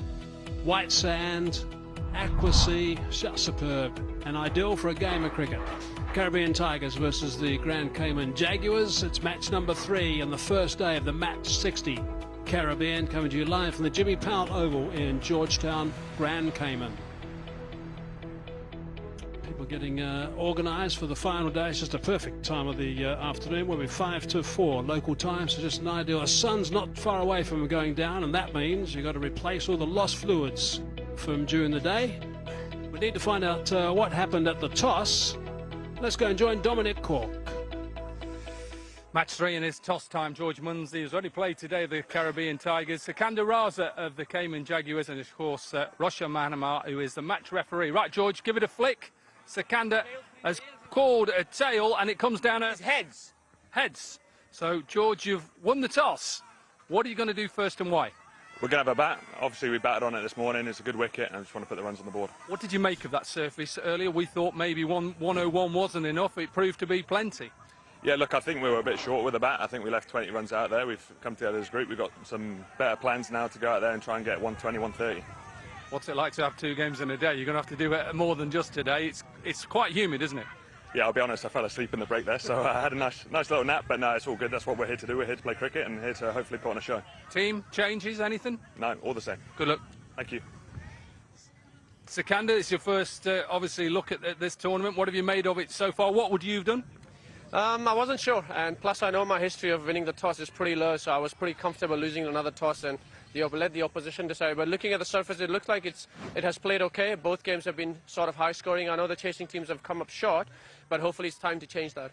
What have you made of this surface so far? Looks like it's a decent surface. It's a very good surface. Of course, you're going to have to bring your skills into the game as well. I cannot say out loud, but yeah, you're going to have to either hit the hole or sort of go into the wicket. And these are the two options you have when the things get tough. It looks like there was a bit of slowness and turn for spinners as well again. Like I say, cricket is a game of skills. If you have the skills, you should be okay. Okay, well, good luck. Thank you very much. So the news from the side is that the Tigers have won the toss. They're going to have a bat first. Dominic, thank you. First blood to the Tigers. Second game they played today, as you heard Dominic chatting to George Munsey. And it is going to be an important game, this one, because they do need to play well, the Caribbean Tigers, up against the Grand Cayman Jaguars. It's their first outing, and they were here for some time watching that previous game, and they saw some nice shots being played by the batsmen, trusting the surface. So they'll be raring to get going, I'm sure, on this deck. Mitch McClenaghan. He's out there. He's going to be, I'm sure, starting proceedings pretty soon with the, or near about soon with the ball. We'll have to, with the ball, I should say. Let's see what the strategy is. Abhishek Junjunwala's alongside me. Abby, what are your thoughts leading into Game 3? I think what we have seen from the surface so far, it's a good batting surface, but at the same time, if, as a bowler, you can use your skills and execute your plans, there's something for the bowlers too. So it's a very even track. But again, good decision by George Munsey, batting first. Has been productive in both games so far. Kobe Hurft will need to kick on. He seems to get a little bit of a start and then gets out soon after, so he'll be looking to change that fortune. Mitch McClenaghan, big, strong seamer. Someone who'll be itching to go here, I'm sure. From New Zealand. Terrific bowler, McClenaghan. When he played at his peak, was playing all around the world, played IPL for a long time, still involved with the Mumbai Indians in some capacity. But great to see him out there in the field. Sikandar Raza, again, somebody who's played all the leagues, a renowned name now.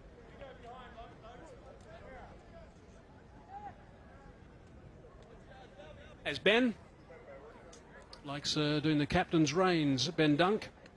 He'll be very responsible behind there from a captaincy assistant's point of view too, which is, I'm sure, going to be handy for Sikandar Raza. Waiting for TV. Ben Dunk is extremely good at keeping the players firing, keeping them nice and alive out there and encouraging them as much as he possibly can.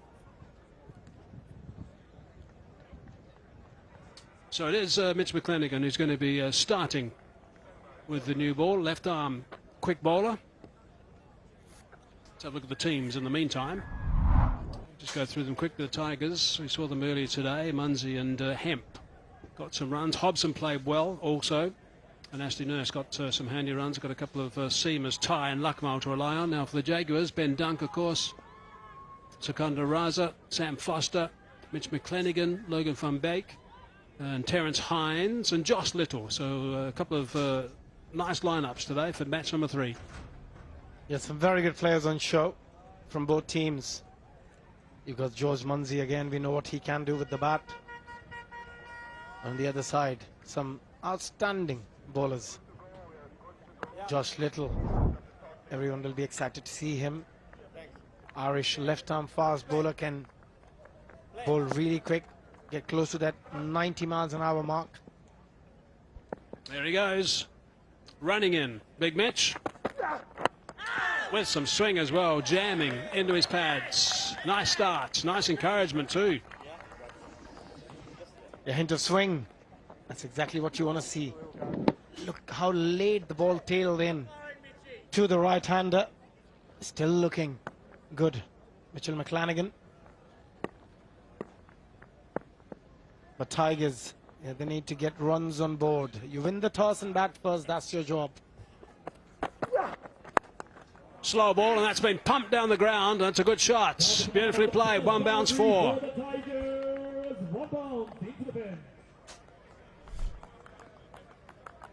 Picked it very early, Hazy. Saw it coming. Slower delivery, and look how he waited on that. And as you said, pumped over the bowler's head. It's a surface where you can hit through the line. And that's also tells you that it's a very good surface to bat when a batter can do that. 100%. Batsmen have got to trust the surfaces. That helps enormously. Oh, that's nicely bowled too. That's a standard pace delivery from McClanagan.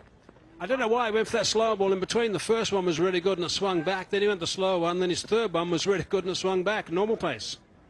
A lot of times, you also think as a bowler, when plan A is working, you don't need to go to any other plan.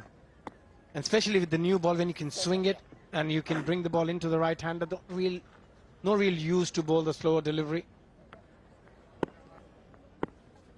Yeah, I think sometimes this shorter version, let alone the shortest, is overthought. That's well fielded. That would have screamed away for a boundary. So that saved 3 runs straight away. Good fielding. He's been consistent throughout. Good fielding has been consistent. Again, a hint of swing. This time just drifting onto the pads, but saving a few runs for his side. And in this format, every run is crucial. Good effort from the youngster. That's the only aspect of the game where you can be consistent throughout, is fielding. Very deep Singh. Nice work from him. Again, beautiful ball by McClanagan. That's what he's known for, those end-swinging Yorkers at really good pace. Yes, he slowed down a fraction. In his heyday, he was very sharp. It's just the experience, isn't it? Just knowing what you can do, what you can't as a bowler. He's got great amount of faith in his ability, especially with the Yorker. Nails it every time. 3 times this over he's done that. Ben Dunk, yeah, he'll enjoy batting on this surface. Boy, can he bat. Just a slight change in the field, and they've asked the field to go back to a normal position. Now, seeing who just fielded that last delivery was going down a fine leg, but McClanagan wants to stay with the standard film. Slower ball was in his armoury, that's why, but I think also important because his line was really good. He'd set a nice tone with his line. That's the first over. That's interesting to watch, that first over. 9 off it, 9 for no loss.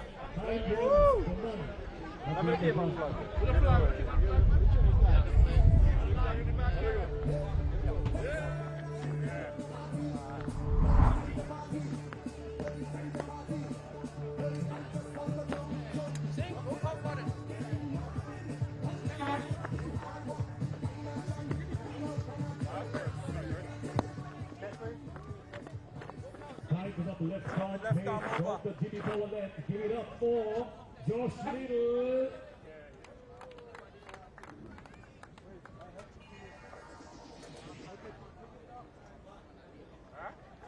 Two teams that are playing in match number 3. Tigers have got to bounce back against the Jaguars. Josh Little. What a shot that is, first up. That has been smashed over the top for 6.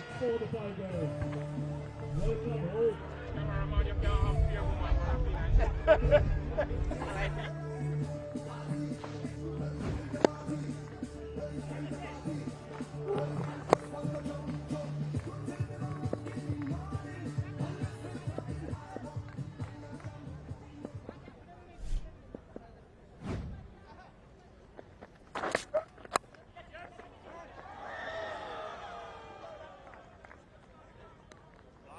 down the boundary for Mr. Brown. Half Johnston. A couple of boundaries here. All the boundaries.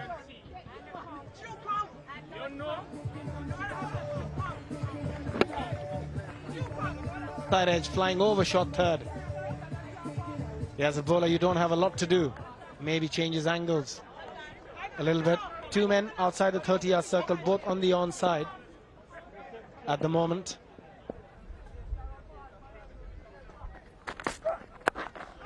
A little bit shorter, that's hammered. Just for one.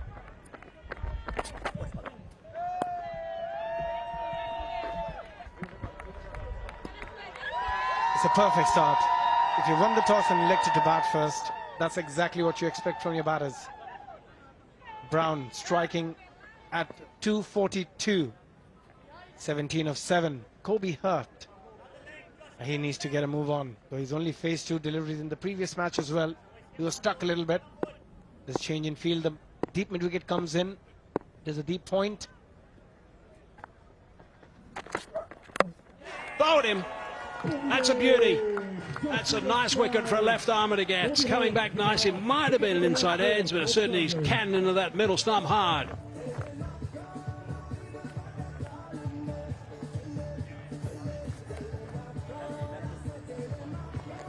Yeah, hint of swing. Nothing short really. Wasn't sure what he was trying to do there, Kobe Hurft. Out for 3 of 3. Tiger loses their first on 20.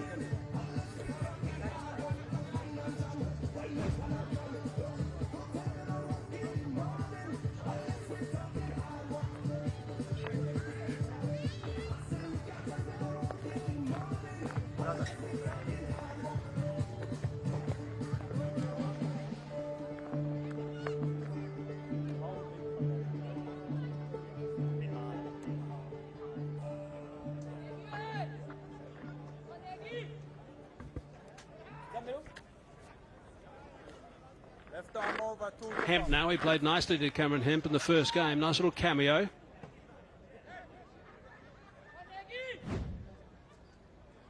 $20 for 1 at the moment. 2 balls left in the second over. Nice comeback from Josh Little to Brown. Correction to Hemp. Tucked him up first up, so that's a good line from Little.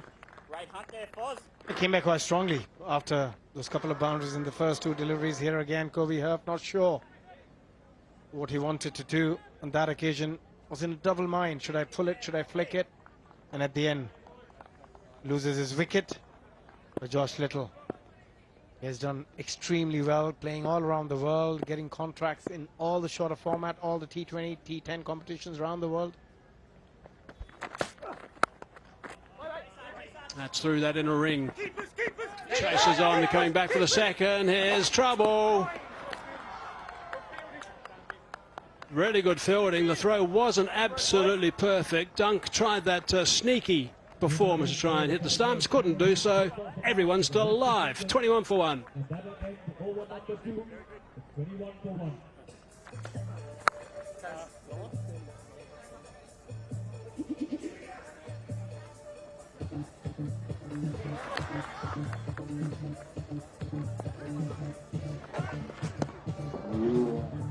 Oh, that's a good effort from Ben Dunk.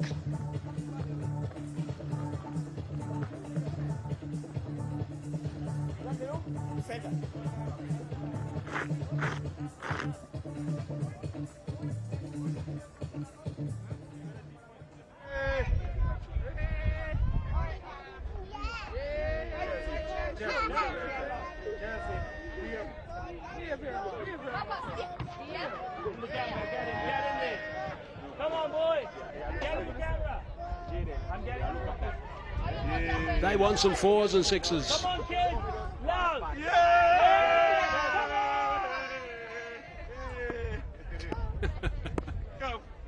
Tiger supporters, no doubt. Cries of catch it. On the bounce.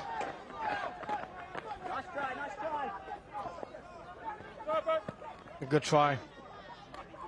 Cry out from the keeper, McLanigan. And there was an opportunity for Ben Dunk, but the throw wasn't good enough. Yeah, but he did well to flick it. He managed to get a direct hit. Oh, sorry. If he still hit the stumps, he would be out, Brown. Yeah, if had made some connection, would have been trouble, that's for sure. Good stuff from Dunk. Something happened that last ball, which is interesting from Dunk as well. Jammed. Shy at the bowler's end. Had there been connection also there, would have been out. Yeah, I think it's important both these players go to the middle and have a chat. They're trying very hard to get run out here. Brown and Hemp. They don't blame them. There's lack of communication. Probably haven't batted with each other before. So there's Ben Dunk, just to explain briefly what happened. The second ball they bowled, actually. In fact, it was the first ball. Richard Richardson, autograph hat. Oh, he's missed that one, Ben Dunk. Picking up. Would have been a good grab had it been taken. They're certainly running between the wickets like rabbits at the moment. It is. Yeah, they're trying to do everything. 25-4-1 after 2.3. Yeah, that was a catch. He should have taken that, Ben Dunk. A bit late on that one. Yeah, he'll be a bit annoyed with that, I think. Went sharply, but he will feel he should have taken that. Oh, that's a full toss, and that's hit away. That's nice fielding. Got a bad bounce. Singh down there does well.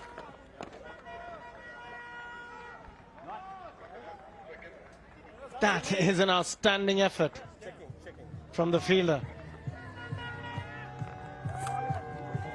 Slower delivery, maybe. The umpire would like to check. He overran that, but just sticking his hand out at the very end, the right hand to stop that. Just brilliant. You mentioned sticking the hand out. I wonder if the umpire's going to stick his arm out. Because the interesting part is down the other end to see if it's above waist height.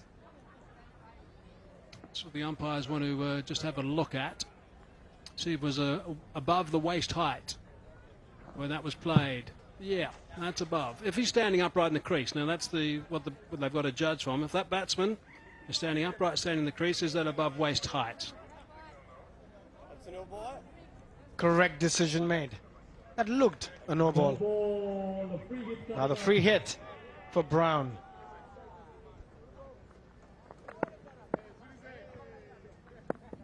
Right, what can Mitch do with a free hit?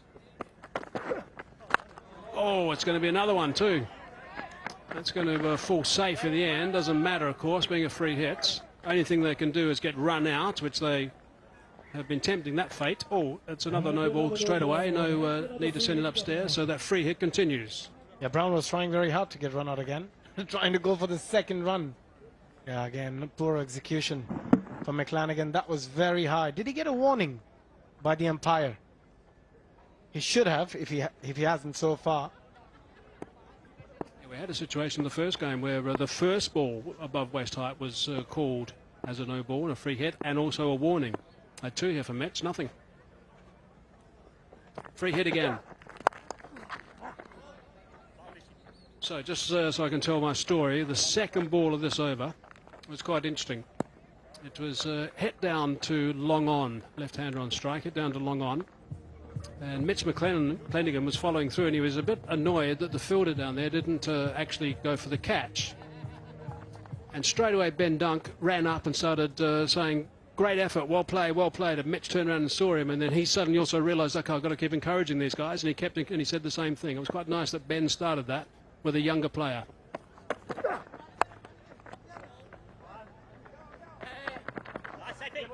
Yeah, I think it's quite important to do that. sometimes it can be overwhelming for the players when you're playing against some of the greats of the game, some big names. But that's a good shout from Ben Dunk. Yeah, you've got to encourage these youngsters. They will make some mistakes here and there. Well done to our camera crew, by the way. It's a very warm day. They've been out there all day and are bringing these pictures and doing a superb job. Thanks, guys. Thanks for your hard work. Last ball. Hasn't got the middle of that. It should be tracked. That's beautifully picked up and thrown. Good work. But in the end, it's 13 runs off the over. 3 gone, 34 for 1. They're off. End of over number 3, 33 for 1 are the Caribbean Tigers.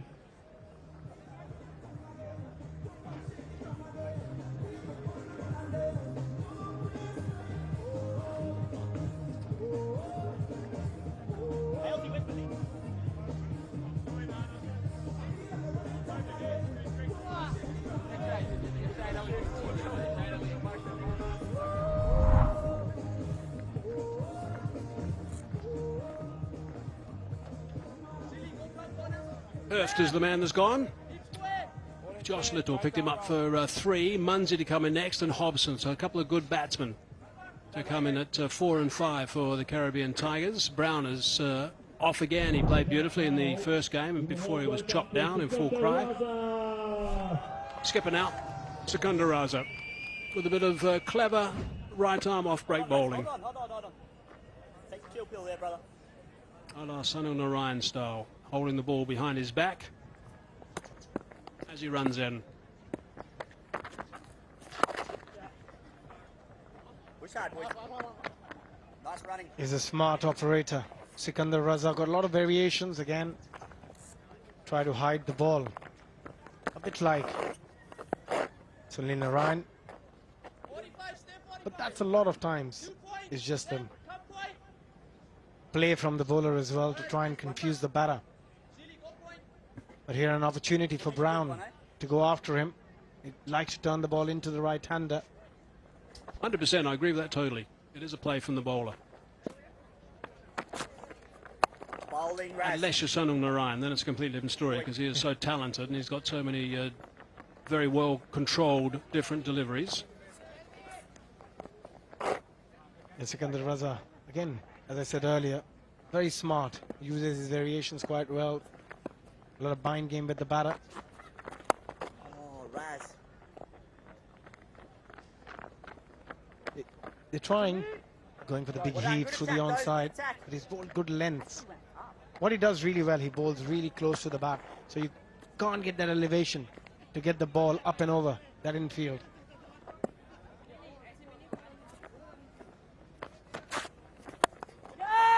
Cries of catch it. How well has he hit that? It's not 4. He has stopped it going for 6 or 4. It should have been caught perhaps, but it's only cost the 1. Yeah, sometimes I don't understand the reason why the fielder has to be so far in, long off and long on. You can always run forward. That's a lot easier thing to do rather than trying to run backwards and misjudging it completely. But at the end, he did really well to stop that ball from going to the boundary. But he should have taken the catch. Yeah, I agree with everything you just said there, Abby, because I agree with you. I don't know why, when you've got power hitters looking to hit big boundaries, why they come in so far. Surely it's a much easier option to actually come in off the fence. Now, how well has that been struck? That's a pretty good one. That's gone for 6. Hits the sight screen as well. And what it also does for the bowler, the way he should have got a wicket, now he has given 10 runs of his first 5 deliveries. That left-hander shouldn't be on strike for this delivery. It should have been the new batter in. Can't believe I just said I agree with everything you just said. It's the first time. Aaron, hit him. Hold it now, hold it. Overboard.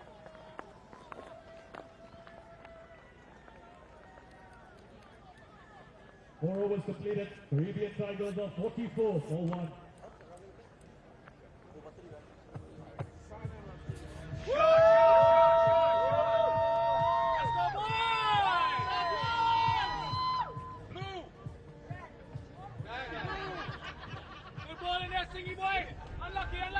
Unlucky, buddy.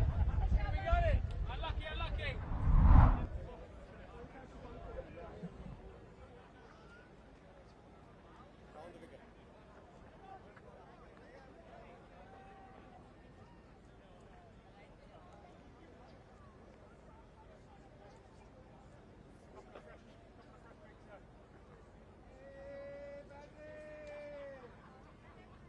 And Brown is not out at the moment on 25 off 13.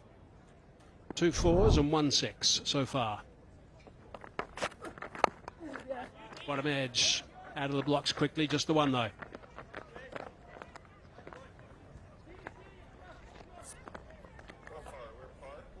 Back of lane delivery. Hines. He can bowl quick as well. It's got a bit of a zip about him.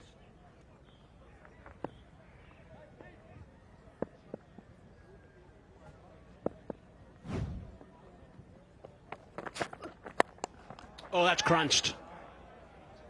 And again, he came in a long way off the fence, had to go back at the last minute. And I think that might have been tipped over the bar for 6. Yeah, these small things make such a big difference. And they should have understood that in the previous over. Look how far in he is. At least 5 to 10 yards in. Yeah, that's poor effort. You've got to be right at the edge of the boundary. And if needed, then you come in. Good shot. Good blow. Nice comeback from Hines. Problem with Terence Hines, he's got to make sure he's not in the slot. On this sort of surface, all the bowlers actually in this tournament, the MAX60, if they're in the slot, will disappear.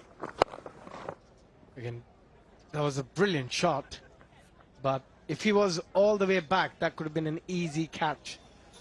Again, now, this time, he's going all the way back to the boundary. A lot of times, the fielders do it because they want to stop those 2s. But what's going to hurt you more, the 6s or the 2s?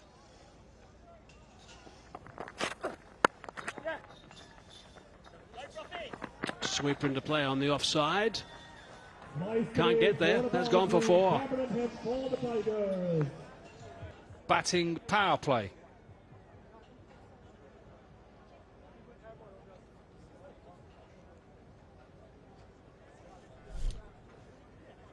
Logan van Beek then.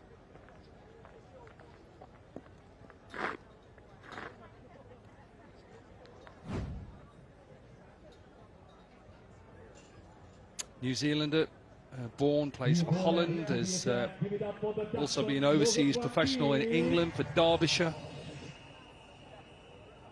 Been around quite a while now. He's a wholehearted character, runs in for you. 5 overs are done in this first innings of game 3.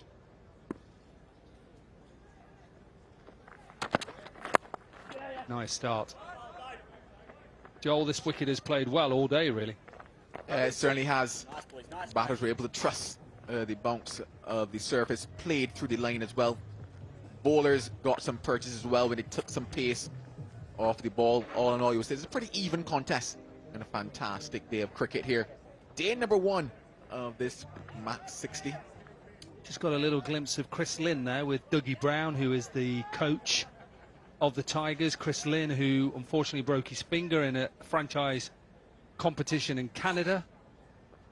And Dougie Brown said to me early this morning he hopes that he's going to be fit to play.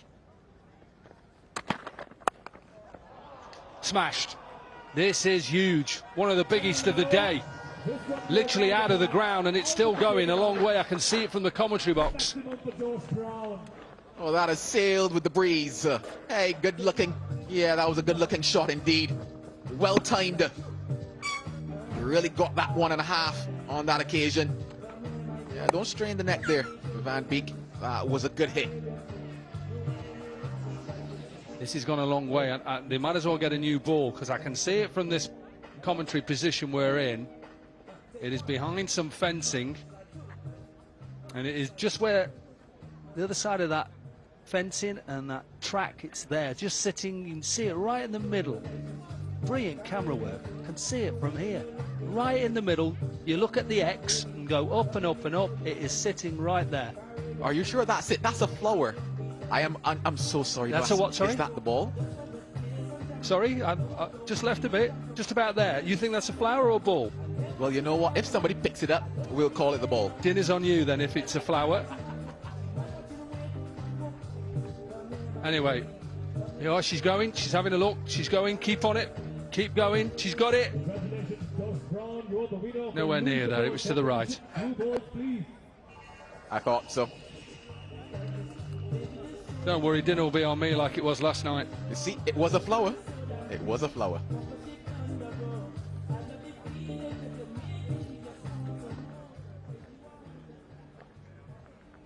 Had a lovely evening last night, my first evening in the Cayman Islands. Lovely singer at the hotel, some lovely ribs and mash. Beautiful. Can't wait for it tonight. It's been a hot day.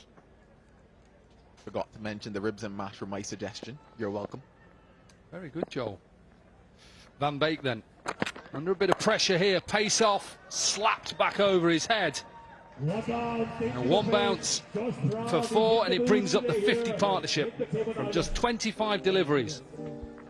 Yeah, Brown really putting him under the pump on this occasion. Pulls back that length, rolls the fingers over it, but not good enough when it comes to Brown. He's in the mood here today. Adjusted his shot as well, held it back slightly, and executed well. Oh, she loves it.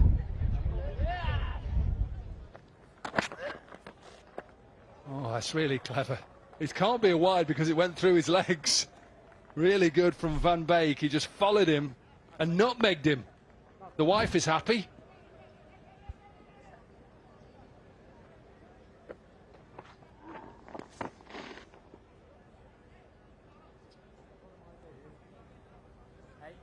Just trying to get his field right here. Just speaking to Sikandar Raza, the captain. Oh, this is smashed. This is smashed over extra cover. Keep your eye on it. This goes all the way. It is pure timing from Brown. Yeah, you would say it's simply superb from him at the moment. Takes him to 48. Yeah, he's certainly entertaining here today. Uses the feet on this occasion, butts it on the full. And even though it got the bottom part of the bat, enough meat to take that one over the rope.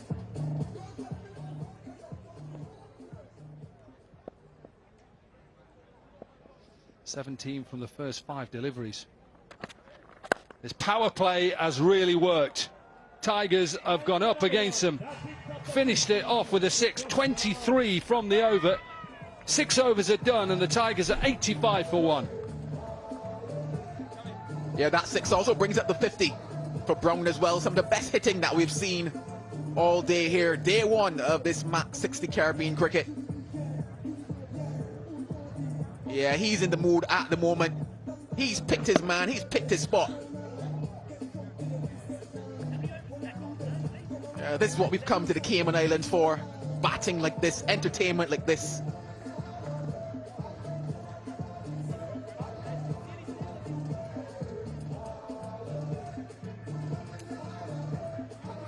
.50 as well for Brown off 20 deliveries.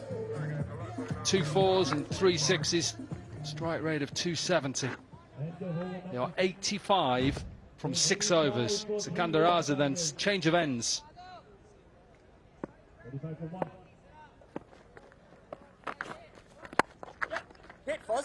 Direct hit, has to go. Missed. If he'd have just put his bat in and gone, could have probably picked up another one. Yeah, that one certainly would have been close. Needed that direct hit. And it would also help them to break that momentum. Yeah, it's a narrow miss on that occasion. Would have been gone. Would have been gone. Stay back, T. T.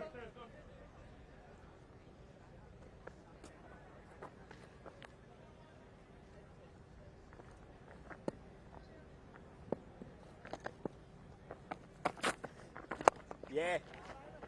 Full, which is a better line.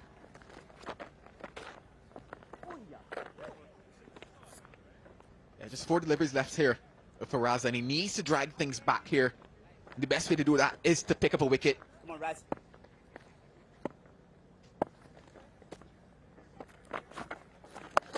High in the air. Can Sikandar Raza shouts mine, get underneath it. Brilliant catch from the captain. Straight away, it'd have been easy to say the keeper takes it. He just wanted that catch. And he gets his first wicket. Well, a couple chances have been put down. And he said, you know what, I'll do it myself. I said they needed a wicket. And this right here breaks the momentum at the moment. Called it early, settled, and took a comfortable catch. Captain leading from the front. At the end of that Cameron Hemp innings, he goes for 27. It's 87 for 2.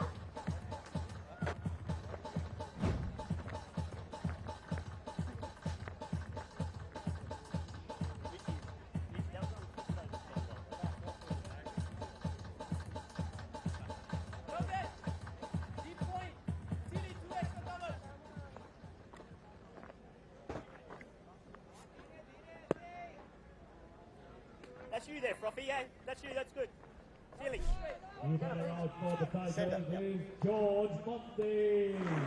Captain then, George Munsey.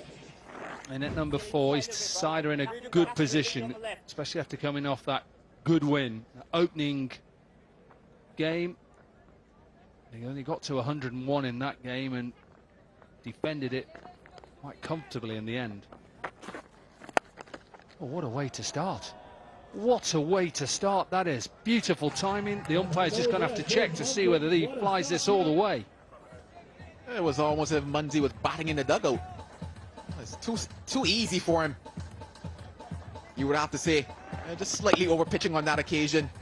Also, he had a bit of room as well outside of that off stump. Did George Munsey, and yeah, carries all the way. What a way to get off the mark for him. Our statsman to the right here, he had no problem. He just gave it straight away. Oh, a little bit of a hold in that action then, just to slow it all down. Yeah, those adjustments, those variations needed on this occasion. Just pushing it through, getting himself into a bad position there. Did him a thick top edge and an easy catch. Yeah, mate. Yeah, went with that wide line.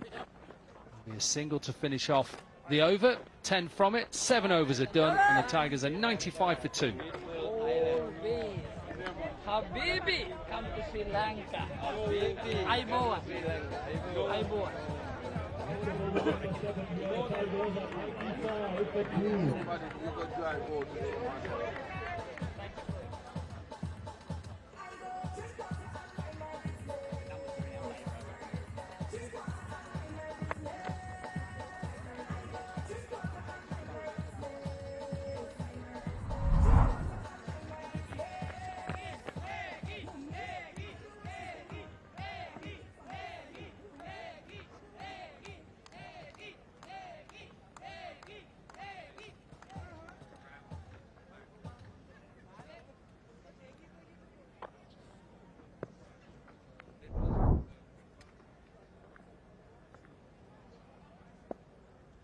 Hines back into the attack. Expensive first over, 17 from it.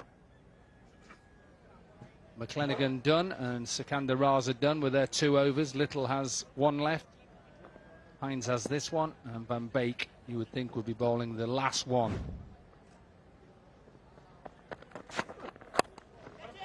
No, has he got enough? No, he hasn't got enough. Simple catch. A little bit fortunate to get that. It was in the slot, but he gets rid of the impressive Brown. Yeah, that fielding improving now for them. They've held their last couple chances. This one, a relatively simple one as well, into the surface and not getting the distance that he wanted onto that one. A comfortable catch being taken out there. Gratitude on the face of Terence Hines. At the end of what was a very entertaining innings for Josh Brown. He's gone for 56 from 23. It's 95 for 3.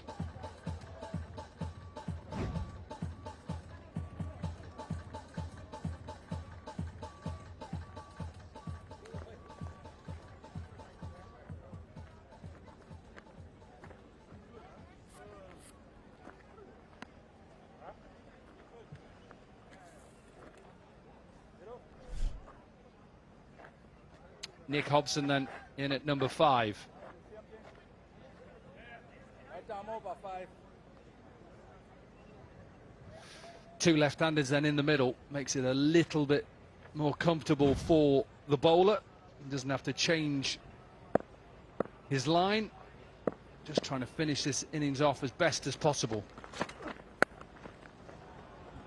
tell you what, batters have just seemed to have got used to this surface. Some nice timing.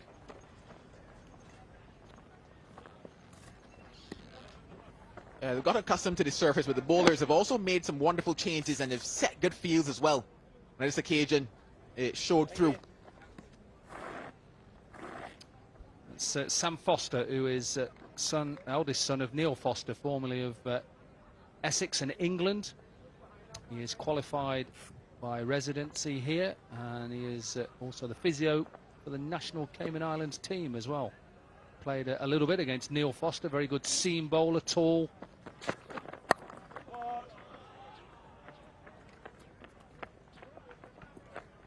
Just persisting with that back of a length and wide line at the moment is Terence Hines.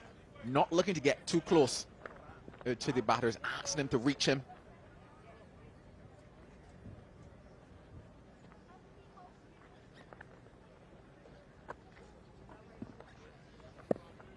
Andrew Ty is just strapping him on. What a performance he had with the ball. Hit just over, inches away from Sikandar Raza, who is at mid-off up in the circle, and it brings up the 100 for the Tigers.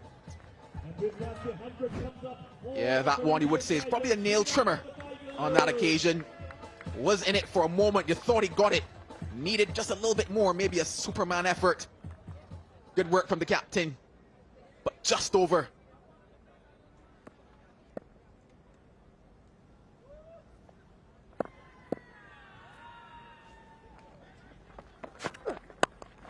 That's a decent delivery into that Yorker length wide. Went for 17 in his first, Terence Hines, and you would say that it was a fantastic comeback as well. And overall, as well as we take a look at that Daffin News most runs, Bo Webster, we saw what he could do in that game previously. He's up there with 6.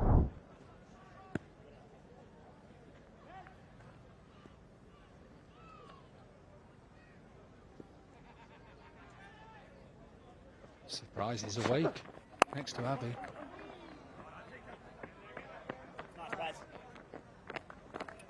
Single to finish off the 8th over. It's 103 for 3.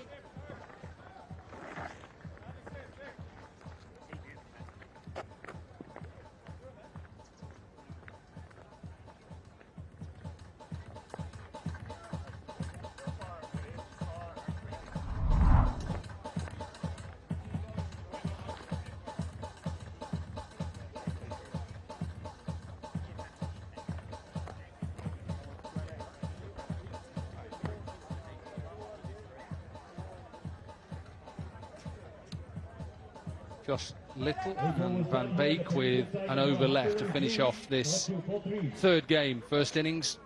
Remember, it was the Tigers who won the toss and decided to have a bat first. 1 for 12 for Josh Little and 1 for 23 off Van Beek's first over.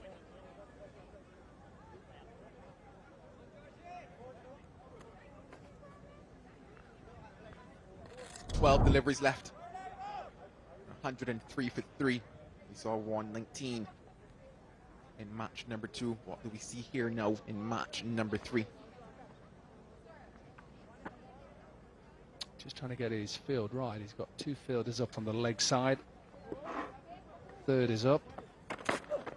He's gone with that wide line. There is a deep point out, but they'll beat that. Good shot from Munsey. Yeah, you had the field set for that one. You mentioned that he had a deep point, but deep point didn't matter because of the connection that Munsey got as well. Opened the face of that bat ever so slightly as well on that one. A bit of wrist work involved as well. You would say just a touch too wide on that occasion. Well, he's not going to miss out on that too often, is George Munsey.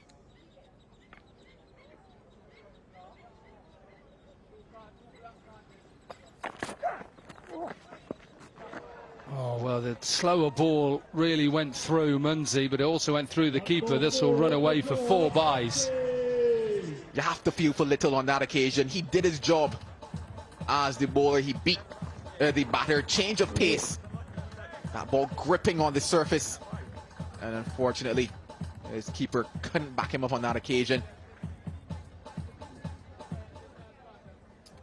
Yeah, really difficult for Dunk to take because it bounces a couple of times in front of him.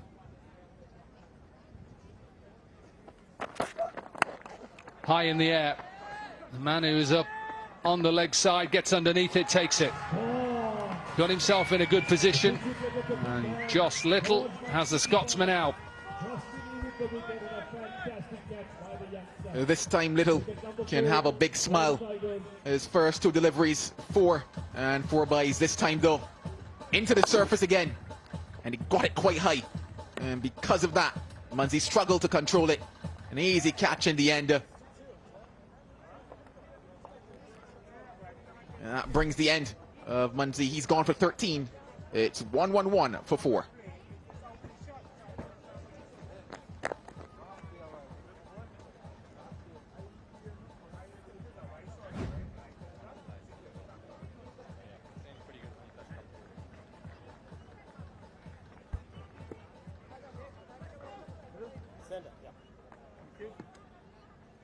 New batter in for the Tigers, Ashley Nurse.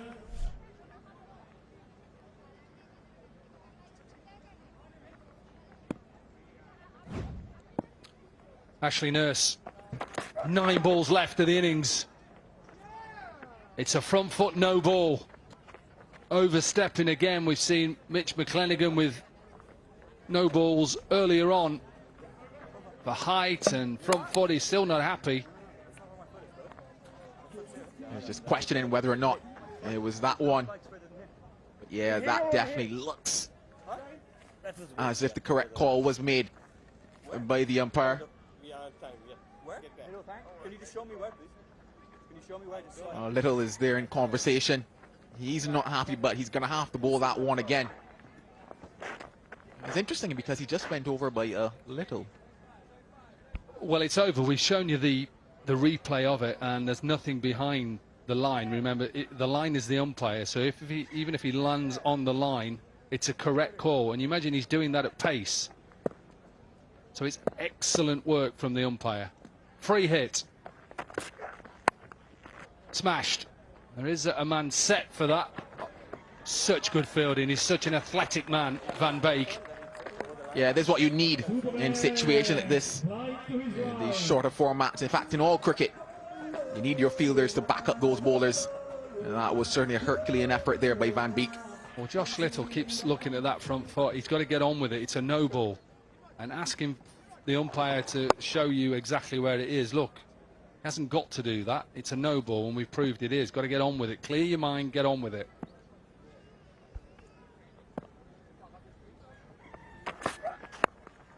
Heaved. Didn't get it, all of it. Timing was a little bit lax from him. Pick up a couple. Had a bit of cameo in that first one, did Ashley Nurse, but this is that wicket for Little. And I mentioned the fact that because of how high he was able to get that one, Munsey could not get a control of that shot. 13 runs from the first 5 deliveries, a ball left. Nurse is thinking one thing, can I hit this for a maximum? Pace off from Little, good end to the over. 13 from it, 116 for 4.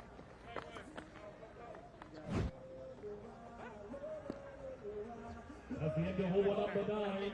Ultimate over of the match of the innings coming up with 116 for 4.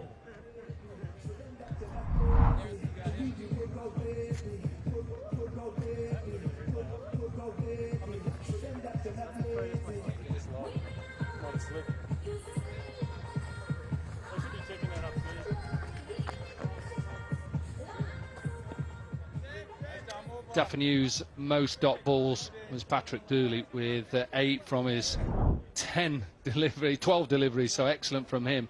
Josh Little is still going on about that no ball. He's had his foot in that foothold quite a few times, spoke to the umpire. The umpire was absolutely spot on.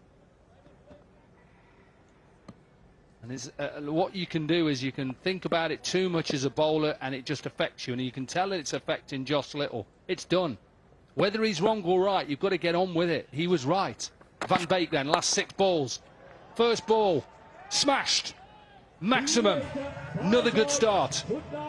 Yeah, good start if you're Hobson, a good start if you're the Tigers. Van Beek, on the other hand, well, he's going to have to find his length. Missed it on that occasion, a low full toss. And at this level, there are not too many batters who will miss out on that one. Starts with a 6. Pressure on. What can he do next? Good work from him to obviously catch the ball and also keep the beer in his hand as well. Didn't spill a drop. Brilliant.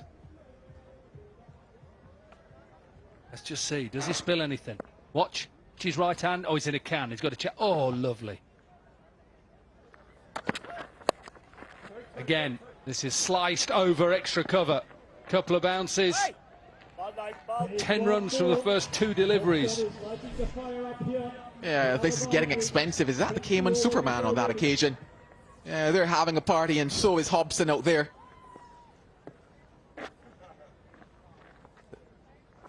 This time, opts for length. Doesn't have the field to back it up. Well, this is the sort of target we were thinking about at the beginning of the day, 120 to 130. I think now they've got there. Got used to conditions. And even when the bowler gets it spot on, that wide Yorker, that little bit of luck. And Hobson is 21 from 7 deliveries. You would have to say from bad to worse here for Van Beek. He got the length right on that occasion. Maybe not the line per se, given the fact that third man is up. A tickle on that one, a nice little outside edge. And well, Hobson, he's certainly not hobbling along. He's running along here at the moment.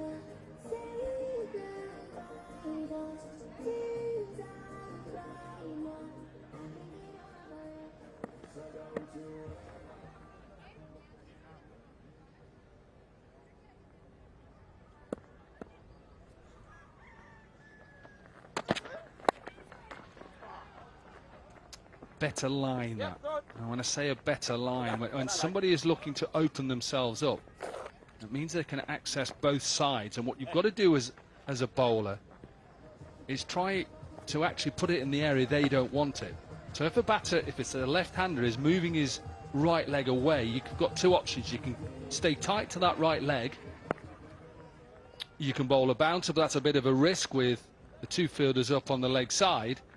Or you can execute that perfect Yorker. So you have 3 options. It's not easy. It's not an easy job to bowl at the end. It's a skill that you just try to just practice and practice. It will be given a wide. Actually, Nurse does get down there. I can understand why Hobson wants to be there. That's alertness as well in the cricket, of course.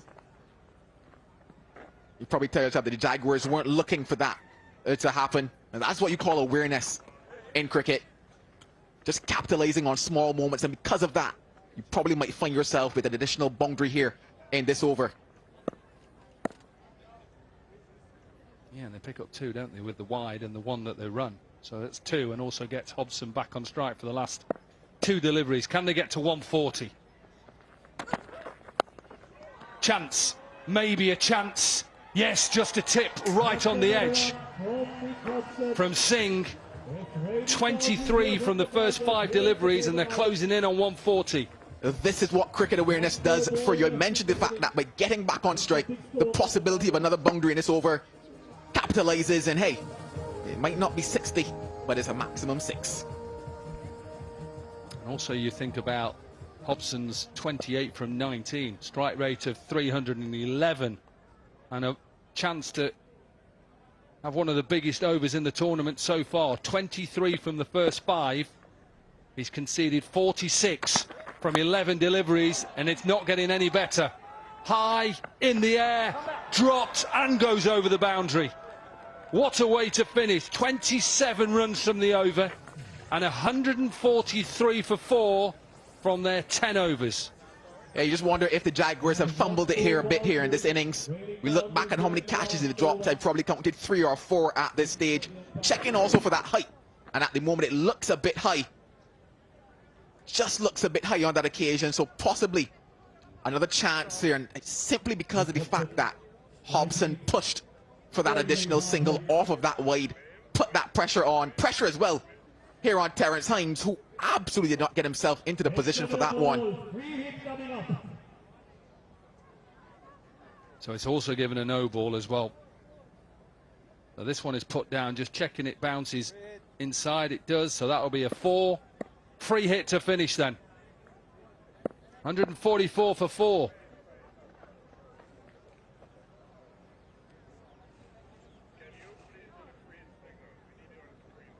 Umpire gave the no ball, just needs to give the free hit signal and a chance of getting to 150. 150. And we're a ball away from the innings closing.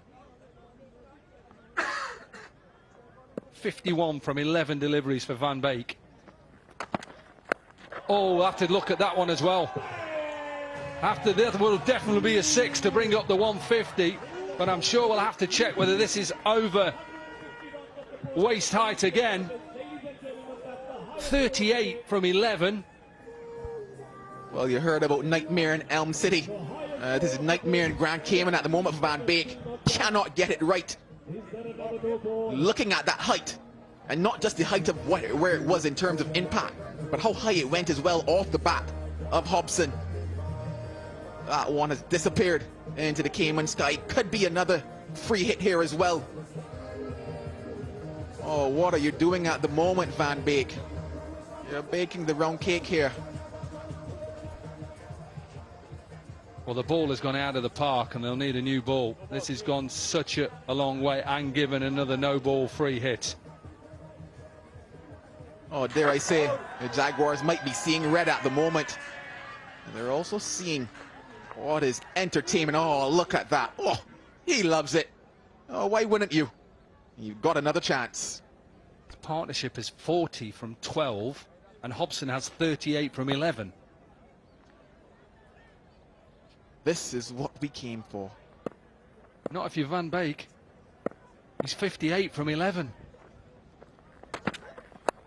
Now then, sliced. It won't be a boundary, but they'll definitely pick up 2. Unless it's a better throw. Oh, he'll pick up 2. What an end to the innings. Hobson with 40 from 12. The Tigers with a 42 partnership off the last 13 balls. And they get themselves to 153 for 4. Yeah, that is massive from them. In fact, the biggest that we've had today, and it will take some work to overhaul. From a position of 62 for 1, they find themselves at 153 for 4. Yeah, a lot of notes need to be taken here if you're the Jaguars.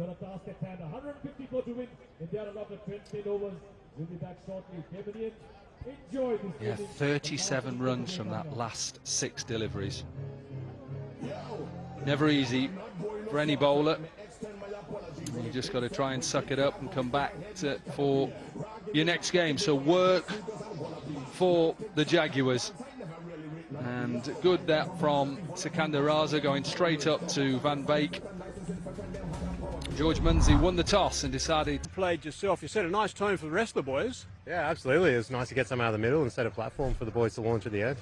Now, what about that launch right at the end? I mean, that's quite impressive. Get past the 150 mark. Yeah, absolutely. Like T10 cricket, it's my first time to see 150 in the second game. Is pretty special. Now, you hit the ball so sweetly. T10 format, as your MAX60 format, as you said, if you haven't played before, what is the secret in your mind to play this well? I still think you got to play good cricket shots. Like, you can probably lose your mind when you think you've only got 60 balls, but 60 balls is still a long time. So you can take a few balls to get in, and then sort of, as long as you catch up at the end, that makes it a bit easier. And how much does the power game come into play once you're playing nicely?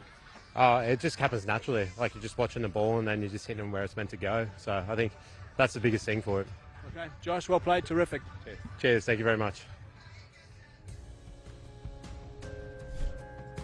Well, that target, Jaguars, they need 154 runs in 60 deliveries. Take a quick break here and come back with more MAX60 cricket action.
We're back here at the Jimmy Powell Oval, and well, this is the story of how things went in that first innings. 153 for 4, the biggest total that we've had so far in MAX60 cricket. It's time to look back at a bit of the damage, the highlights from that innings, and well, it was nothing but shots, you would say, from the start. Of course, there was a wicket or two in between there as Josh Little picked up one, but after that the damage continued, and nothing but clean striking. A few chances put down as well, this being the first of them, and some of them just went too far to actually be taken. It was a display of absolute brilliance, you would say. We were treated to here, especially when we got down towards the back end of things. Fantastic 50 there. This time though, Captain Raza, he decided to do it himself. And he brought about the breakthrough. The simple catch being taken here. But after that, it pretty much became the Hobson show. It looked something like this. Hit the ball to all parts of the field. Found the gaps well. Really timed and entertained all here on show. Another one of those near chances, you would say. A couple no balls and a couple free hits as well. This one late in the innings. And that's the fielding from the Jaguars. We'll have to do a lot better. But that's Hobson. The end. And the man behind that 153. That bowling card. Well, Van Beek won't want to look back at that one. He's gone at 60 from 2. Certainly not his best day in the field. Little, Raza and Hines, they were the wicket takers for the Jaguars.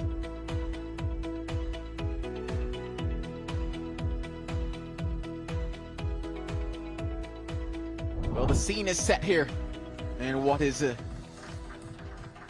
closing end of sunshine. What was a brilliant day of cricket here at the Jimmy Powell Oval. 154 in 6 deliveries. If that is what we see knocked off here, you will probably tell yourself that this matchup would have been the best of the day.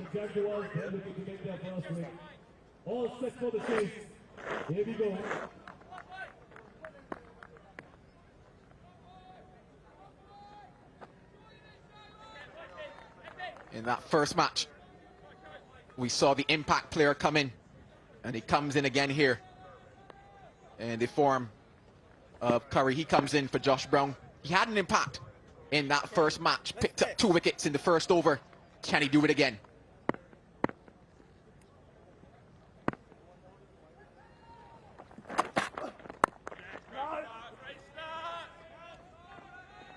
Bowled the first ball right on the money, little bit of waist swing, right on the spot. If anyone can chase this target for me, Dunk and Raza are the key players to make sure they fire from the beginning. Ben Dunk certainly packs a punch. And Sikandar Raza, he's no slouch with the bat either. We'll need to get a fantastic start here for them. That will help. Straight in line and help towards that fine leg boundary. Yeah, I just think he's asking for a bit too much swing there. He saw the first ball swing away nicely. He thought he started off straighter, but didn't get that swing. Hence why it just kept going down leg side. And the fine leg was up. Easy boundary for Dunk and the Jaguars. Won't want to be on those legs too often, especially with the field that he has set at the moment.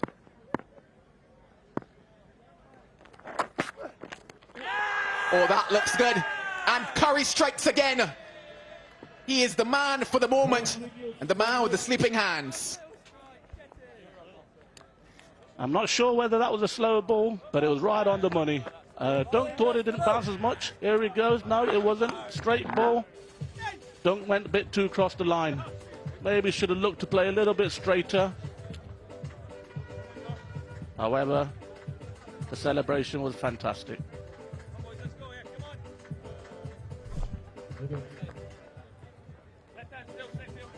Dunk goes without scoring. It's 4 for 1.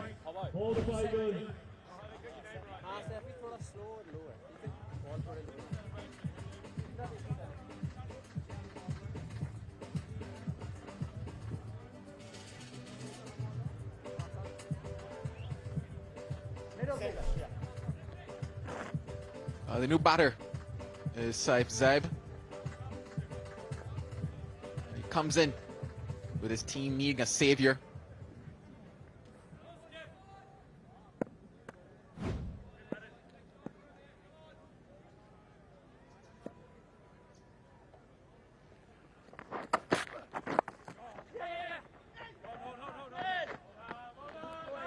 Good work being done by Lakmal. He won't want to fall like that too often.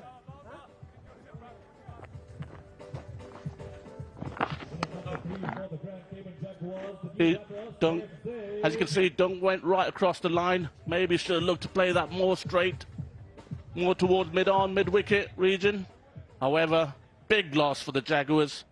Needed a stop from him.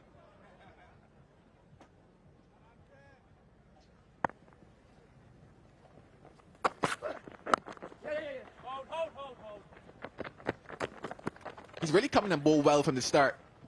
Has Curry, think back to that first game that he played as well.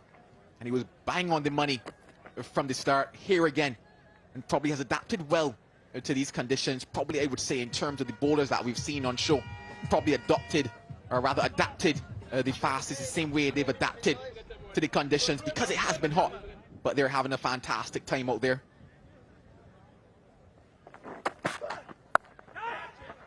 Cut away and cut away well. This will make its way towards that boundary. 4 runs to close out the over. It's 10 for 1.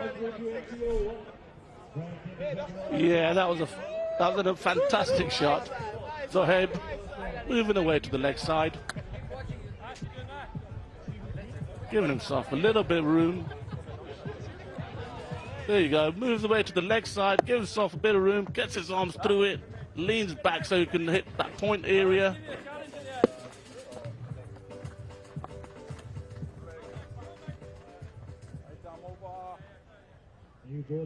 Probably the worst delivery that we've seen from Curry all day.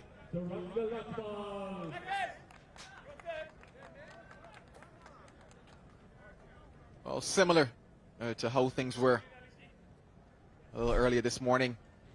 Saranga Lakmal will also join Curry in opening the bowling. Just something He's off, relax. a little untoward behind the bowler's hand. I think it's been solved now.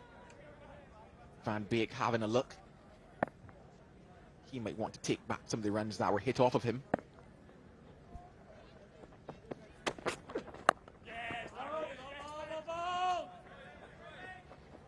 These two bowl well in partnership this morning.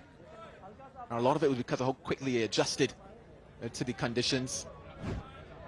Can they see the cricket? Given the angle of the umbrella, not too sure at the moment. But they're all smiles. They're having a good time. We look forward to seeing a lot more. Oh, Hazy, why are you not here with us?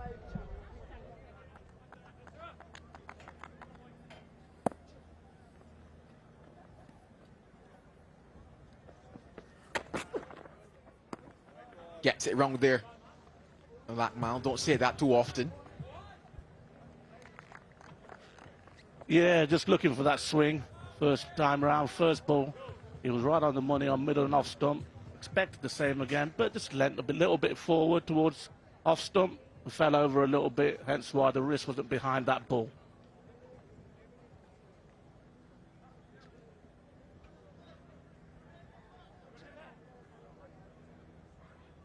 These power play overs will be very important in this chase for the Jaguars. Need to get themselves off to a good start. Still some 5 deliveries left in the power play.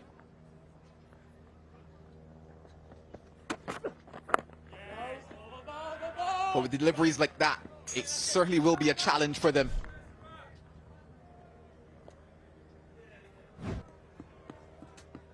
Yeah, as you can see, you know, they put the mid-on back, brought the fine leg up, third man up. You know, he has to bowl straight now. If he gets that line wrong, he could fly for 4 down third man or fine leg. So he has to get this spot on here, Lakman.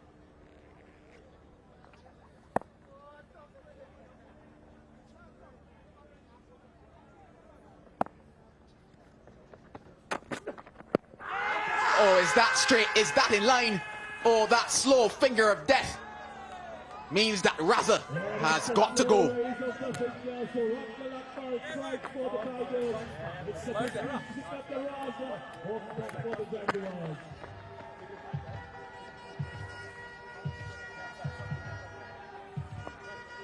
Like I said, Lackman had to bowl that ball straight because of the field, and he does. Again, Raza goes too square, a bit like Dunk. Needed to go more mid-on, mid-wicket with this bounce. Skidded on straight onto the pad. Another wicket down for the Jaguars. Raza goes for 1. It's 11 for 2.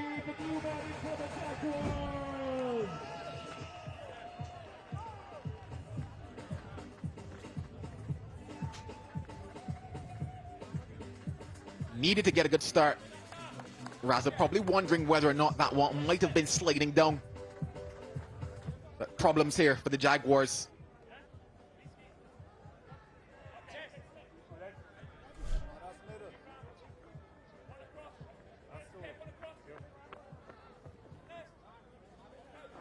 Ramon Seeley is a new batter to the crease.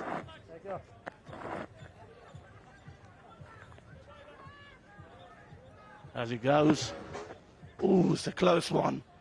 It's a close one. Raza, as you can see, he's not happy with it. But however, the decision was made.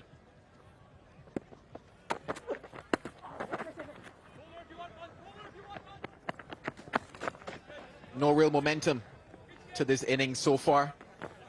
Just 1 or 2 boundaries in it.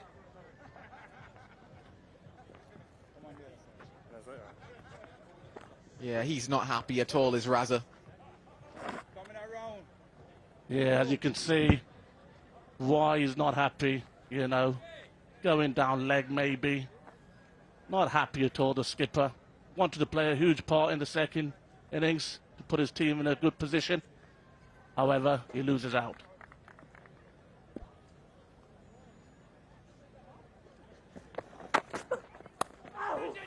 Oh, that one was tricky. That one was close. But it produces a boundary for the Jaguars.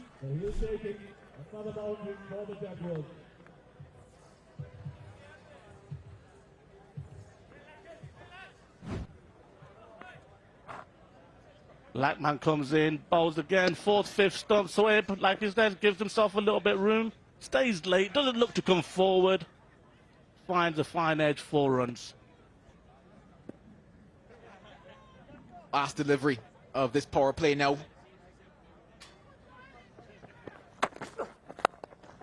Ends it trying to go down the ground. And that misfield gets enough of a hand onto it. Means that they just get 2. The end of 2, it's 18 for 2. Just looking at Zoeb's technique here, he looks to lean back a lot. Either he's going to play the ball quite full or the ball short. Personally to him, I think a good length will be a good area to bowl at Zoeb.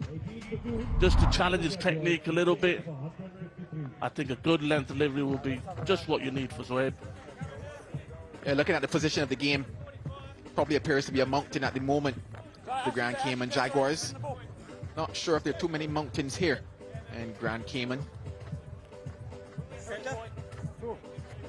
Yeah, that's true. Yeah.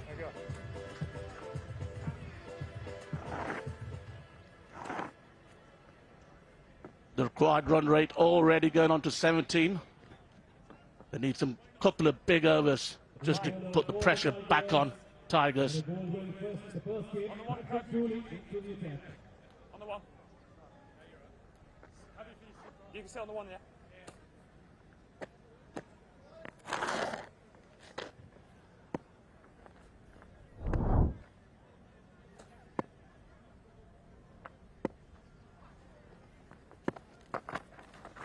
Catch it. It's the spin of Dooley now into the attack. Yeah, left side. Up. Up. Yeah, Dooley bowled really well in the first game. Little bit of a strange action, but in these quick format games, something needs to be a little bit different, and Dooley's got that in his action. Real fine, eh? See that reverse?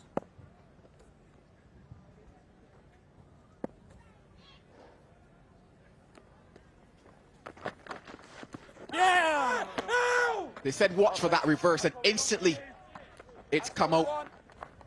Looking to manipulate the field at the moment is Patrick Dooley, top of the list. Daffodils, most dot balls. Oh, no, George. In this format, dot balls are gold. And so are runs. Wasn't in control of that one, 4 byes, but they all still count here. Very unlucky Dooley was there. Just missing the leg stump. As you can see, Swabe looks for a big hit, moves again to the leg side. Head up in the air. Just a big heave. Yeah, chance for stumping as well had he grabbed that one.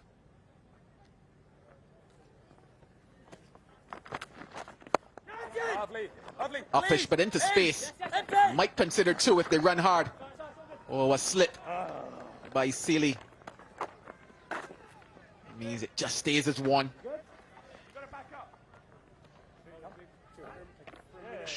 There you go. That's a much better shot. As you can see, his weight's on top of the ball instead of leaning back and trying to hit it. Hits mid-off right hand. Should have been a 2. However, the little fumble from the big fella only meant he could get 1.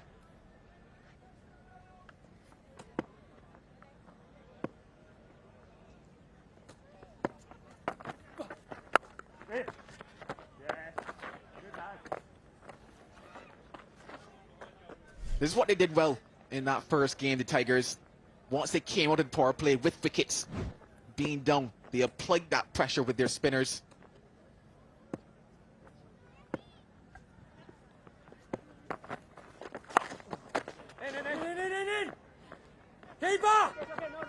And that pressure results in just singles. The end of that Dooley over is 25 for 2.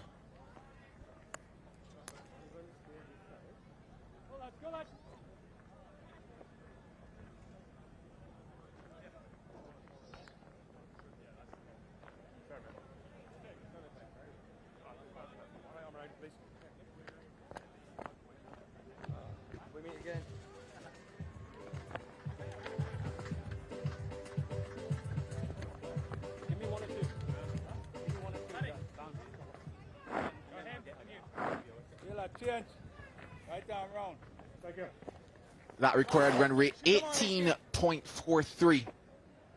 It means that some lusty blows need to come. And it will be a task against this man, Michael Leask, with his off breaks.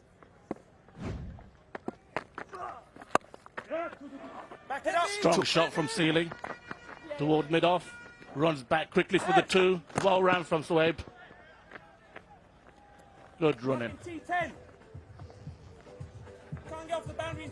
As you can see, gets full on the offside. Sealy sets off. Taps the crease. Runs off again. Swabe.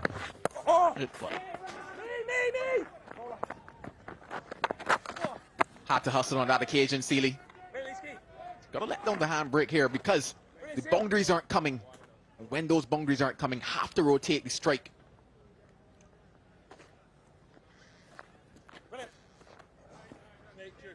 Real fine. Yeah, nice. Just getting that fuel set right. Just struggling to find the middle at the moment. Things quite quiet for the Jaguars. When the run rate goes up, pressure goes up.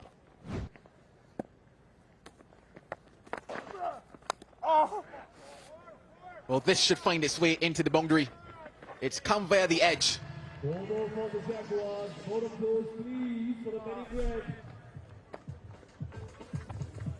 Yeah, just off spinner. Just try and look to put it wide of off stump. Finds the edge again of Zohaib. He's looking to play that too hard. Hits the edge, off it goes, flying away to the boundary. Yeah, behind third man has produced quite a bit for Zaib.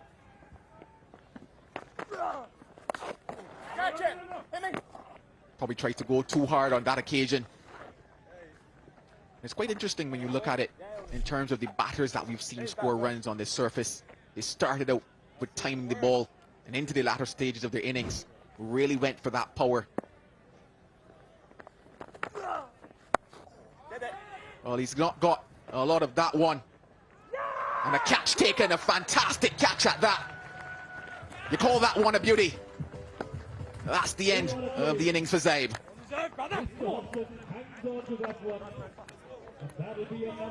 Like I said earlier, for Zabe to find that good length, he didn't really get his weight forward or back. That's why he just came on the length back and spooned up in the air. Interesting innings from him.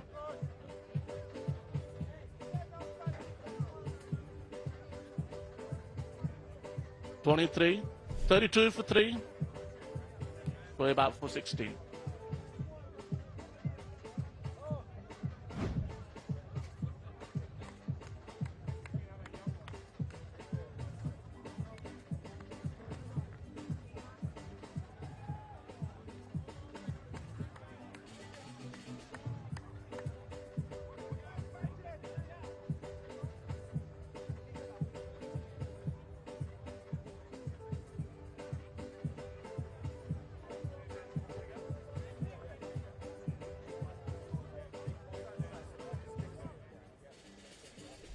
Logan Van Beek makes his way to the crease now. He's going to have to put that bowling performance out of his mind. Deliver for the bat. And it's because of this that he's at the crease, not getting much of it. And look at that catch. Great awareness. And poked it quite easily.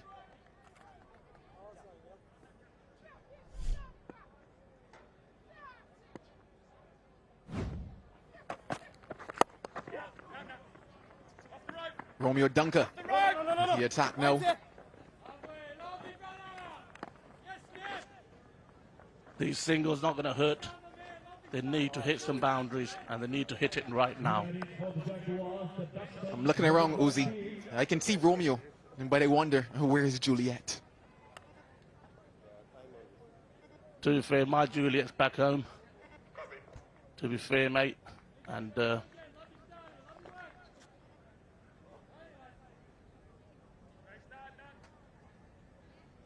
pretty sure that was a tragic love story. Not really. 3 kids. That's not Juliet, that's Julian.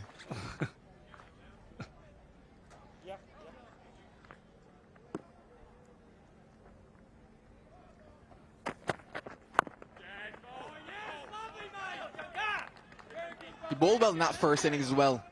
Did Romeo. Occasionally, just got the length wrong. You see here, he's kind of learned his lesson, and I think it's quite easy, especially how the games are playing in this MAX60 for players to just make quick adjustments across the tournament.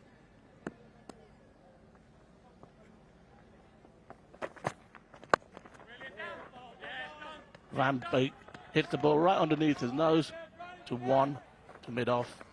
Like I said, these guys really need to now up the gear here.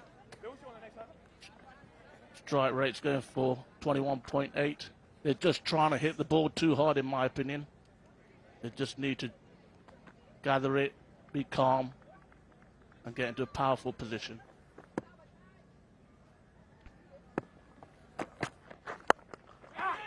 This could be another chance. Oh, it's put down. Oh, you wonder if that one was a hot potato for Curry. Quite unfortunate.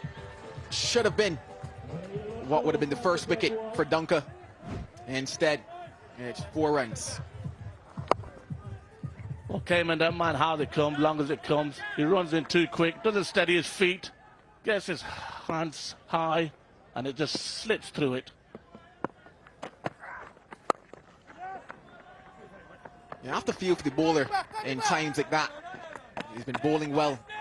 Backed it up with that delivery as well. Just unfortunate. Yeah, as you can see, he runs in quick. Still not steady, not a good base. As he was catching it, it was still moving. Hence why the ball dropped. Spectators behind him just asked how. Maybe one of them would have taken that one. Wipes the hands. Maybe a little sweaty. Still a good over in the end though from Dunker. A chance put down in it. Halfway stage, it's 40 for 3.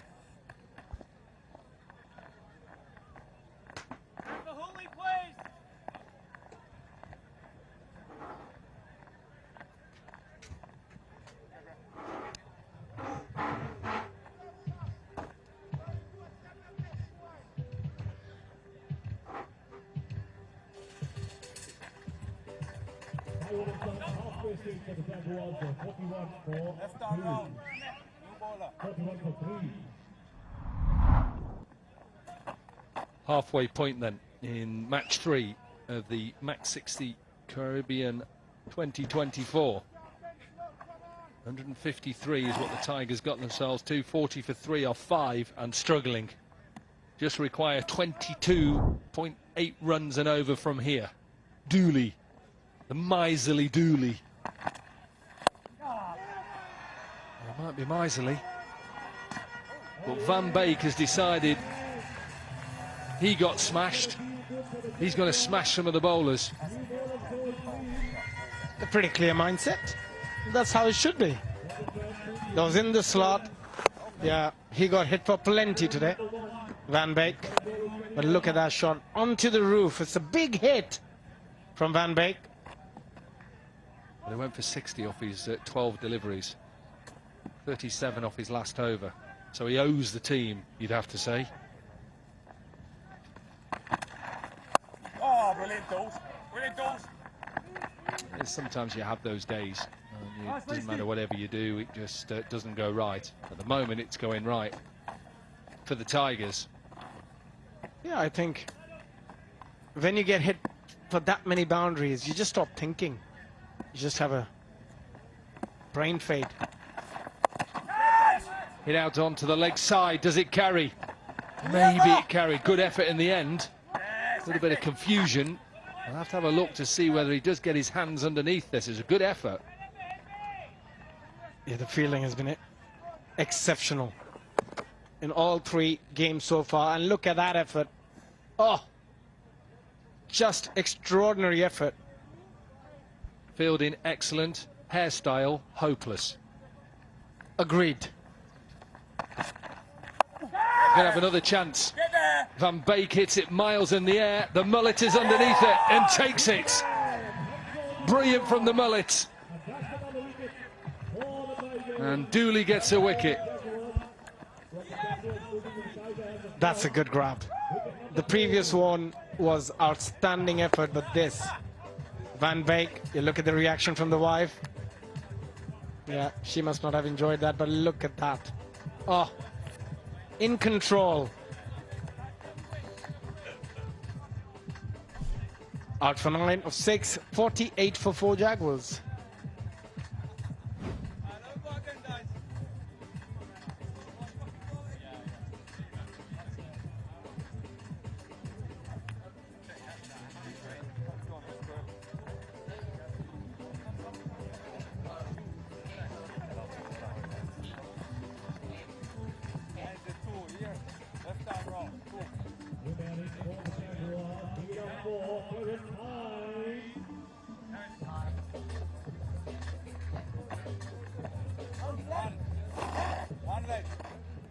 Terence Hines.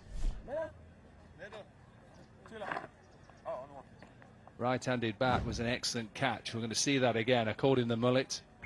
Hemp. Should give him a name. It's the in hairstyle at the moment. I could see Mike Hazeman with a mullet. I think he'll pull it off a lot better. Hazy. Oh, yes! Dooley has got the most Daffer News dot balls, and he's now got a couple of wickets and he's on a hat-trick.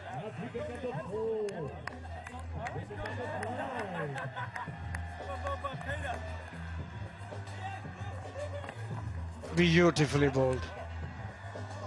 Look at that release, the drift, the turn. Yeah, he played it all over that delivery, but the reaction is outstanding. And he's been terrific.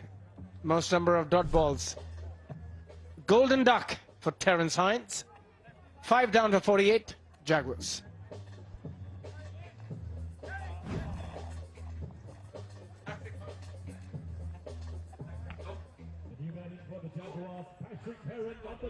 Happy Australia. Number 1.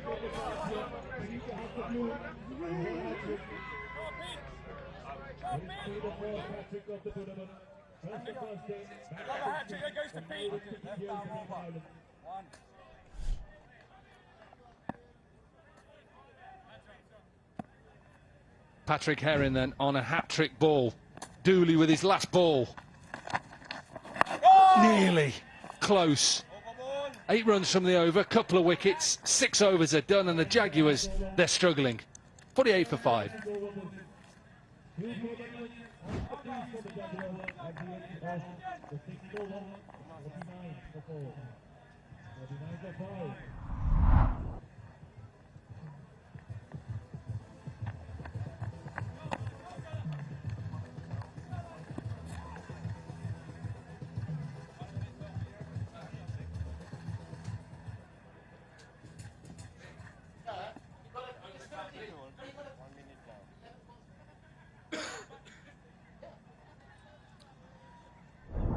Jaguars, it's what they can do from here to try and get that run rate, that net run rate. If they're going to lose this game, how they can keep it down. Low full toss, hit in the air, just enough. Seeley's got to keep trying.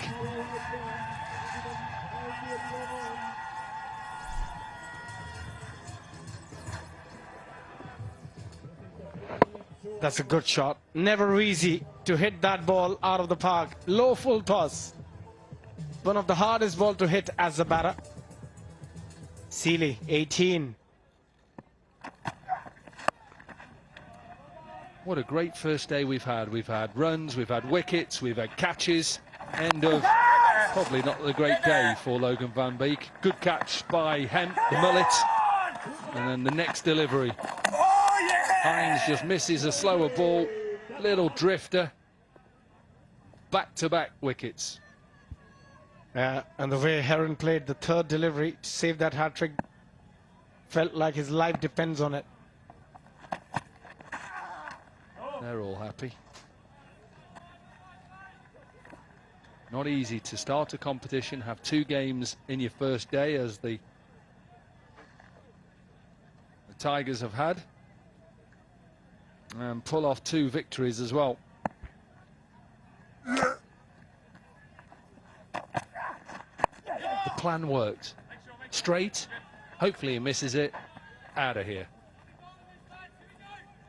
Yeah, I think they batted really well in both matches. But more than the batting, their bowling has been exceptional. The bowlers executed their plans well. And it's important to get early momentum and to get 2 games out of your way in the first day.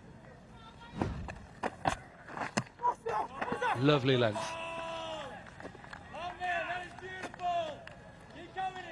Just trying to get it finished as quickly as possible. Sides will have opportunities to put the wrongs right. Jaguars his first game. Had to wait a long time for this game today.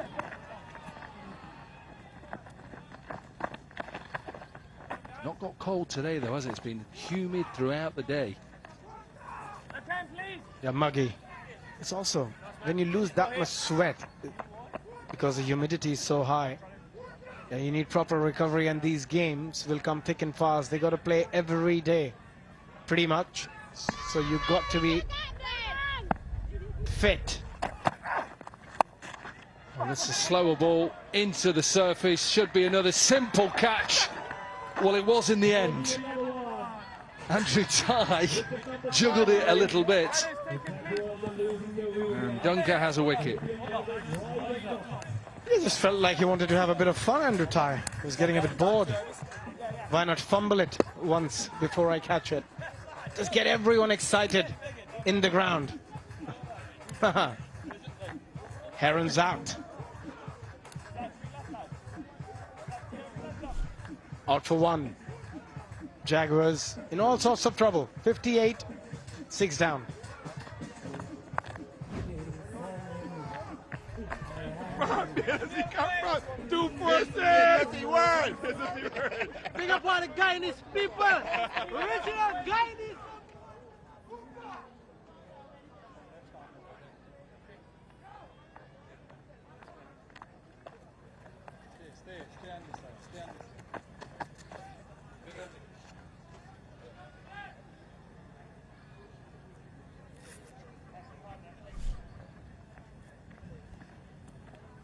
Virundeep Singh then in at number 8, and the Jaguars, well, it's really all over for them.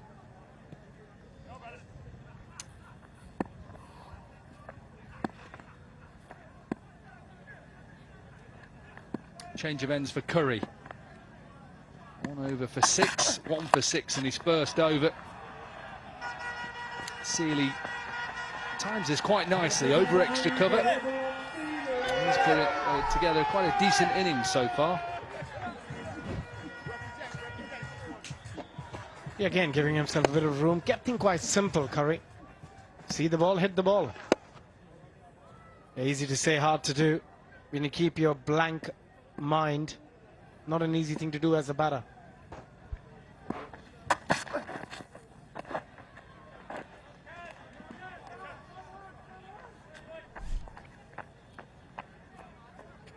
Yeah, look at the wicket again, back of the hand, slower delivery. Try to hit it over covers, but not getting enough. And Andrew Tye made it interesting before he finally caught it.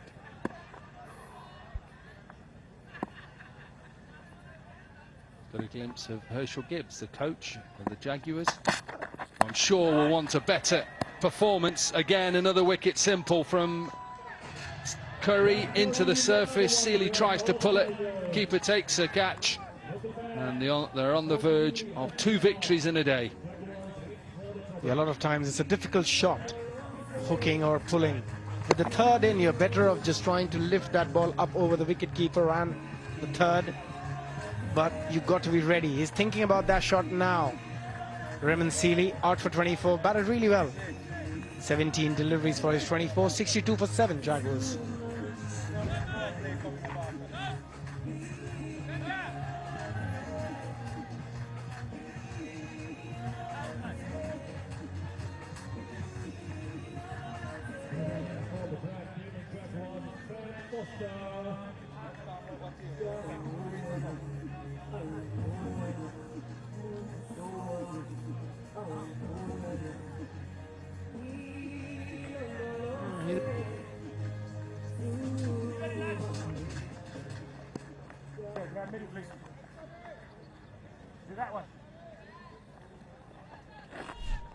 Sam Foster then in at 9.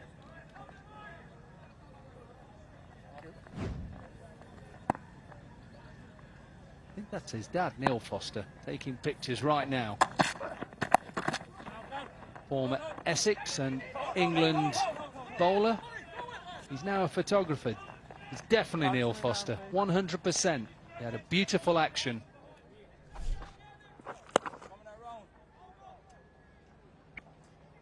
A well-executed bouncer.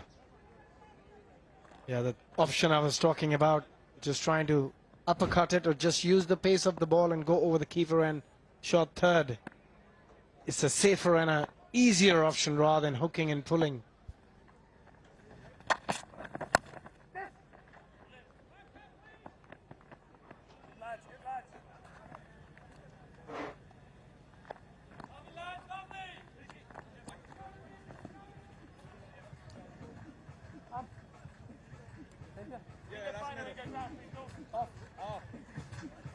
Excellent seam bowler, played a long time for Essex and England.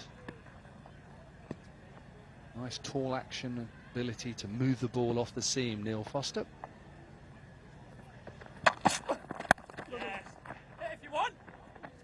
Curry finishes off an excellent 2 overs. 2 overs, 2 for 12, as 8 overs gone, and the Jaguars 64 for 7.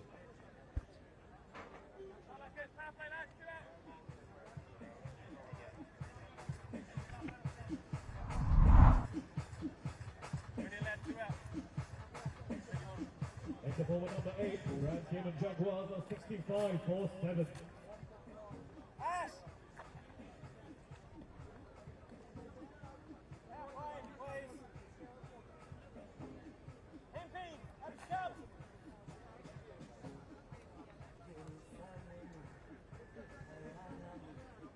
Duffin used most 6s, Bo Webster.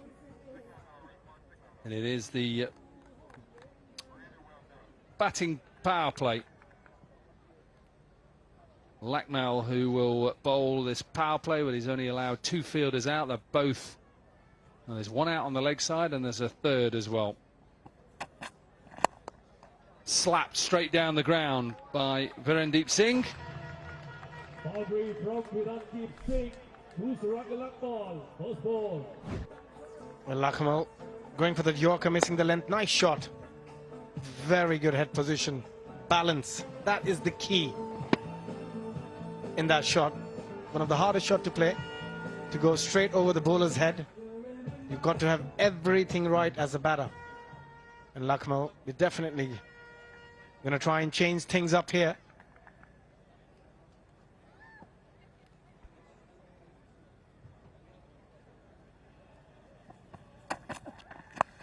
Pulled. This will be a maximum as well. Into the surface. Poor delivery from Lackmel. It's just helping the Jaguars re their net run rate. I think that's close to our car. There's our car who brought us in today. Yeah, that's the director's car. He's driving it. Hopefully he'll have a good insurance on that one, Koki. Well, there's a big hole in the bonnet. I can see it. Nicely flicked. I think that hit the ball. The ball hit the man. The man tried to move from it, and it went straight into them. And there is a big hole. You're right. It might cost you a lot. Gav? Hope he's got insurance. This one sliced away. We're already seeing an over conceded from Van Beek of 37.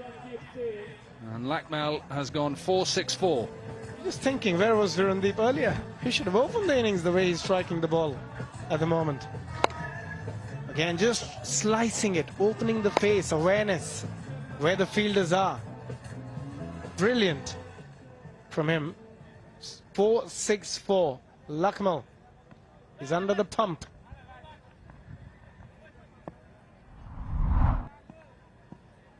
Yeah, but they're still a long way off, aren't they? What they need.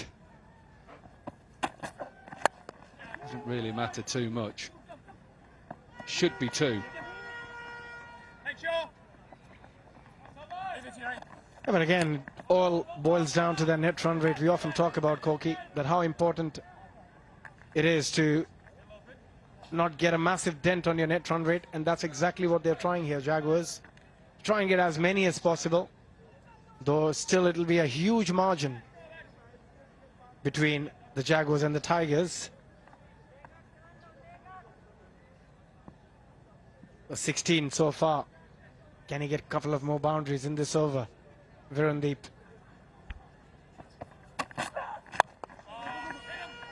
Better length from Lackmel.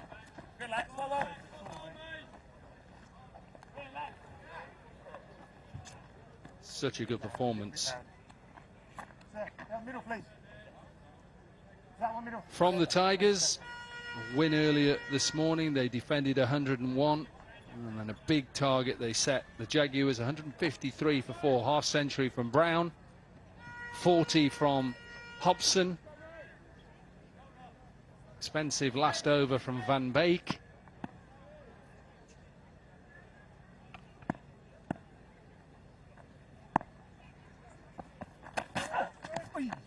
Wide delivery, dot to finish. So power play, batting power play done. 9 overs are through. 81 for 7. At the end of over number 9, Jaguars 82 for 7. 1 over left in the innings, 1 over left in the day.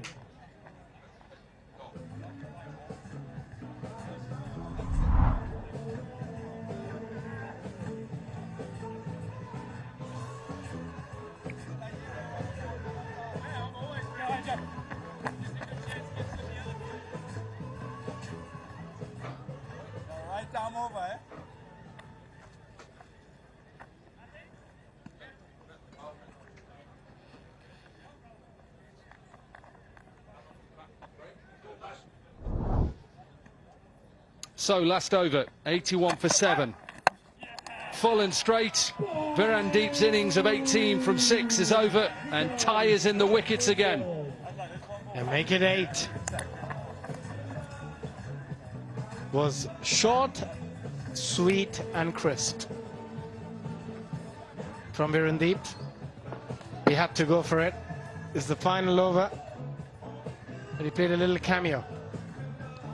And Andrew Ty, he's bowling his first over. He hasn't bowled so far in this game, picking up his first wicket in the first delivery he's bowled in this match. Out for 18 of 7, 81 for 8 Jaguars.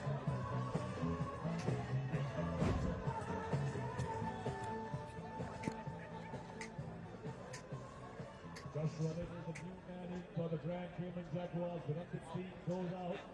Andrew Ty with the first ball wicket.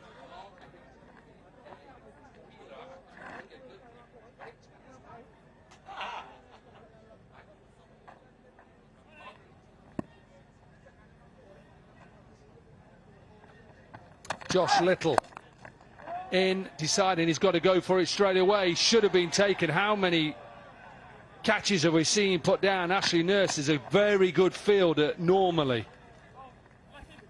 Yeah, he's got massive hands, Ashley Nurse, bucket hands. But it was nicely timed by Josh Little. In, and it was out. He didn't even catch it, to be fair. Didn't hit his hands, straight into his thighs. Could have picked up 2 wickets in the first 2 deliveries, Andrew Ty.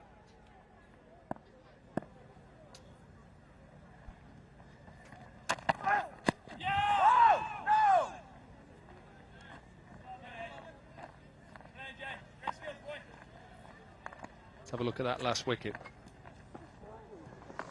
Full and straight. Virandi misses it. Ty back into the attack with his 1 over. Got a wicket straight away. Yeah, what they've done is they've managed their bowlers quite well, because they're playing their second match. If you didn't need to use him, they didn't have to.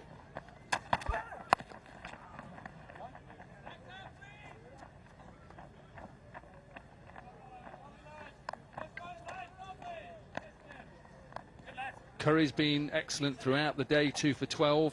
Blackmale 1 for 25. Dooley again with excellent figures, 2 for 11.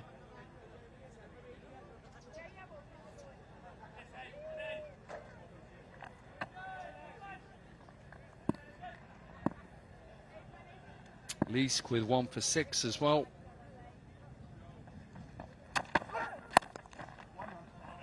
That's okay. Just finishing off in a good performance. Day 1 of a new tournament. Play 2 games, win 2 games, sit pretty at the top of the league. They're consistent. And also the kind of cricket they played, complete authority in both matches. First, their batters did the job with the bat. Then their bowlers came and joined the party. So last ball. Full and straight, little bit of swing late on. This will run away for a boundary, but another victory for the Tigers. They've been excellent throughout the day, set a massive target of 153, and eventually kept the Jaguars to just 88 for 8 from their 10 overs. Yeah, the positive Jaguars would look at that. At least they finished with a boundary. They can carry that momentum in the next game. Jaguars losing their first game. That is the end of game number 1. Now I'm sure they'll be thinking more than just positive over a boundary off the last. Got to think about more things. Herschel Gibbs, well, they've got work to do. Still lots of games to play in the competition. And for the Tigers, get themselves back to their lovely hotel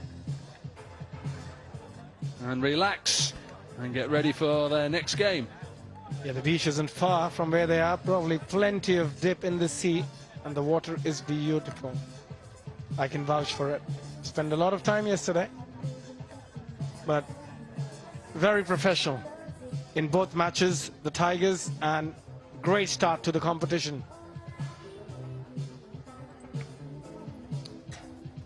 Yeah, 3 games done. Day 1 done. Tick it off. If you want to watch some fantastic cricket, some legends playing on the Cayman Islands, then come down. Still 7 days to go. We've got a final a week today. And lots of cricket to be played. Herschel Gibbs, work for him to do as coach, and the captain Sikandar Raza. And for George Munsey and Dougie Brown, the coach, what a satisfying day one. Yeah, led the team well. Led the team really, really well. And if we look at the batting card, yeah, the Cayman Jaguars, not much to talk about. Seeley looked good for his 24. And at the end, Virandi with his crisp 18 of 7 deliveries, but still losing with a heavy margin. The Jaguars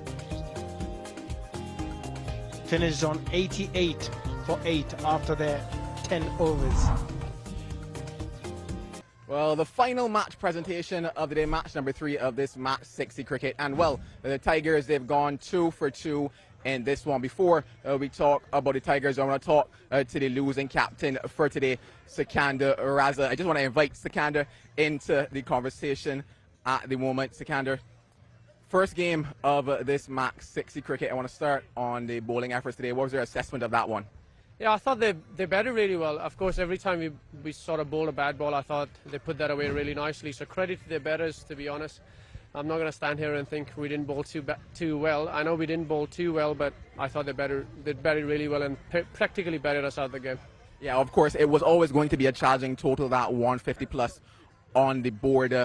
When you look at how things went for your batters now, what's the conversation there about that one? There isn't much to talk about, to be honest. I always think it's nice to have a bad game earlier in the tournament than to have it midway or in the end. It's just one game. Personally, I'm not going to look too deeply into it.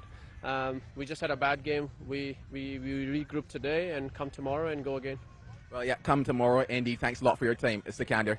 I now want to invite now the winning captain into the conversation. He's gone 2 for 2 today. Smiling about that one, Munsey. How do you feel about this one now, the second win for the day? Yeah, obviously really impressed by the boys. I think we put in a great shift second time today to come out here in the heat and put a performance like that. Credit to the batters, the way they started. I thought they were fantastic, and then the bowlers finishing off. It was a good day for us. Yeah, you talked about the batters in one particular, especially at the end of that innings in Hobson. How much did you enjoy watching what he did there? Yeah, absolutely. Long may that continue. I'd love to sit on the side and see these boys whack it. I think Hobbo was exceptional, Brownie as well. Just the boys coming out firing today, so hopefully we could do that all week and set the standard. Well, Munsey, congrats, 2 for 2. Go get yourself some rest. Time now for the player of the match. He entertained, and he certainly did a job here, Nick Hobson. At the end of things, how do you feel about how things went for you with the bat? Yeah, look, it was great. It's a hard game, T10 cricket, and sometimes it can come down to one over, and I was fortunate to get a big one in that last over and hopefully set us up for the win there. Yeah, in terms of batting, what was your mindset when you approached the crease there? Oh, look, I had complete licence, really. I thought Josh Brown and Cam Hemp up top batted particularly well, and it just allowed us to have complete freedom and just attack those last 3 overs. And I was just thinking, with the breeze, I really want to be there for the last over and hope it was a big one, and it worked out for me. Yeah, final question for you. Any of those shots stood out more in your mind? I think the one over square leg, the full toss, I was happy you got a piece of that. But yeah, it's all a lot of fun, and this MAX60 is a lot of fun, and that's what it's all about, right? Congrats on the performance, and thanks for your time, Nick. Thank you, guys. Cheers. Good player of the match performance by Nick Hobson with that 40 from 12. 3 games coming your way on day 2, MAX60 Caribbean. Sees the Strikers early on take on the Lions, the Trailblazers and match 5 take on the Jaguars, both looking for a victory, and the Tigers match 6 up against the Lions, and it's all from the Jimmy Powell Oval, Georgetown, Grand Cayman. Hope you've enjoyed day 1. Join us again early tomorrow on day 2.